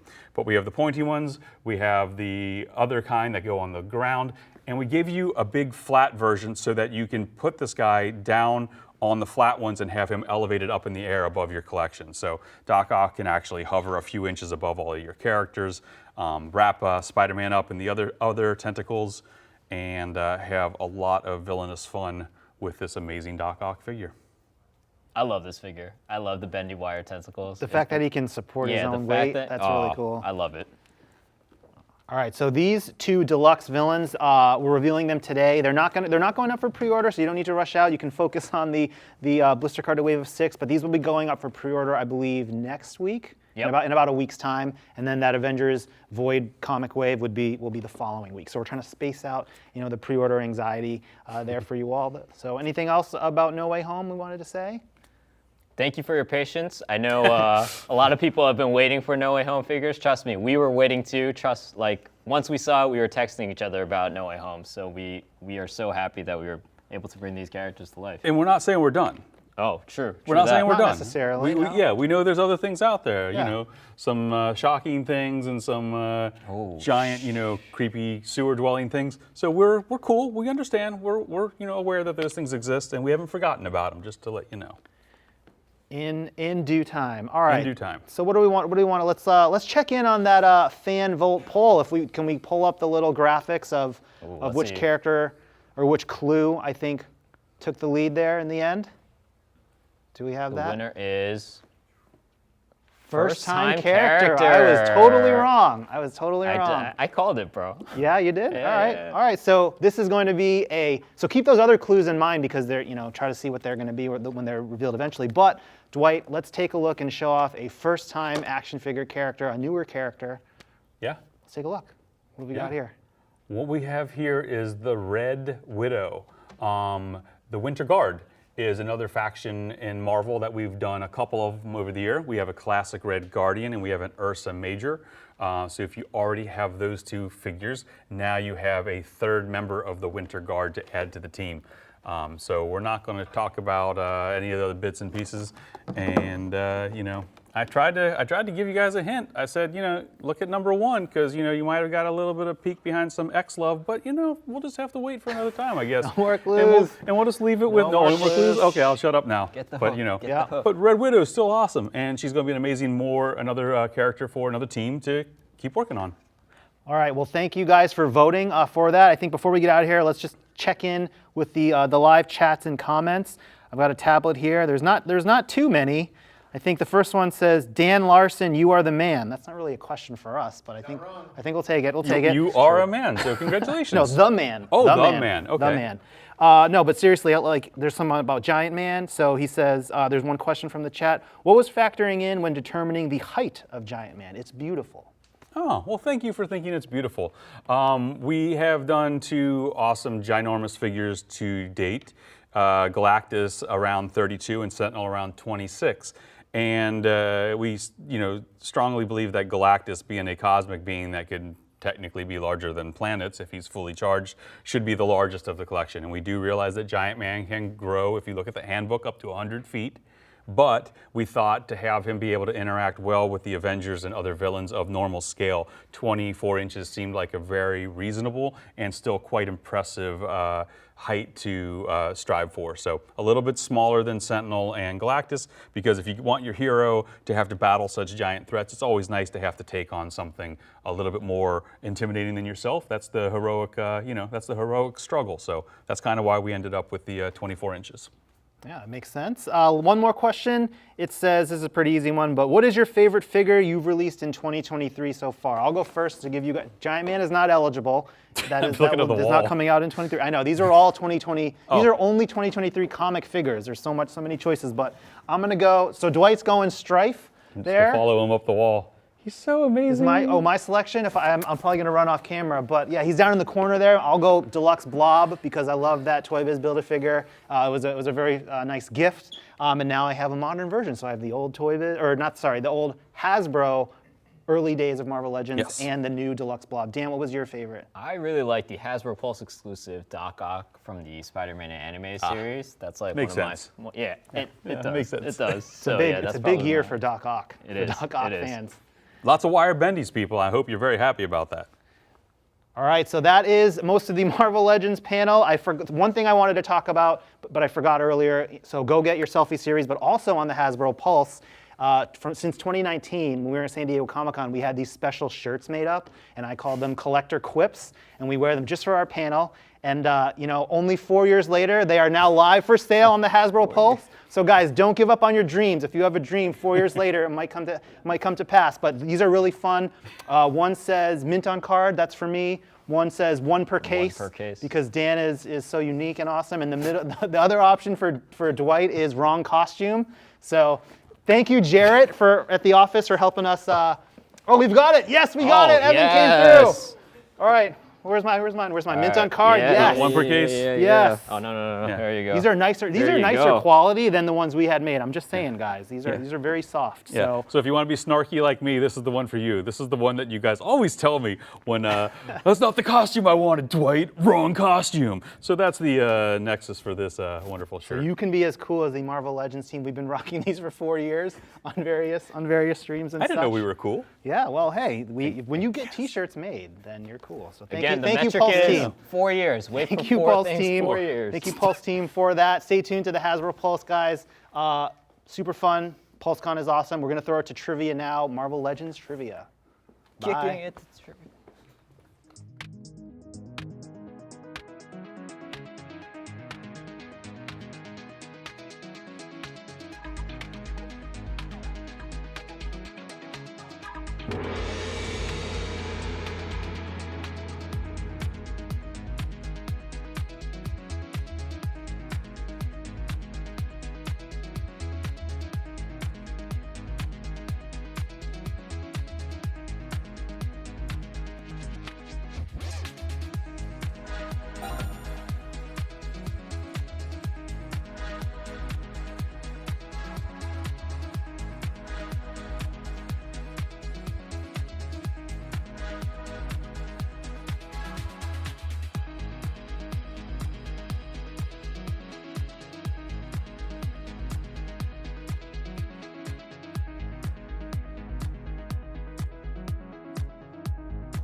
Huge news, lots of reveals, and a galaxy of information. Thank you as always to our incredible, spectacular, and amazing team leading the Marvel brand. Thew, How'd you do with the trivia? I'm doing my best here, man. I've scraped a few answers, but you know, a lot of you guys are definitely doing way better than I am. Anyway, Marvel panel was great, as always. Enjoyed hearing from the Fab Three. Great reveals, and I do love the look of that new giant man HasLab. It is giant and a man. It's incredible. Loving these selfie series figures. We're going to hit this one more time. We've got Iron Dan. Oh, I don't get to do that with my name. It's good for lots of things, but I do that hand gesture. We can call him Thew Whip. Thew Whip. Hey, Thew I Whip. love it. God, you're better at this than I am, Dan. Now with beards and glasses and a selfie series promotion for Pulse Premium members on the weekend. Dan, I'm reading your text. That's your lines. You read mine, I'll read yours. Okay. Yes, it's exclusive to stand. Oh yeah, the exclusive stand and the PulseCon sleeve. There you go. Yeah. Hey, Thew, can you believe we're down to our last brand of the day? Time flies when you're having fun, I guess. But before we go, it's a good time to check the chat again for questions and comments. We love when everybody's involved. I think we're actually skipping that part. Yeah, we're a bit short for time, That's so right. let's crack on. Last but certainly not least, we're about to dive into Dan's favorite Hasbro brand. You better take this one. That's all right. G.I. Joe. The retro and classified series figures have been amazing. The diorama pictures are fantastic and inspirational. And here we'll have a special guest joining the team to give us some insight on the process. Let's welcome back our friend Emily once again, and the G.I. Joe team. It's Tony and Lenny.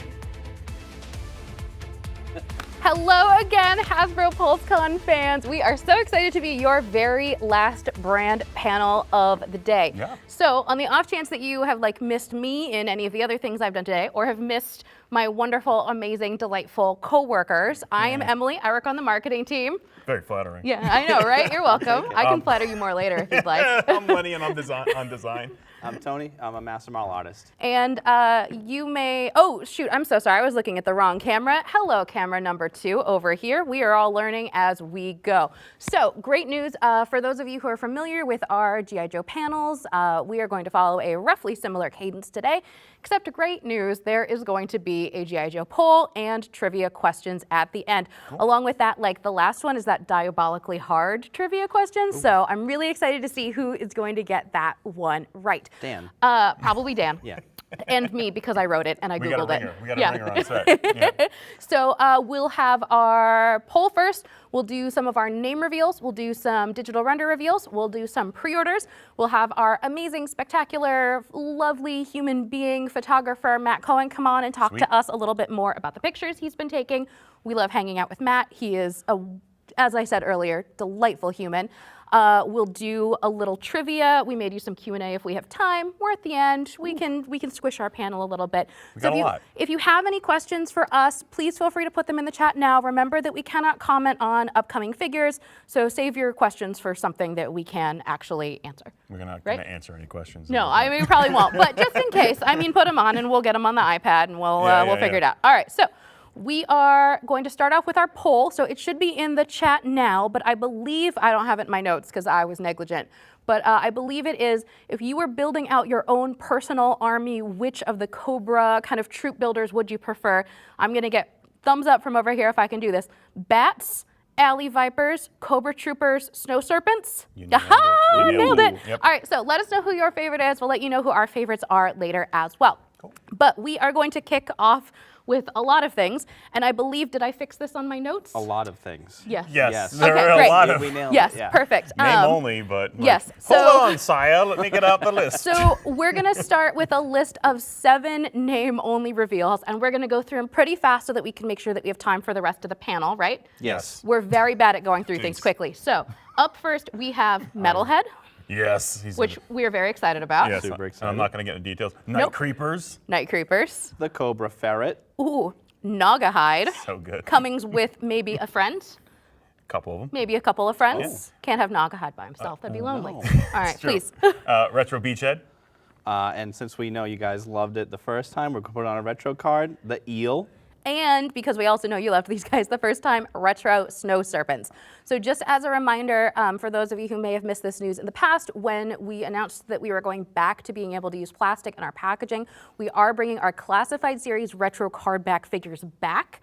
No longer will they be exclusives. These are going to be mainline offerings, and we have been listening to your feedback that cardstock is going to be nice and thick for you, so it will maintain its beautiful, pristine shape. We got them in, and they're pretty powerful. Oh yeah, they look really, really nice. You could probably board a door with it. Yeah, perfect. Always a good goal. So we are just like absolutely flying through this today. So we are starting off with our very first digital render reveal. So as a reminder, these are pipeline reveals coming further down the line. We are excited about them. Hopefully the chat is like, oh my God, you just dropped 7 new name reveals. And now you're just gonna go into all of this. There's a lot of them. All right, so up first we have Big Boa. Oh yeah, is he on the screen yet? Oh yeah. Big All right, Boa. let's, can we switch out to be able to show the nice people at home so that they can be as excited as we are? Yeah, there we go. Oh, there he is. So yeah, we want to get Big Bo in the line. He's a ridiculous character, and the Cobras needed their trainer. This character's got a lot of cool stuff going on with him. We added his head. So what does Big Boa look like when that bucket is off of his head? So we went with this kind of like beat up face. You can see he's got his teeth knocked out a little bit. Comes with some weights. What you're not seeing is they're 90-pounders because this guy can pump some iron. Just for easy curls. Just curling them. Super low-key. Or you can hit G.I. Joes with them. And then he also comes with swappable hands, which have blood on them, which looks pretty cool because, you know, he trains a lot. Again, the deco looks sick. Tony, you did a really good job on that face, man. Oh, thank you. Yeah, the face print was super fun to work on. We got that 5 o'clock shadow, that grizzled look of that kind of veteran boxer trainer. So we beat him up a little bit, and we love the missing tooth. Yeah, we like to say he's a panzika, too. I could see that. And you know, while we're talking about new things, no. so I know Lenny's like, you're not really going to do this live. So it appears we have freed the nip on this figure. For the first time in Classified series, we have nipples on figures. We are excited. We're all biznips on this one. We went into the mold and we updated it and we added nipples to the shirtless torso. We listened to the fans. Yeah. And that's what they wanted more of, I believe. Realism. We're all about realism. And we were told we had 20 seconds to talk about that. So, kind of going to another character that we had previously announced during our Dragonfly HasLab campaign, we really wanted to make sure that he wasn't locked behind the 100%. campaign because That's right. we wanted to make him, you know, there are some characters that you just want to make a little bit more accessible. So please welcome for our digital render Airborne. Oh yeah, I'm super, that's nice. I'm like pumped to get him into the line. I've been wanting to do this character for a long time. We had a lot of fun with his accessories too. He has a helmet that the optics can plug into, and they fit onto his head really nicely. His second pair of goggles goes on his helmet, but then his first pair of goggles can go on him with the helmet on too. So a lot of nice layering with this figure. He feels really geared up. So super excited to get him into the line, and I hope you guys are too.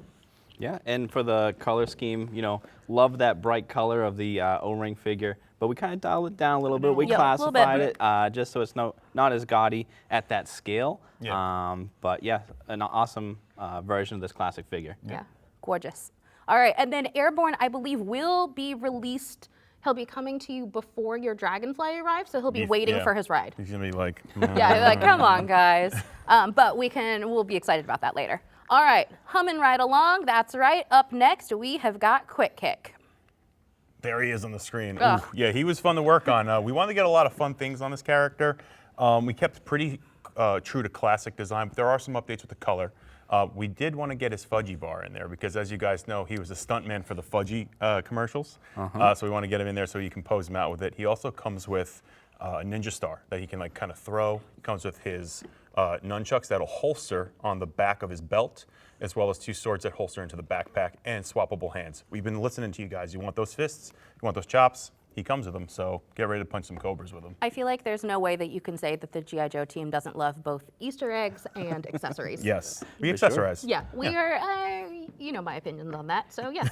And you're getting 2 heads here. Yes. How amazing is that? So the you got flowing that, locks head is very we nice. wanted him to feel like very like Bruce Lee-ish, you know? So. It's coming through, I think. Yeah. Yeah, and we updated the pants, actually put a little bit of a woodblock inspired kind of cloud, wind. The idea is that he's as fast as the wind, so we put this cool Japanese wind pattern on the side of his pants, so it's not just a stark black pant. Yeah, get a little extra detail in there. So that'll be something that you'll get to see when we have some diorama pictures available for Quick Kick later to launch pre-orders at you know, whenever we launch our next set of pre-orders. Or the set after Whenever that. that happens. I make no promises moving forward, but he will be pre-ordered We'll eventually. pre-order 'em, yeah, yeah. we'll get to it. We've Yeah. heard a lot of feedback that you guys have a lot of pre-orders coming through the end of the year, so we're trying to, you know, draw things out a little bit for you. Yeah. We're generous with our ridiculous number of figures that you'll be receiving before the end of the year. Yes. Everybody complained there were no Joes, and now there's, you know, all the Joes. A lot of Nothing Joes. but Yeah, Joe. nothing but Joes. Speaking of figures that there was a lot of conversation about when we were doing our His Tank HasLab campaign. A lot of people, when you were doing the fan vote for the Ron Rudat, it was the His Tactician. I get the names mixed up. Tic-tac-toe.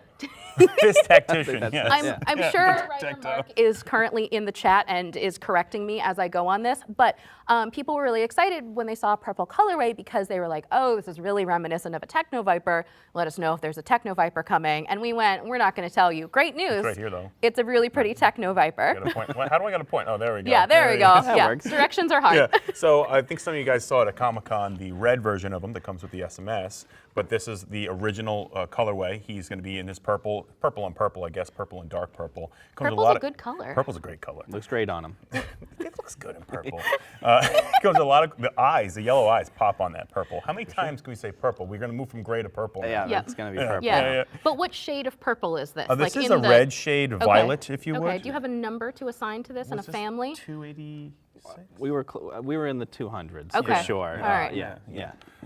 Anyways, for him, he's got some cool stuff on him. He's actually got a readout screen that comes out of his data pads that are on his forearms. We updated the design to give him some, he's keeping data, he's keeping schematics in there. It's basically a schematic that kind of comes up on a holographic screen. His backpack, if you notice, there's like horizontal things popping out of there. Those are his pneumatic tools that the original figure came with, which will plug into the cord that also plugs into his ray gun. So a lot of cool stuff going on with this figure. A lot of fun, a lot of play, a lot of little gobbledygooks going on with this guy. He's cool. We do love a good gobbledygook. Yeah. Yeah. So that's my favorite thing about this guy. And the complementary colors of that yellow, Lenny was saying earlier, that yellow popping right off of that purple. Gorgeous. Gorgeous. Gorgeous. There you go. Gorgeous. And so up next, I know that we literally just did this. That's a name reveal. I know. So we literally just did this as a name reveal. But if you were really excited in the comment section, which we can't see right now, but I will just assume you're excited. Assume you are excited. There we go. Words. About everything we're talking about. So we're going to give you a sneak peeky on this one. And just to clarify, before we show this picture, this is a deluxe figure offering, which is why he comes with so much stuff. So up next for a digital render reveal, it's Metalhead. He's pretty crazy too. So we wanted to go in on the backpack. I'll focus on the backpack a little bit. What you're seeing there is all of his rocket launchers detached. Those balls on the top of the arms, the rocket launchers will plug into that so they can 360 degree around the top of the arm. The arms also articulate up at the shoulder joint, which is by the backpack. So you can get a lot of cool directions, like he's firing in all different crazy directions. He also has the ball joints on his thighs. Those are where the lower rocket launchers go when they're dual rocket launchers. Those are the smaller ones. So we wanted to go all in on this guy to make him like a complete human weapon. And we updated his armor a little bit because we put a blast shield on the front of his face because I feel like if you're firing off rockets, you probably should protect your face a little bit. Especially if they're firing from your thighs. From That your just thighs. seems- This man he is squats all day. What do you think the safety regulations for Cobra are like? They don't exist. Lax. They are, No OSHA in the Cobra universe? There's no OSHA. What else about this guy? So he's got swappable hair. The goggles are connected to the hair, so it's a nice tight fit on the figure's face. We did some fun stuff with his inkjet or his printed face details that you guys will see when we show more of the figure. And then he has the helmet that the original figure had. That helmet was more of a bucket back in the day. We wanted to go a little more heavy metal with it, so we gave it a buzzsaw mohawk and some spikes on the top of it, but we kept the iconic yellow of the lens to go with the helmet, so it's as if he's using the same technology there. And you'll notice all the blast effects to the side. Those all plug into his rocket launchers that are attached to his thighs and his backpack. Rocket launchers on his thighs. Yeah. I love him. It's very practical. When you put this much stuff in a pack, I have no clue how to make one of these vendor reveals. It's And really, jam really pretty, it though. You did a into great square. job. Yeah. But You did a good job, Yeah. Thank you. Thank you. All right. So, super super technically speaking. This was a reveal that we did at San Diego Comic-Con, but it was a little bit more of a casual reveal. So you have likely seen pictures of this actual figure floating around on the internet, but we have a cadence and we got excited. We wanted to talk about it. People want to so see it. up next we have Mutt and Junkyard. But really, let's focus on Junkyard. Junkyard's where it's at. The good boy face. Oh, so cute. While we were designing this thing, I was like, I need a Rottweiler. I want a Rottweiler now. But he came out so good. I mean, you could see he just exudes good boy. Yeah, I think he really does. And it's then really nice. The mean boy face is awesome too, which came out really good. And you guys saw it at Comic-Con. The production piece is looking very good. He has a lot of accessories with him. He has multiple hands. The reason for that is because Mutt has to give hand gestures to Junkyard when they go into battle together. So you can give dog hand gestures to him because he's a dog trainer. Look at that storytelling, Yeah, huh? that's really nice. That's I like very it. thoughtful. Storytelling through toy. Thoughtful is a great way to think about G.I. Joe classified series. You know what? And Junkyard thinks that Mutt is thoughtful. Look at that good boy face. He has a good boy Another face. little detail, the man is muzzled, not the dog, if you notice. So he comes with the muzzle, which will Excellent layer detail. very nicely underneath his helmet. And of course, we gave you 2 goggles so that one doesn't stretch when you put it over the head. Very helmet, smart. rather. Courteous of you. Very courteous. Yes. Yeah. Are you okay if we skip along to the Let's next go. friend? All Yeah, right. people want to see We're the next one. We're Let's going. go. We're going. All right. I'm so trying to say it fast. No, you know you're what I doing mean? so good. You should have heard how long we were yapping in rehearsals. We're very long Holy in the tooth smokes. in general. If somebody was like, you want your whole panel to be 2 hours, no problem. We could have done that. So up next, remember how we were talking about retro card back and we'd mentioned a couple of characters that'll be coming up. This is probably just like not even a surprise to you because, well, A, because we used her as a name reveal at Comic-Con. And it but said B, retro on it. Did, That was the biggest and B, because with our Dragonfly campaign, our HasLab that just funded, which thank you, we're very excited about it too. We included Glenda, which is a very, very strong hint that our friend Retro Scarlet is going to be showing internet up. sleuthing going on. Yes. Oh, it was very, very cool to see you guys putting together a lot of pieces. Oh, there she is. Yeah, there she is. Yeah. Boom, bam, they're like, Yeah. get to it. There she is, Retro Scarlet. And she's looking pretty rad, I must say. We kitted her out to the 9s. She actually, you'll see that floating ponytail. That's because she comes with 2 ponytails. That floating one actually is designed to go over her backpack and make it look like she's running. And the ponytails both can swivel on the port that they go into in the back of her head. In the cartoon, if you guys remember, she had trick arrows. So we gave her a quiver that all those trick arrows will go into. And of course, like all retro cardback figures, she will be coming with a stand that is G.I. Joe specific to her faction. I'm super excited about this one. I can't great. get over how awesome she is, and she's one of my favorite Joes, so now we have her in the line in looks classic delightful. styling. Very cool. Yeah. And we love the face print that we're seeing from Yep. the vendor. Very basic look. She's going into battle, so she's not going glitz and glam, but subtle blush, some eyeliner in there too. So she's Little beautiful. subtle freckling. There's some sass slight- with the cat slight eyeliner. freckling Nice. as well. I like it. The freckling is coming out really good too. All right. Can you believe we still have more of these? That's right. There's Keep another going. 4 Oh, wait, of these there's to more. do. Keep So going. I like literally just got an Instagram message about this. What delightful timing. There you go. Up next, which we actually have not announced as a name reveal, is our new retro Recondo figure. So with great mustache comes great responsibility, which is something we are often fond of saying on the G.I. Joe team. And Recondo is looking delightful. And I gotta say, that mustache with the khaki outfit works beautifully. It sure does. And again, it's a really nice redeco rendition of the Tiger Force version. Of course, it comes with the G.I. Joe stand. But Tony, the camouflage. The camo was awesome. Super aggressive tiger. It's called the Tiger camo pattern. Correct. So this looks like it was really easy for you to do. Yeah. Wait Yeah. until you see a couple slides up. But this one Poor was Tony. great. So tolerant. We Yeah. like our camos. We I do. love- We're trying to get those right. As so. well as it gets, I do Yeah. love the painstaking detail that goes into Yeah. these items. So They're beautiful. I love it. I love the challenge. The craft. And then, what would a retro line be, especially as we're kind of bringing things back and celebrating? What would our line be without an all-new retro Duke? And bam, There we go. There he is. And we went all out on him. He was really fun to do.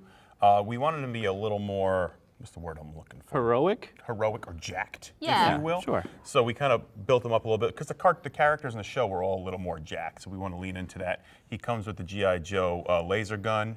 He comes with his iconic binoculars. He comes with a secondary set of pans. Yeah. Jeez. As well as the G.I. Joe stand. helmet. The helmet actually has a translucent visor that flips up and down on it. So cool. And on the backpack, we wrote, wherever there's trouble over land, sea, and air, G.I. Joe is there. Butchering a little bit, and it is the smallest font ever. And you can read it. You can read it. With a magnifying glass? We were discussing it earlier. I just like the idea of him setting up camp, pulling out that shovel and saying, and then just going for it. Yep. All right, guys. Beautiful. A little inspiration. Yeah. So those were our 3 retro reveals for today. So as we kind of go into this next piece, so this is a whole new segment that we haven't talked about. We're throwing it a lot today. So remember how, oh my God, was it only last year? Only last year. Only last year was 40th anniversary? Yeah. Oh, truly, time has no meaning. We have a lot of anniversaries on G.I. Joe because the brand has got some lineage, right? So last year was the 40th anniversary of the Real American Hero era of G.I. Joe that started in the 1980s. But what we get to celebrate next year is really exciting. It is the 60th anniversary of G.I. Joe as an entire brand, as you know, really the first action figure that started off like everything that we're doing here. Yes. And it is not lost on us that we are part of an incredible legacy on this G.I. Joe brand, and that, you know, G.I. Joe is something that's going to exist for many, many years after we are long gone, and that this is probably going to be part of our legacy that we impart on the world, which is lovely. It's delightful. Living the dream. We wanted to celebrate the 60th anniversary of the G.I. Joe franchise, but in kind of a different way than just rehashing exactly the old figures from, oh gosh, what's next year going to be? 2024, so this was 1964, right? I mathed that right? Nice Somebody math. in the chat will tell me if I didn't.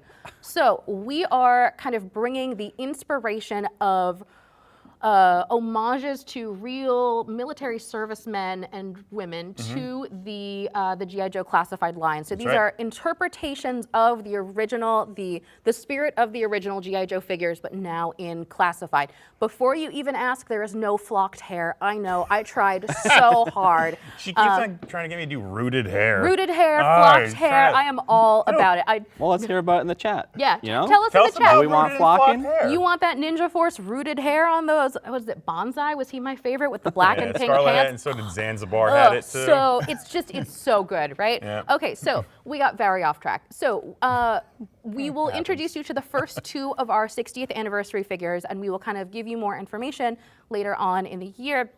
But to highlight, these items also are deluxe figure offerings, which explains why they come with so many stuff. Okay, that was a very long-winded explanation, but if you wouldn't mind, please bring up our first picture.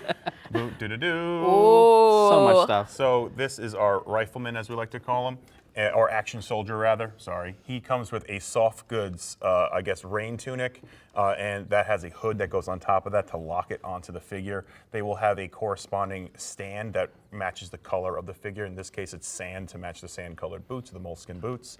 He comes with a new 50 cal machine gun that has a stand that it can go on, that it can also plug into his backpack. It has a bullet bandolier that will feed through it as well. You can change the handles on the 50 cal so he can hold it, or he can get behind it and lay down and man the machine gun as well. Comes with an array of other weapons also. Swappable hands, swappable head. He has a hood down accessory so that you can put the hood down when he has the soft goods on as well. I'm super excited about this figure, and I think the other detail that gets lost here is almost all of his pouches on his vest come off. Yes. So you can like mix and match and kind of customize how you want them to go on there. Versatile. He's very versatile. He's ready, tactical, if you will. Tactical. So very cool figure. I'm excited, and I use my samples as troop builders on my shelf, and because there's so much. We want to give as many options as possible in the pack. And just how they did back in the day where you can buy booster packs for their costumes. I'm probably rambling, we're running out of time. Well, but yeah, he's awesome. Yeah, and we talked about camo earlier. Oh, yeah. Look at this, 3-color camo almost on every piece of this guy. This one took a while, a lot of patience, but I loved every minute of it. Almost a week, I remember. Probably. It was brutal. But I definitely feel like I hate you. I would get my these boss DMs. is watching. We don't need to talk about how long it took me. All right, so as Tony reminisces on his choices. Coming up next, so we have kind of a really cool recon diver. Did I say that right? Recon diver. Recon. Yep, Yeah. Yep. Our interpretation of our action sailor. So here he is, and what's cool about this figure is not only do you have the swappable heads, all of his vest come off. So the under vest comes off, his life preserver comes off. He comes with some ammunition satchel. He has a really cool rebreather, and the rebreather actually this time around is connected to his goggles, and the goggles are clear, which is really fun. Also, his depth gauge, which is underneath his backpack, that actually connects to the rebreather on the chest, which kind of like pegs right on there. And the other big old piece you see on I guess the right of the page, that would be his submersible, and it has all sorts of cool like sonar detail on the little screens that you can't see it from that angle, but when you get it in hand, you'll see it's like sonar stuff of seeing if there's any bogeys on his way. Yeah, you can scoot around underwater, and it's amazing. So this finally brings us to the end of our digital reveals for today. I know, everybody's excited. They were like, ooh, Joe panel's going last. What are we going to get? So while we are here and while we are excited about talking about all of our G.I. Joes, we thought we would kind of impromptuly, that's a word, right? Yes, bring in our friend Dan to see kind of what his thoughts and feelings are about the newest G.I. Joe reveals. I just want to say you're doing an incredible, fantastic job. Everything is awesome. I'm loving every single bit of it. So as we like to say on the team sometimes, do you have favorites? Sometimes they're all our favorites. Are we just talking about the digital reveals? Or any of them, dealer's choice, whatever From we've the talked whole about line? today. Sure. There's not that much show left. I know. We could talk about this forever.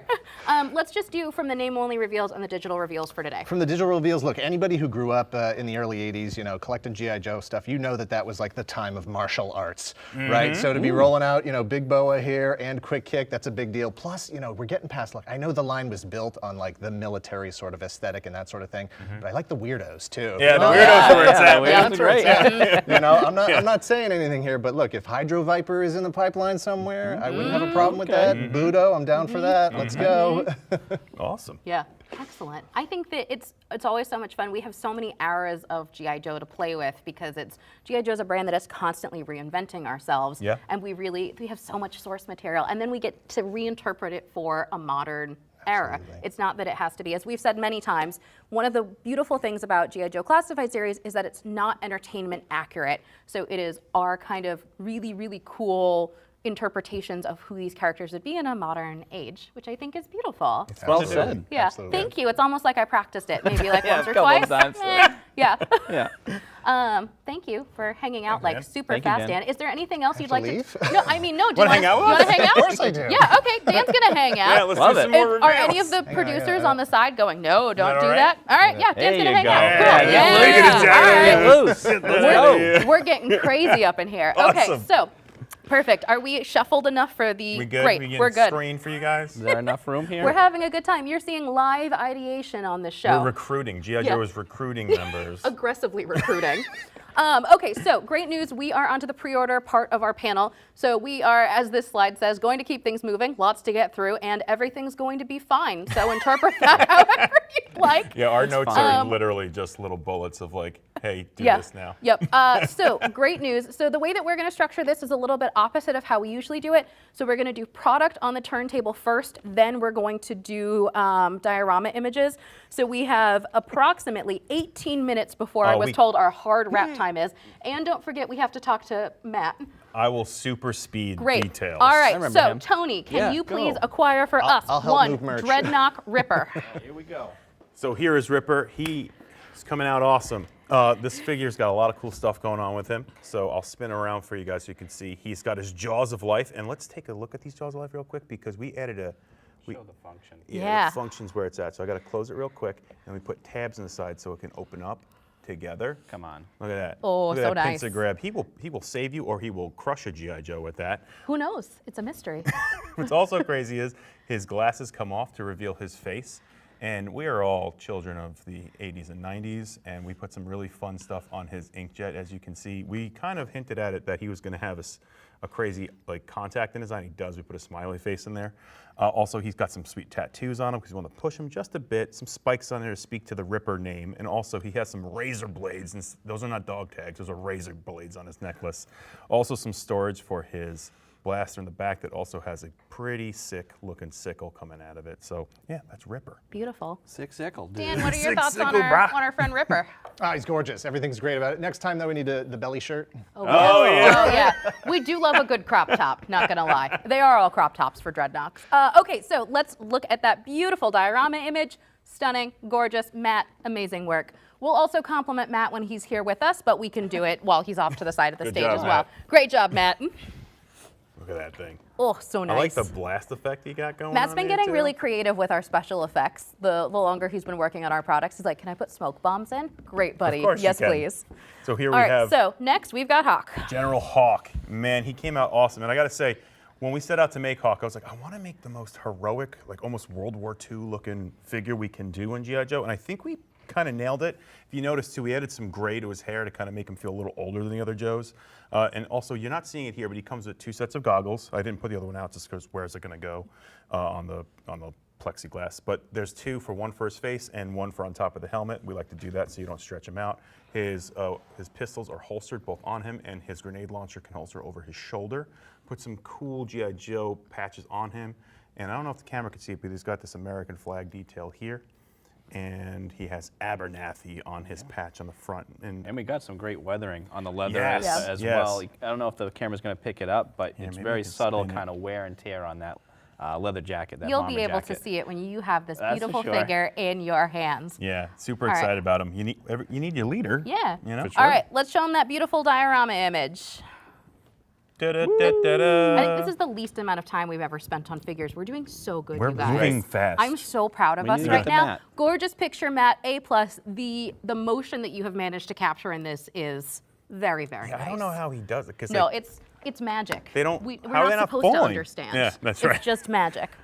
All right, Dan, thoughts, feelings? Thank you, sir. For Hawk? Yeah. He's gorgeous. I love the jacket. The jacket is fantastic. People have said it looks like me, but I think it's only right here. I don't see it. I don't see it. Feels That's very not me. heroic Yeah, right well, now. yeah. But do you want to it's- take it as a absolutely. compliment? Are Of you course, flattered? of course, Okay. absolutely. All So day as long long. as it's flattering, that's what we want.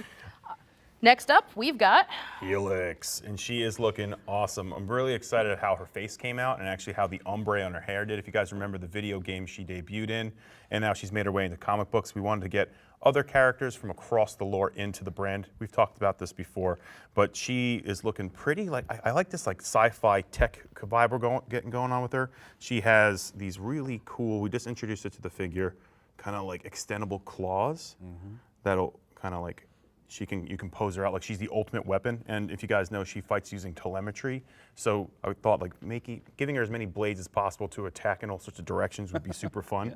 And what's also fun is they're C-grips, so you could take them off. So figures with a similar similar diameter of forearm, it'll fit. You can stretch it and then With a low durometer. with a though. low durometer. Yeah, Yeah, you're yeah, right. yeah, Yeah, you got it. Durometer is Okay. how we measure There we go. plastic. Thank you. I'm gonna- Yep, perfect. It's the hardness of a plastic. Great. Thank you for that feedback. Maybe someday we'll do a plastic durometer demonstration for you. And Not she right also now, has but the later. extended mags. Oh, look, I'm getting excited Yeah, now. I know. We added the extended mags on the pistol, and she's got the machete on the back with the tactical gray. It's She's gonna gorgeous. be sick, all right? Gorgeous. All right, let's show him that diorama pic.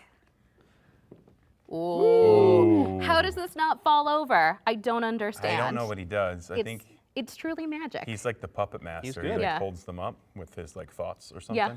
Oh, when he Perfect. sent this God. though to us, I lost it. I was working from home and I Yeah. almost spilled my coffee because like this the way the composition of the Yeah. blades. Just It's gorgeous.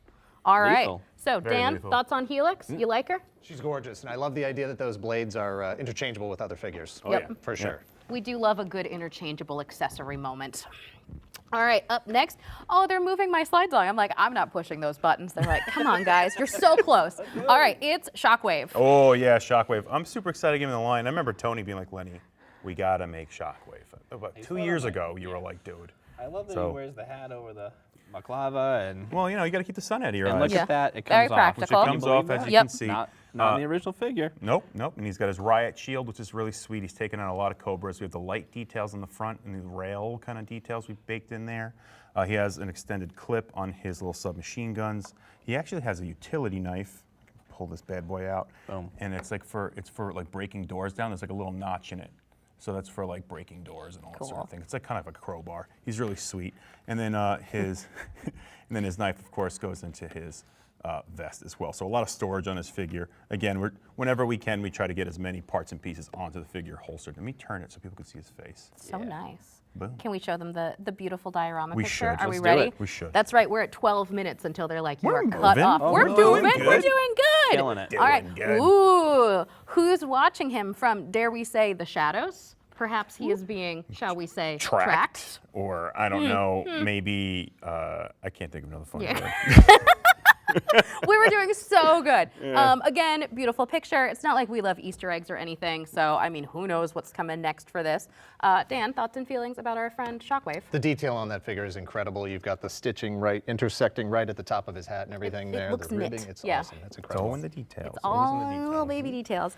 And, you know, you keep saying, give us more Dreadnoks. Great news. We are giving you more Dreadnoks. So our last Dreadnok of the day for our mainline product wave for this is going to be our Dreadnok Buzzer. And I really wanted him to feel like a mad scientist, and I think we kind of got it / biker, which as he Trent was. Reznor / And if you know anything about him, I think he was a psychiatrist before he joined the perfect. Dreadnoks, which Yeah. is incredible. Or on this figure, his goggles or shades will come off so you can see his face. I really like the portrait we got on him. He kind of, I don't know, there's something about his, like, he's almost like a hawkish, like dangerous look, which fits him very nicely. His chainsaw this time around, instead of being the chainsaw wand he had in 3 3/4 inch, we just gave him a straight up like a logger's chainsaw. Also on this figure, you'll notice on his thighs, so the original figure had these like pads on there, and I felt like they were to protect his thighs from the chainsaw. So those are Kevlar chainsaw pants, essentially, which is protecting him from cutting his thighs open. And then he also has some other really fun accessories. He has a kid's baseball bat, because we thought it'd be funny to give him a kid's baseball bat with buzzsaws put on there, and the chain scythe, which the original figure came with.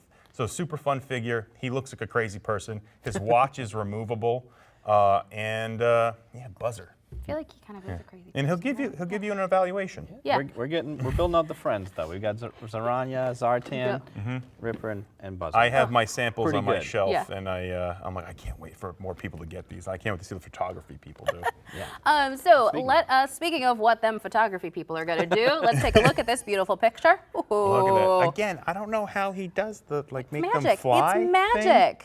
It's very, very nice. Yeah. So great news. You too can attempt to replicate this gorgeous piece of art at home with your very own Dreadnok Buzzer figure. All of the figures that we have talked about so far today for pre-order are mainline items. Ooh. So they'll be available on Hasbro Pulse starting at 4 p.m. Eastern Time for Hasbro Pulse Premium members and 5 p.m. for all other fans. Now, we are just really humming right along. So you guys know that this one's coming. This one is not a super surprise or anything, but our Hasbro PulseCon 2023 convention exclusive is our Crimson Strike team. They are beautiful. I love a good snake offering. As I knock off all the suppressors from this piece. Oh, Lenny, this is They what get happens it. when we try to, speed through it. Strong All right, you have hands. 1 minute to talk about this item. Oh, and while we're here, I'm going to take away from his minute. So Yep. there is an outside case on this briefcase that is nice and pristine. The inside of the briefcase, remember on the Chuckles artwork how he was beating people up as he was stealing this briefcase? yeah. It looks beaten up, and for those of you who are like, it better be magnetized, great news. Magnets. It is. What? All right. Feels really good too. It's beautiful. You're going to love it. You'll be wildly impressed by Open it. it up, open okay. it up, Oh, I'm open so it up. sorry. Oh no, we're out of it up. time. All right. So we have our gorgeous artwork on the inside. This is a caveat, not real gold. Not real gold inside. Yep. But what's cool is on the Zoom call they're doing, Chuckles is walking away with the actual briefcase with the actual data on Yep. it, so they're really angry about it. And then if I can get this, Doing great. The figures will be held inside these Yep. little, I call them coffins, but Dark. Okay, keep they're going. coffins, dude. Keep going. Oh, and then there's the dossier on the back, and this is the file that Chuckles has stolen from them and why they're so mad. Including artwork from the original design specs for the original O-ring That's right. back figure. Details. All right, Details, so details, now you have details. 30 seconds to talk about the figures. Figures are great. Done. All right. Well, no, we Buy did our a, stuff. we did a really cool candy coat on the Baroness figure to make her armor feel more shiny. As you can see it on the black details on her thighs, and then you can see on the red details on her, I guess, battle vest you'd call it. She comes with 2 sets of hair that can be pulled off the figure and swapped across all 3 heads that she comes with. One head she has this kind of like biting lip as if she's like, really like running into the action. The other one is more of like a classic portrait. Then she also has came up with this idea of giving her like a battle mask that like Destro made for her so she can like read schematics on the battlefield. And we of course had to put snake teeth on it because skulls and snake teeth are metal. And of course, the Crimsons match across all of the Crimson course. troop builders. That's right. We love a good provided to you. matchy-matchy. Yeah. Yes. And have we already shown the diorama picture? Did I miss it while I was futzing with the box? It looks great. Great, it's beautiful. You've seen it. It went out with our PR press release to talk about Hasbro PulseCon 2023. Oh my gosh, great news. We have a whole 7 minutes left to get through the rest of the show. So we can do it. We're without rocking and further rolling. ado, we are rocking and rolling. Everybody loves us, we assume. Matt, come on in and talk about some Get of it, the Matt. cool What up, photography Matt? you've done What's with up, us. guys? How much time do we have left? You have approximately 4 minutes if I go very, very fast at the end of this. Awesome. So Matt is amazing. We are so lucky that he has been able to join us. You saw a little bit more from him during the Marvel panel, so I don't feel quite as bad totally shortchanging him at the end of our panel. But check out this behind the scenes footage of Matt from the Dragonfly HasLab shoot that you were doing. That was bonkers. Yeah, this is my favorite shoot that I've done so far here. This is also where we learned that HasLabs need a bigger space to shoot them. If you can see in the video right now, I had to extend my shooting space with just anything and everything I could find in the studio just to extend the table and just throw more sand on top of it and make it bigger. This shot right here was, I believe, the night shot with the lights. That's my favorite one from it. It looks so cool. It's so good. It looks so It's cool. gorgeous.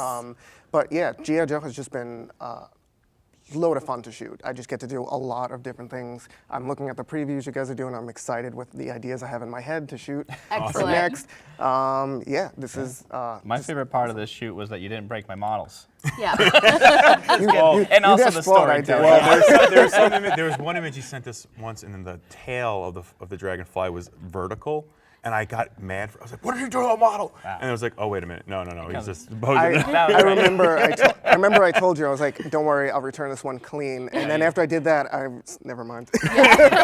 Well, we appreciate your creativity and your willingness to dive in and just go and by any means possible make it awesome. It's the storytelling that you're coming across through all your photos, and just belonging that legacy and that storytelling of the brand is amazing. So thank you. Thank you. I'm just happy to leave a legacy like this officially on all these brands I grew up with. It's just been so much fun. You're crushing it. So Thanks. For sure. And we look forward to seeing what's going to come next and what you'll do with some of the figures that maybe we'll have available for pre-order next month. Who knows? It's a mystery. Maybe it's something on the larger size. Maybe it's something we've announced. I'm sure the chat's like, ooh, I know what she's talking about. Do you?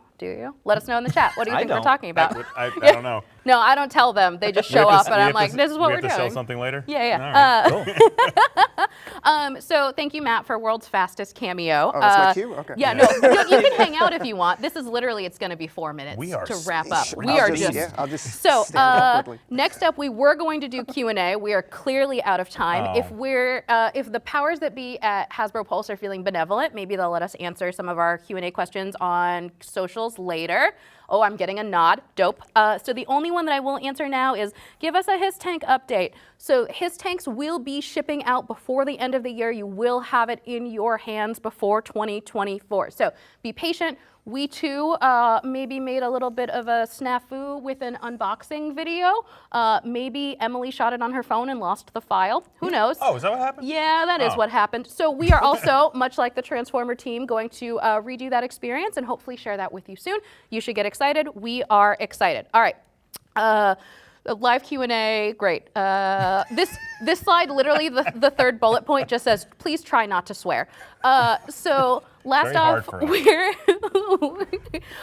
Selfie, great news. Selfie 2.0 is officially here. So you've heard this before. There are new beards. There are glasses. You have some new hair options. We are excited. If you order your new Selfie 2.0 figures this weekend through the Hasbro Pulse app, they come with exclusive stands for your figures and a convention-exclusive sleeve. Ooh, beautiful. What I really liked about this time around, it really picked up funny expressions. And being able to put the crazy accessories on there too. I like that we did the same exact expression. We did? Yeah, basically. Oh my god. Yeah. And I've got real cute glasses on my Scarlet. She looks look nice. at these exclusive stands. Yeah, the stands are really, really nice, guys. Bam. And G.I. Joe Tony, loves their do stands. these stands work with other figures? Like perhaps if you got a Selfie figure, could you, in theory, use these on your other figures? Of course. Yes. Yeah. Beautiful. Great. All right, great Standardized. news. Go and grab your Selfie figure today in the Hasbro Pulse app. Beautiful. And humming right along, it's time for poll results. So, in one-word answers for everybody, of those 4 troop builders, Bats, Alley Vipers, Cobra Troopers, Snow Serpents, who would you have build out your armies? Lenny, go. Bat. It's 2 words, but Alley Viper. Bat. Oh, there Dan. Dan says Alley Viper. I say Snow Serpents. Show us the poll results, please and thank you. Alley Viper, come on. Come on. Oh! I can't see All that right. from here. Cobra Troopers are number 1. well, Bats are number 2. understandable. Alley Makes Vipers are sense. 3, and Snow Serpents are 4. I get a it. Snow classic. Serpents are really kind of, you know, location dependent. Yeah, you don't really want to be going to the desert in that outfit. No, you really don't. So, oh my God, we technically finished 2 minutes early, although not according to our original time. So, thank you so much for Matt for joining us. Thank you so much for Dan for being an impromptu guest. We are, perfect. We are so honored to have been your very last brand panel for Hasbro PulseCon 2023. Make sure you go and grab pre-orders. All of the items that are going out for pre-order today will be available starting at 4 p.m. Eastern Time for Hasbro Pulse Premium members, 5 p.m. Eastern Time for all fans. We look forward to seeing you later. Should we give him a Yo Joe on 3? Oh, yeah. Ready? 1, 2, 3. Yo Joe!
Well, that was fantastic. Always impressed with the G.I. Joe line and those amazing diorama pictures from Matt. Nice one. Love that guy. Good job sneaking in there. Thank you, sir. Thank you. So we're going to take what little time we have left to try and zoom through all the product from all the brands, including the G.I. Joe items that we just saw. A gigantic thank you for all of the Hasbro brand team presenters, guests, and our star of the show, these amazing toy reviews.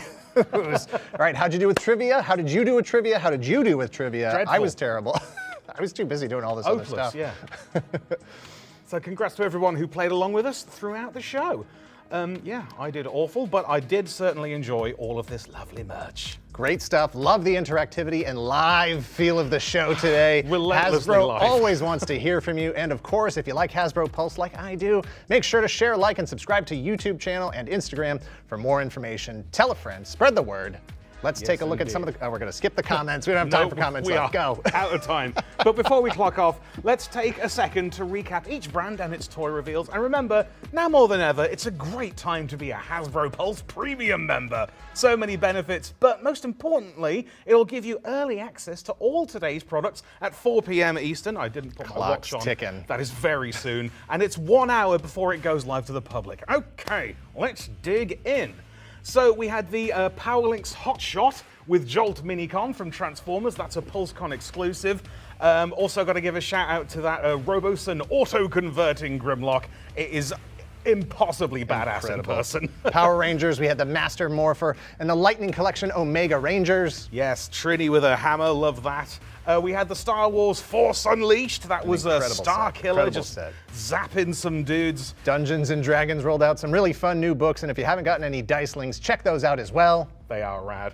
I also love those Hero Quest dice, and the roll-up mat goes in your knapsack real nice. Magic the Gathering had some really cool cards, that Nerf Blaster and the Littlest Walkers. Adorable. That Marvel Giant Man HasLab is ridiculous. That scary face is wonderful. And we had Detroit Steel, the big bad Tony Stark Iron Man thingamabob. G.I. Joe rolling out the G.I. Joe Crimson Trio with Baroness and Tomax and Zaymot. Yes, Nate. And we've got to once again hype up Selfie Series 2.0.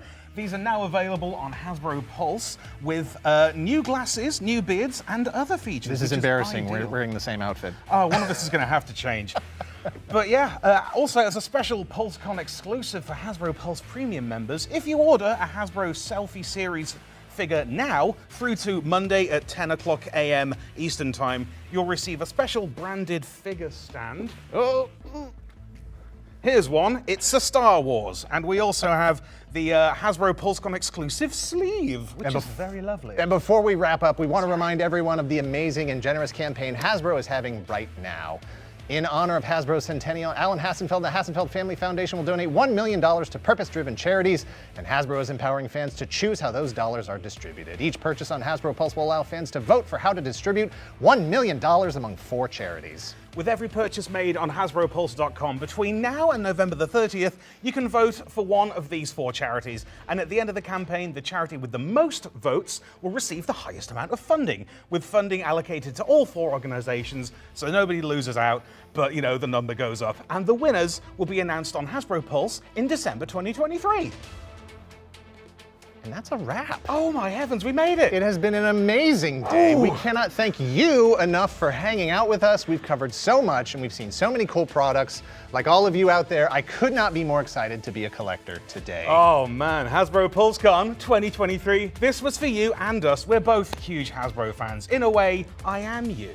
So we need to let you know how much we and the Hasbro team here, everybody here has been wonderful, and we really appreciate all of you watching the stream today, and the collector community, that's a lot of syllables, at large. Much love to everybody out there. PulseCon 2023 will be available immediately for you to watch again, and share this link.